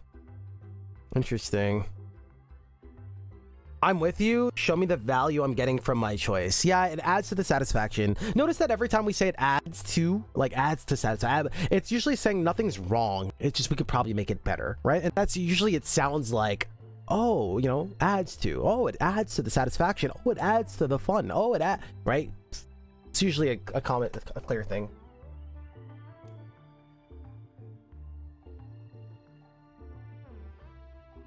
A few suggestions does sound like add crazy animations here. Yeah, so a big part of it's crazy animations or effects, stuff like that is part of our replayability and a part of what keeps us to the game, and parts of what makes us part of, like, imagine we're adding things to a cauldron. 1 part replayability, One part satisfaction, one part I can't put this game down, one part I can't wait to do another run, one part I'm gonna tell my friends about this, one part I'm watching a trailer that looks freaking awesome, I need to pick up this game. Right? We are not wasting time. This is not just for flair. Our games are not just our mechanics. Our games are not just our depth. That's what a lot of development nowadays is teaching us. Right? Oh, look at our mechanics. We're going in this direction that video games are just depth and mechanics. Fun! That visual satisfaction. Vampire Survivor just reminded us of this. Right? Oh, it's not just our cool enemy design. Vampire Survivor. Pfft, enemy design. Watch this. Because it's fun! It's... Right? This is a beautiful reminder that we're playing video games and we need that fun and satisfaction, right? And then when we can combo that with our depth, our strategy, our mechanics, when we can combo that, we're making a lover sandwich. A lover sandwich that I cannot wait to go to Steam and tell everybody about. I'm gonna go straight to that forum and I need to tell people about this love sandwich, right? But right now we don't. Right now we're like, oh, that's just extra. But we have cool mechanics. Look at the depth. Or we go, man, yeah, don't worry that this world's very boring and our early game's boring, but it's gonna get so good later. Right? We need that. We need the sandwich.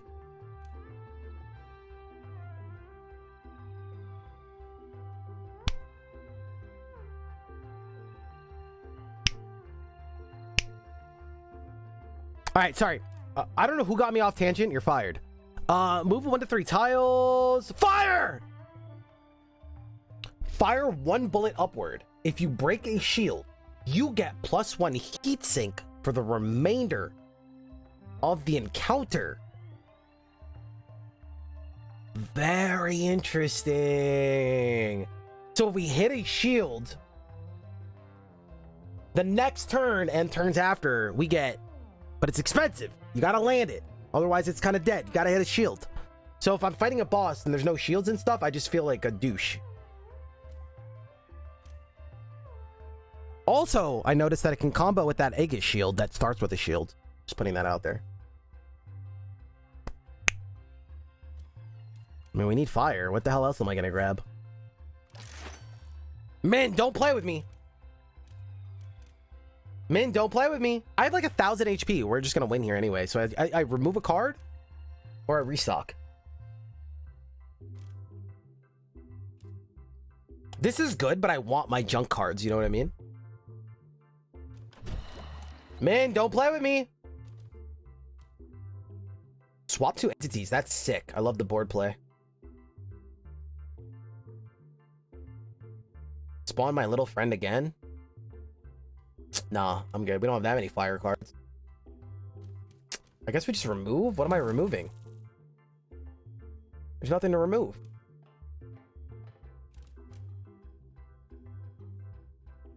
We can throw Rocket away, but my Rocket feels good. If we do throw Rocket away, we double down more on this. Question, each time heat costs more, and then after it shuffles, it goes back to normal, yeah? Or perma?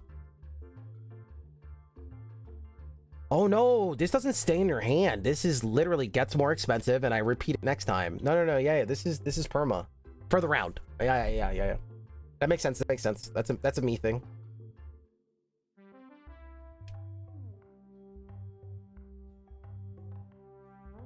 We do want to remove stuff, that's for sure. We do want to remove stuff. But I want this to keep hitting things, especially with the glasses. So I think I've removed this. All right, let's get it. Min, I got you another card. I'm gonna be crying in a little bit. Tip jar. All right, have a tip. Anti-mag artifact. Reduce the cost of push cards by 1 for the first time they are used. What the hell am I supposed to do with that, Min?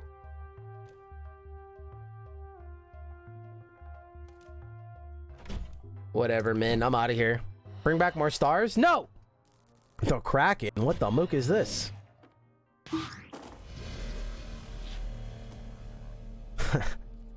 Holy fudge. Are you gonna shoot that? Is he shooting that? He's gonna shoot it. Nice.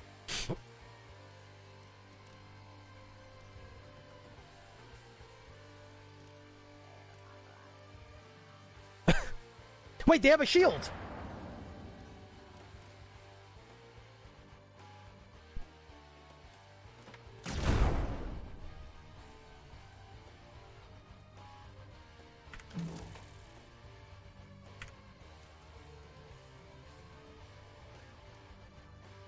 Wait, it gave it to me right away, the heatsink? Holy fudge. Dude, if you guys could find time to give identity to some of these cool shots, especially your rare cards. I'm saying that, I don't even know if that's rare. Where the hell is it?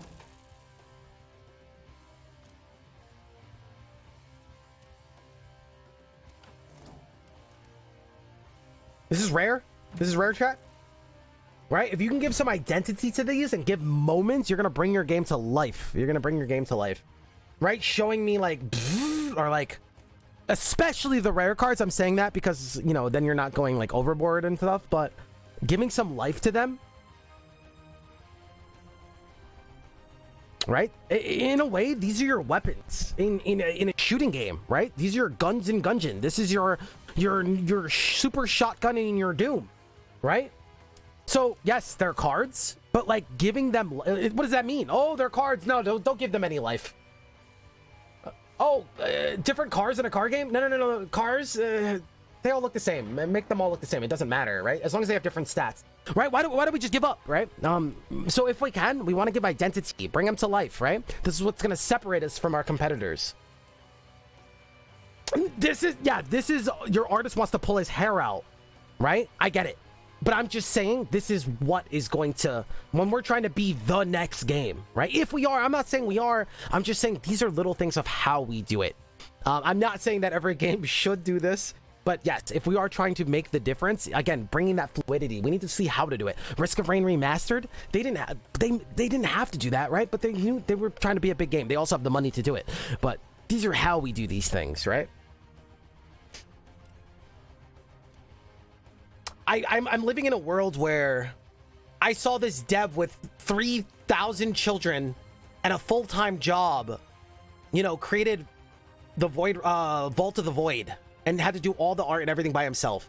It still blows my mind, right? And so when I see these kind of things, it's like, yeah, we're going to speak to what's possible. Again, I'm not saying it's tangible or we can actually do it. That being said, his 3D animations and stuff, he then got help, but...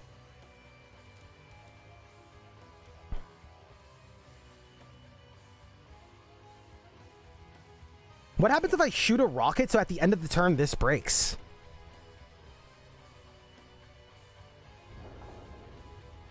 We don't get the value, right? We would lose the value? Huh. 3,000 children. Yeah, it won't work in your favor. Yeah, fair.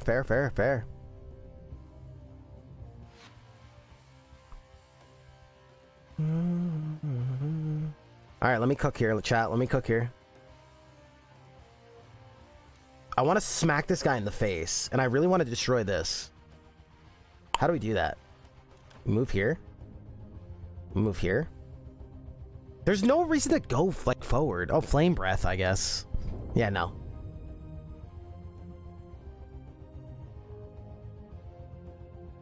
Yeah, again, and a lot of, if you guys are just coming in, I'm speaking to what's possible. I'm speaking to what's gonna pull. I'm speaking to how we like level up. Sometimes I'm speaking to like little things and little details, right? But it doesn't mean it's just, oh, sure, let me just pull this out of my back pocket, right? We have to take everything into consideration and value what we're going for, what, you know, what we're striving for, what our expectations are, right? What is our game calling for? So again, all these things that I'm talking about, I could see the game calling for it. Right, I could see it as clear as day. I could see the trailer already, right? And I could see it, but what we could actually obtain, what we could go for, you know.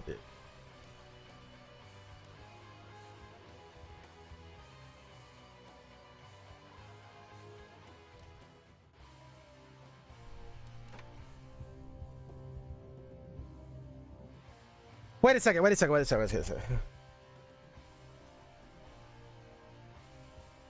Because if I overheat, it's gonna instantly end my turn. No, it's not. Why will it not end my turn? Because it knows. So it's not gonna end my turn. Dude, the game has a lot of trust. Like, this is a game where you could trust. You could trust it. They see it. They see the... Holy fudge. This game has my full trust. It would show me every edge case. I feel like it's not going to surprise me and like, oh, sorry, sucker.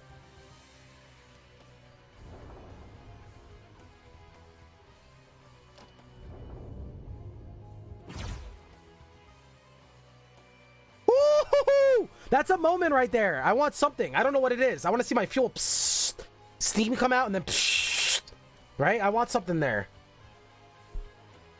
I want something there, right? That's a cool moment. And maybe the wood crackling sound there, like a box getting broken open, like a coffin getting broken open kind of thing. Why a coffin? I don't know. And then we hit him with this again. Wait, this says fire. Wait, can I get like a mega toss?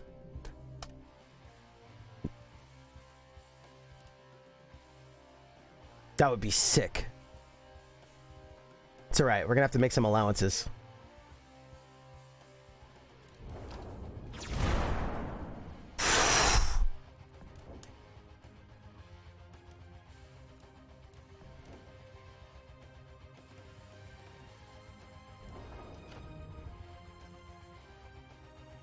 I can't reach these suckers.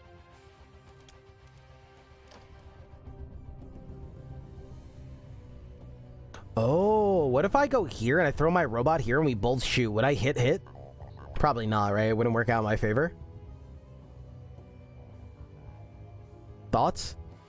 Or is there a rule? No, you said left to right, right? Oh yeah, so it wouldn't work out in my favor.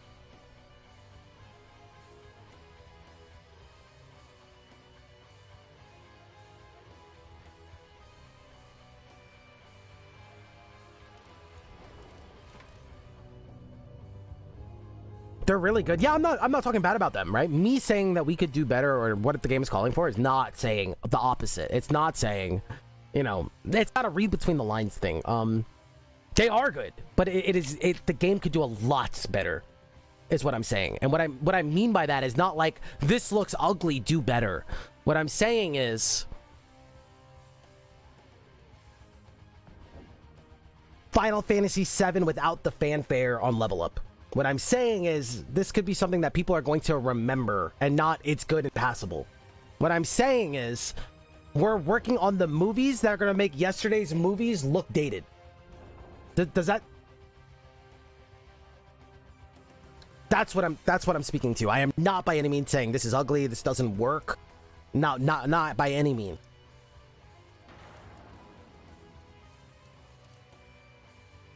Not by any means.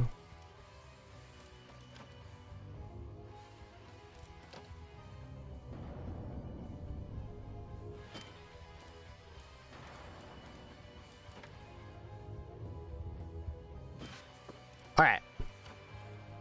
Let's see how this works. I don't think... It happens at the same time. Huh. I wonder if there could be something to do where it does work in our favor. Or maybe there is a way to make that work in our favor. Probably never, right?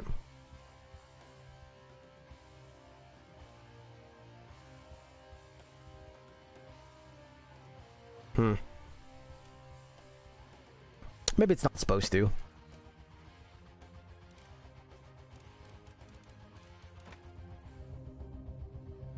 Let's get this guy out of our face, first of all. Yeah, that's fair. It is tough.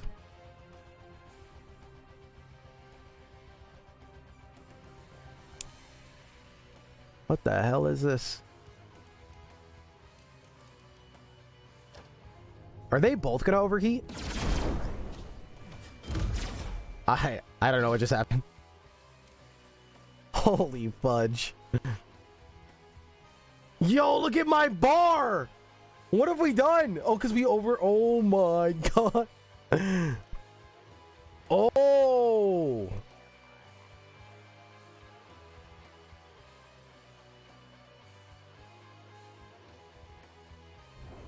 Dude, we get double shot or I can keep getting energy. Screw that! I'm gonna keep getting energy.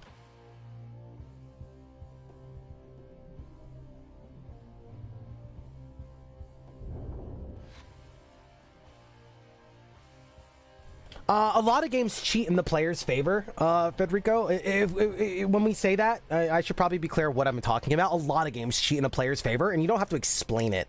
It's a game feel thing. But yes, in this case, I'm not saying that's what is happening here. I'm just mentioning it. It's just food for thought, really. We're trying on a piece of clothing here. That's all.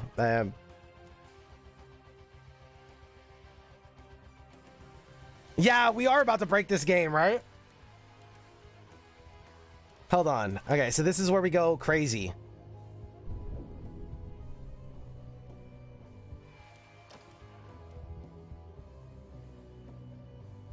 This shoots 3 times? Holy hell. I want to see that just because it would look so cool, but I feel like that's not a good idea. Oh, because we're in the threat range. Nah, I can't do it. I can't do it.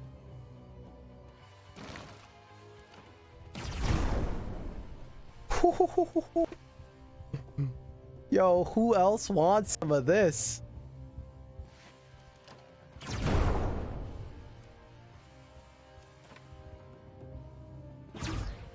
Holy hell! Damn it.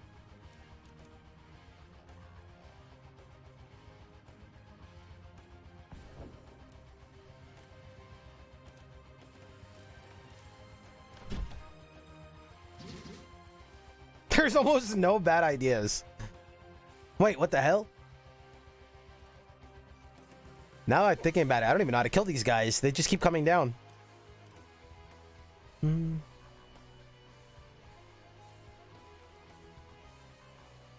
game seems to be stuttering. That's so funny that you said that. Do you guys see why I mentioned all those little things? That's so funny. Yes, it does give the appearance of being laggy and stuttering. I think we figured out that things pause for a second when you mouse over it. I'm not really sure. Or an animation, but okay. But yeah, there's this other effect. Anyway, that's so funny you said that. By the way, if you guys are just coming in, this is a super early version of never mind. Save my voice.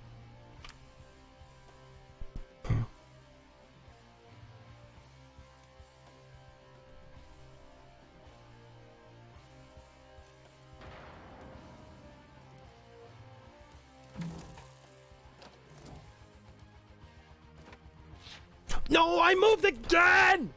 That's fine. Yo!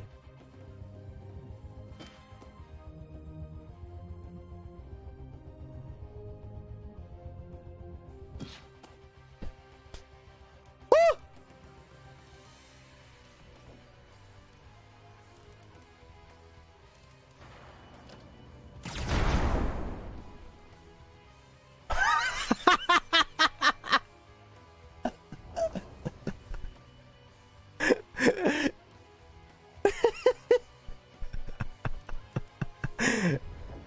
That's so funny.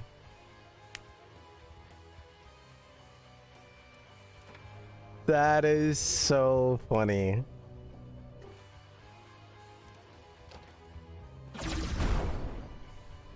Oh my god. Holy hell, dude. What is even happening? Now we're cooking.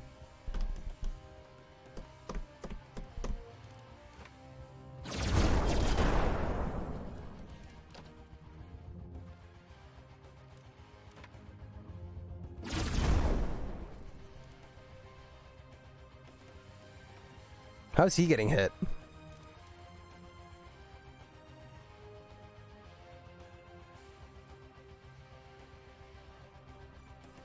Oh, chain to nearby invaders. But I don't even have a burnt card. Huh.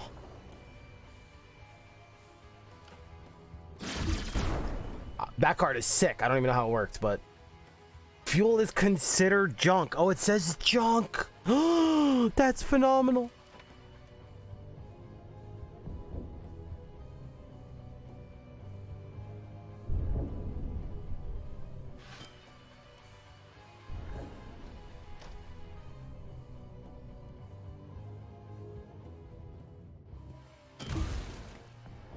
I don't even know if that... I don't know what just happened. That was sick, though. I don't know what just happened, but that whole turn was crazy.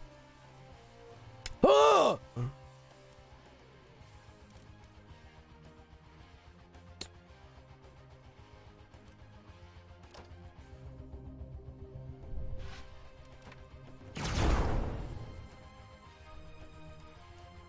What is even happening, chat?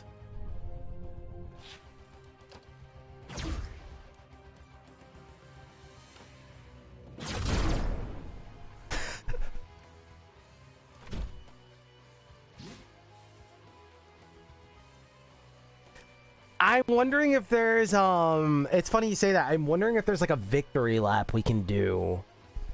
I'm wondering if there's like something we can do, because like this is like satisfying, right? But it's not the type of satisfying where we're like destroying your hordes of creatures. Right? I'm wondering if there's something there where we are fighting like random people, or there is this like victory lap final segment where there's a meltdown, or we're trying to get the hell out of here, or we're trying to leave the planet, or we're trying to get back to our ship, or we're trying to leave Earth, or whatever, and all these monsters are getting in our way, and it's supposed to be this victory lap. And so then we're encouraging that feeling of run wild. We're not in the boss fight anymore. We're like, let's blow some people up. Let's use our build. It could be something to think about. It's really cool. A lot of games don't do that. A lot of games are harder, hardest. And I see once in a while people toy with that idea and they'll just adopt it. And they go, hey, what if we just did like hard, satisfying, little tougher. They play with these like weird concepts, and there's a lot to be gained there. Not that you guys haven't thought about that, but yeah, just want to throw it out there. We have all types of devs here.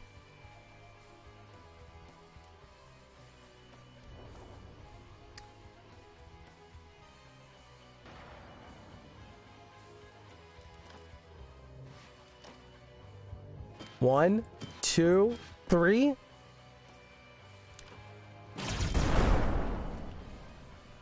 And I'm empty.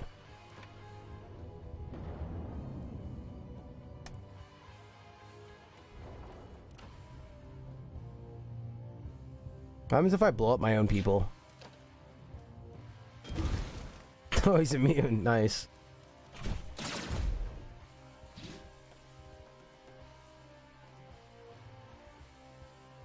Hey, now the 3 cost guy doesn't look hard to play. Yeah, Siphon went kind of crazy on this boss, huh? Holy fudge.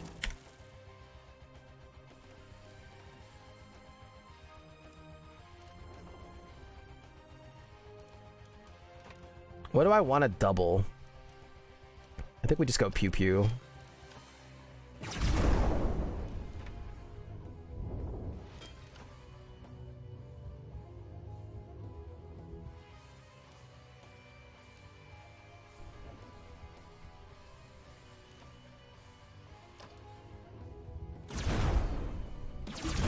Oh, that time it did work in my favor.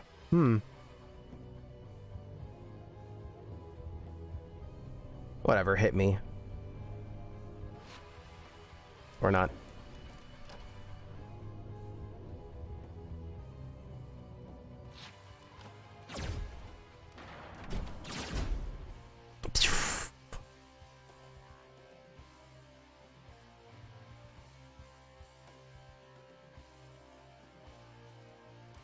Oh my god.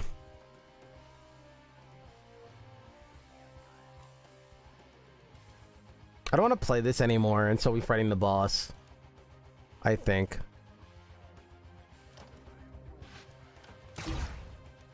Ooh, double shot.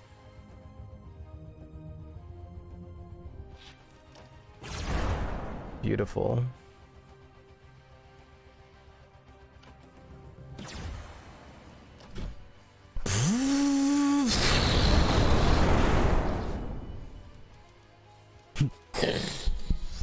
That's so crazy. So now this is his inside?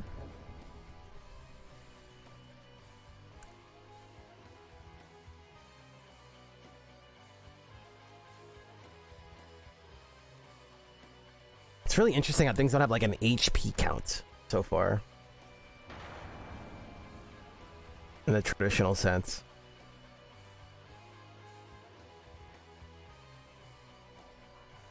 Save the timeline, defeat the heart, immune until after all flesh is destroyed.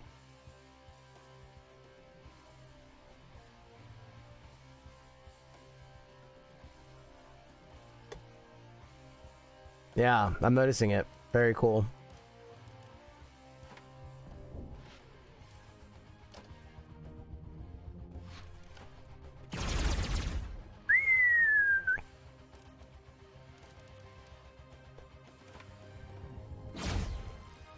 I don't got movement. Oh, we're also carrying over mana. I forgot. Can I just zap his shield off of him?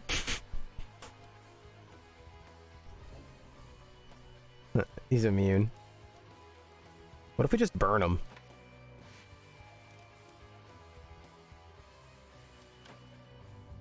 What if we just burn him? Oh, snap. Oh, snap. Right there, I would also pause on that screen and create a moment when you're seeing it, and then like crack, right? Like, you know, music pauses, right? Like make sure you grab that moment and make it feel different than another normal enemy once again. Great job. You unlocked the second difficulty. This is work in progress test. I love when I see new games doing that kind of stuff, especially in early access games. Like, hey, this is kind of filler. Eventually, blah blah blah is gonna go here.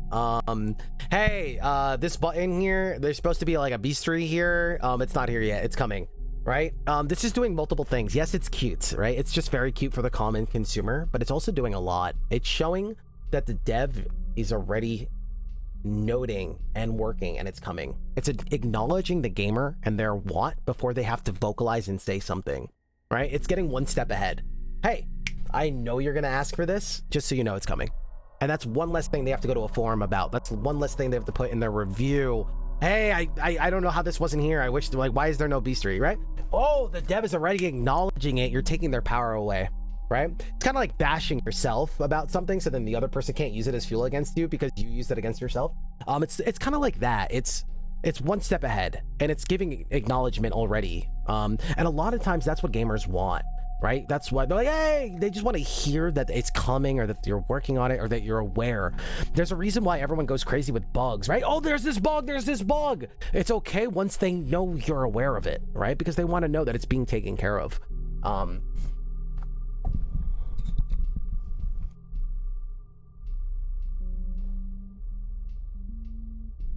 Ian, RoboQuest had those paths. Yeah, so you're seeing a lot of little tricks, but not only that, you're just letting the player know that it's coming and that they're aware of something to look forward to, right? It has multiple good things. But yes, knowing that there's gonna be, let's say there's gonna be more, right? And we talked about this the other day. Sometimes devs just do a bad job of having a lot of content, but making it look like they don't. Right? Sometimes they just don't see that, right? No, don't worry, I have a lot. But you're not there to explain that to average Joe who's in so-and-so's basement, who just bought your game and they're trying it out and they're going to give it 30 minutes, right? You're not there. You're not, unless you're in their closet. Don't let me know if you are. You're not going to tell them that there's more. They need to see that. And a lot of devs just do themselves a disservice by kind of like shooting themselves in the foot because they don't know how to showcase, hey, there's a lot here. Hey, there's more here. Hey, get excited. Right? So yes, bestiaries, things like that show this, but then also, hey, you know, letting the player know, hey, the game's getting bigger. Hey, don't worry, did you see this part? Oh, this is gonna open now. Hey, what is this? Right? Showcasing that there is more. There's this beautiful, amazing game called Necropolis back in the day, and it was so hyped, right? Think about like the big hype games today. It was like hype like that in the indie world back in the day because it was a Dark Souls roguelike with co-op. And people were so hyped. I remember going to PAX and there was this huge line to even play it, right? And this was well before I was doing what I was today. And here is little Esty game doctor, you know, in my doctor uniform. And, you know, I was in line and I was just so excited and I chatted about him with it. And that game had this disservice because people were so hyped. But when they first jumped into the game, some people were beating it on their first run. And it was hard, but, you know, people were beating it on their first run. They were seeing things. And the game did a terrible job because it wanted mystery. So what they did is they used mystery. They wanted mystery and all this stuff to, they want people to, explore the game. They don't want to, you don't want to lose that. You don't want to lose that form of mystery. So what they did is they sacrificed letting the player know, hey, the game is getting bigger. They did it in secret, right? And what happens is people were very upset, refunding the game, bad votes, down votes on Steam, right? But secretly, if you kept playing, the game was secretly getting bigger. They just didn't acknowledge that to the player at all. So they shot themselves in the foot, right? So we want to be very aware of this stuff. Other people have tread this path. And today, even in today, that was years ago, today, people still do a very poor job at it, right? We use this as a tool in our favor because it lets the player know there's more. It does multiple things. It lets them feel more bang for their buck early on when there's not more, because a lot of times devs like to shrink the early game, right? And that's also part of onboarding. So it does a lot of things to also let the player know and let their bang for their buck feel valued, and you're letting them know there's more to look forward to. We can do this in very elegant ways. There's not one way to do this. So I just want to bring that up. We have seen cases where devs do a very bad job and it does not go well. How do you know the devs aren't in your walls? I believe it. Timeline diverged. Can we talk about the screen? What the hell is going on? New Act 2 special encounter. New Act 1 invader. New Act 3 invader. This is phenomenal. This is phenomenal. I wonder... Okay, so there's so much here, right? What are we used to? We're used to fast food of gaming. What are we used to? Oh, you beat the game. Here's a new artifact that you can find on a future run, right? What we're used to is... You beat the game, try New Game Plus, where we give everybody 50% extra HP and we give you less choice. That's what we're used to, right? We're used to these fast food. So here, this is a huge plus to see that the game is getting bigger, right? New Act 2 stuff. Wait, a new enemy to spice up the game, right? Oh, now I just beat the game, but it's going to get spicier. The random generation, the new enemies, the new encounters, who knows, right? Oh my God, cool. New Act 3 invader, right? This is awesome. This is awesome. This is already a leaps and bounds, this is already on the high road. 2, I wonder if we could actually show the guy. I wonder if it has to be a Pokemon, guess the Pokemon. Because they don't know what the creature is, right? So even if we see it, we can guess, we can start to guesstimate, we can start to make, I mean, again, I'm not saying that is how it be. Maybe it could stay in shroudness and mystery. I'm just toying with the idea. This is just a question to see if you guys have thought about it. This is not to say do one way or the other. But yes, I love this. I think this is great. I'm wondering if there's even a way to show more, like not show more, but say, hey, next time come back for more. Like I wonder if there's a,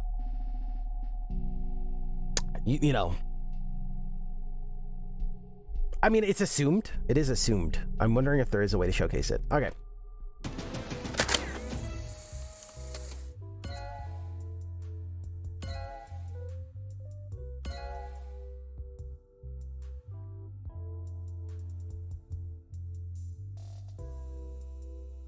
I don't know what that level up just did. I'm guessing if I click this, I'll find out. This is so cute, by the way. Oh my God, look at the little postcard.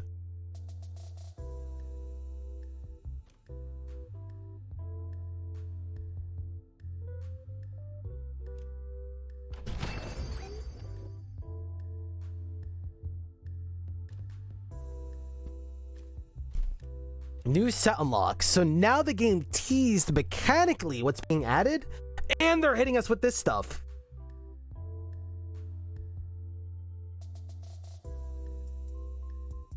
Big plus, right? Big positive, right?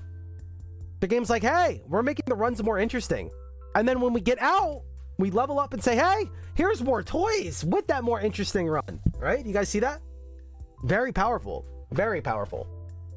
And the game is like, here's a bunch of stuff, right? It's not even like, here's your one new toy that you might find on your next run. They're like, here's a bunch of new stuff, have fun, right? And it also allows them to make packs of stuff that maybe synergize well together, or like, here's a bunch of new toys. Oh, check this out. Very cool, very cool. And here's all my fire items, of course. New set unlock. Shuffle your discard pile into your draw pile, then draw that many and play all cards with fire in its title for free. It's really interesting. A lot of this stuff comes to my head, but it makes me just think I'm just going to keep shooting down a line. So I'm hoping there's a lot of enemies lined up so I can get some really cool value. Because enemies don't have HP in this game. You just kind of like one-shot them. But I'm imagining that there's plenty of times that it is going to be very satisfying. And shields. When your bullets miss, strike something immune. When your bullets miss or strike something immune, draw 1 card. Very cool. Ricochet fire. Fire 1 bullet diagonally up left. It ricochets off grid edges and shielded entities up to 3 times.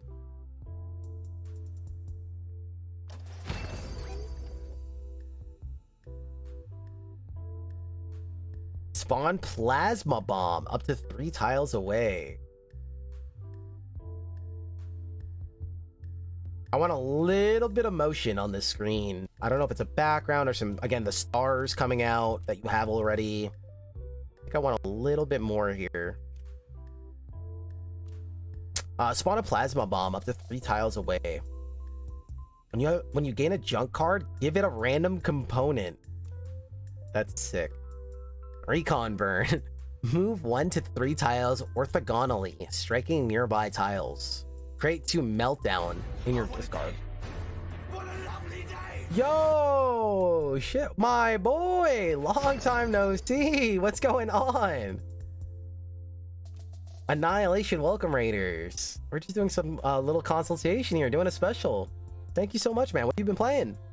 Detonate a bomb with +2 radius, burn adjacent cards. Oh my god! Hand adjacency stuff.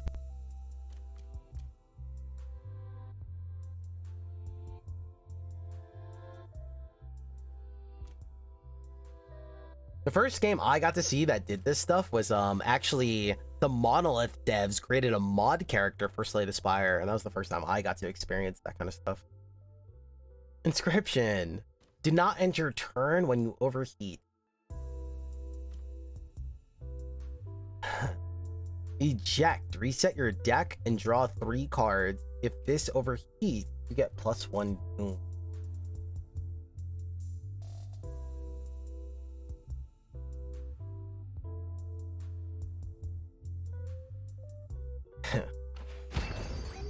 Pilot unlocked. Obtained by burning 5 cards. Damn, this game's throwing it all at us. Oh, the star effect. That's cool. That's cool. Pilot unlocked. Obtained by completing the tutorial. Maybe those other cards did that, actually. Pilot unlocked. Obtained by completing the tutorial. Yes.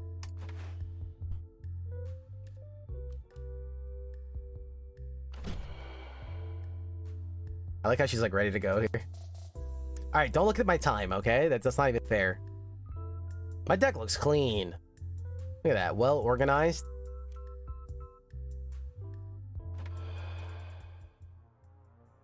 Wait, I was trying to go back to the other page. I think the other one was just proceed though. Yo, we're just getting started. Glossary. Beautiful, beautiful. We'll look more into that. This is what I want to see. Okay, cool.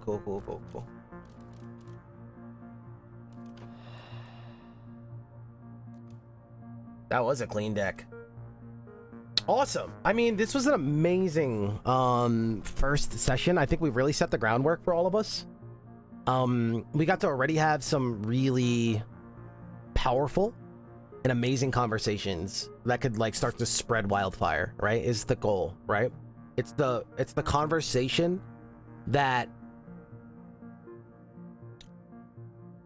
makes expanded results, right? It's not the result of the conversation, it's what comes from the conversation, the process that comes from, and the wheels that turn from the conversations, right? And this is why we're dancing in powerful conversations, and that's what this is all about. That leads to powerful, tangible results that make results. The results that make results, right? A lot of powerful stuff here. And again, now as we start to speed up the process, right? We learned how to play. We went through the tutorial. We did all of this cool stuff. We got to talk about a lot of the basic stuff already. We got to talk a lot about game feel, right? We got to talk a lot about pacing and things like that. Bringing it to life and how this looked, clarity, all of these things. And now we're going to be looking for we went very heavy on the visual things. We need to start looking at how it feels to replay the game, right? What does it feel like? What is going through our head? Does it feel samey? Did we get to experience it all on that run, right? And now we're just kind of chasing that high again, or we felt the best it could feel, right? Does it feel like we're cooking up something really cool, or does it feel kind of just artificial, right? And we want to talk about all those things, right? Because it is hard to obtain sometimes. So we want to see like where this is going. And again, I do think all the dopamine and all the sound effects and the punchiness that we talked about is going to be a big part of it. Same as a high score chaser or an arcade game. What else? Now we have a new character to play with, and a new mech, and we get to see how that feels. Does it feel like a fresh new game? Are we approaching enemies differently because we're playing this mech, right? Are we approaching them the same, and how does that feel? And then if we play the same girl and jump in the mech, how does that feel? Does it feel like we're cooking up something different, or does it feel mostly similar, right? And why, and where can we go to change those things, right? We need to experience all of those things. So man, this is a great starting point. And again, next week we're going to do the same thing, and then after that we're probably going to be doing doubles every week, like double sessions, if not more. So yes, you're going to be seeing a lot, and again, we are doing a deep dive, and we're going to be doing it all throughout. We don't have a mech unlock screen. Oh, cool. Okay. Oh, and then it's saying new. Wait, she has her own bar of like unlocks, and then oh. Noelle, complexity, cool-headed tactician, obsessed with hot chocolate. I get it. That's a sick jacket, by the way. Reminds me of the Final Fantasy character. Permafrost, your rightmost card is unburnt and becomes frozen when your turn ends. Ooh, playing with positional stuff? And it allows us to keep a burnt card on the right side to unburn it. So we get, oh, interesting. Chaser, fire one bullet upward, automatically played for free after a card with fire in its title is played. Wait. Automatically played for free after a card with fire in its title is played. So we play a card with fire, and then these just shoot out.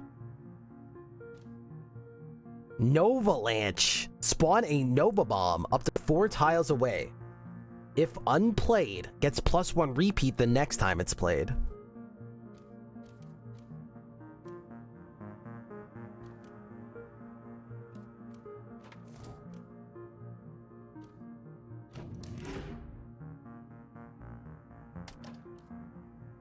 Stinger, holy hell!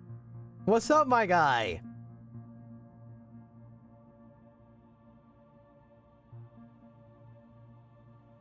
Biomechanically jelly core needs jolts to stay alive.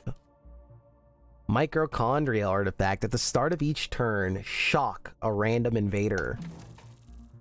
When an entity with shock is struck, you gain 1 power, and that entity is no longer shocked. Wait, so this guy farms power to stay awake. Move 1 to 3 tiles. Oh my god, this guy uses a completely different mechanic. Strike an adjacent entity. Chat. This game might be cooking. This is the stuff we're talking about, right? And I remember, before we even looked at the screen, one of the things that we want to look for, this goes for all games, right? This is what replayability is. We don't want, hey, I found a different card to play, right? That doesn't do anything, because then once I found that card, that experience is gone. It's the in-between, right? It's how I, the player, draft and decide to use different cards to create something different, right? That's why you could play Monster Train so much and so for so long, is because they're not saying play this card and this card does something. They're saying, what kind of things did I put on this card, and what did I make broken, and what did I decide to build around this run because I'm making crazy concoctions, right? It's the in-between. It's how things are tied together. That glue that I'm the glue, and what I decide to kind of create, right? That synergy, right? And the games that allow us to kind of mold it or break it feel really good because we're doing that, right? If that makes sense. So when we could take the same board and play it wildly different and use cards in a different way, right? We're creating that replayability, that X factor, right? Now, that's not just it. It's all the other things we talked about, but that's a big layer of it, right? That's a big source of it. It's where the magic's at. So that's why we're going to be exploring all of these things. This is really exciting. This is really, really exciting. Yeah, different energy mechanic, right? Holy hell. So yeah, we have all of these things, and it sets up a powerful basis, especially for all the developers here. I'm sure you could apply a lot of the stuff that we talked about to your work, whether it is a deck builder or not a deck builder. Maybe you're making an action game, right? We're talking about a lot of cheats and a lot of tools that we can use to make more successful impacts and remove blind spots from our game, right? We talked about so many concepts here. So, again, if you have things for me, you could always slide in my DMs on Twitter or message me on Discord or Twitter. Get in the conversation. Axolotl, again, big thank you for setting this up for us and kind of being our host and hiring me so we can, you know, do this Game Doctor action and create this space so we can empower devs, because that's what it's all about, is being in this conversation and removing blind spots, right? I want to add that, like, Star Vaders in such a beautiful place already. Most of the time, we're not even in a spot where we can talk about fidelity and punch, because we're still working about, like, little mechanics and the controls don't feel up to date, right? And that's where we are most of the time, right? This is a high roll, right? This is the top percent already, if that makes sense, as far as the fundamentals and mechanics and stuff, so we can focus on these other things. But most games are not even there yet, right? So that's just showing you the importance, because, like, it's not like, oh, but they're early, right? They don't have it yet. No, I'm talking about release games. I'm talking about released. I'm talking about they worked on it for 2 years already, and it's released, right? I'm talking about those. Most of the time, we're not even fundamentally there yet before we can even start doing all the cool stuff, right? We have a cool idea, but the rest is not there. So that's why these conversations are so important. That's why an outside perspective, and that's why getting a professional. When I say professional, I mean somebody that digests the market. I'm not saying somebody that's going to tell you their preferences. I'm not telling you somebody that likes these kind of games, so they're going to tell you what they like. I'm not talking about that. I'm talking about somebody that digests all the games on the market, so you know where the market is at, what the expectations are at, right? That's what I'm talking about. That cannot be faked. Ladies and gentlemen, holy hell, this was such an amazing start. This looks juicy. Can we please drop a link to Star Vaders as well, so people know where to go? There's also a free demo out there that you can download as well. But I'm glad that you guys got to sit on this stuff, because usually this stuff is private. So I'm glad that you guys also got to learn from it. We got to make a big event out of it. And again, we're going to have multiple sessions. So follow us on Twitter. You'll be able to see when our next section is. And then after that, we'll try to set up a schedule. And again, we're going to have a lot more powerful conversations. We're going to be getting into other characters, why they differ, why they feel good, why you want to come back to them. Is the replayability there? And if not, SD, where is the replayability? Where do we find it, and how do we create it? We're going to be talking about all those things. Guys, this was incredible. This was an incredible start. I really hope that you guys got something out of it, whether you're a dev or not a dev. I hope you got some power out of it. And again, this is just the beginning. And move kind of slow today. It's been incredible. This is just the beginning. Thanks for the stream. Oh, it's my pleasure. Thanks for allowing us to deep dive and for having me. On that note, we're gonna slowly wrap things up here, chat. I had a 14-hour day yesterday. We had a 10-hour day before that.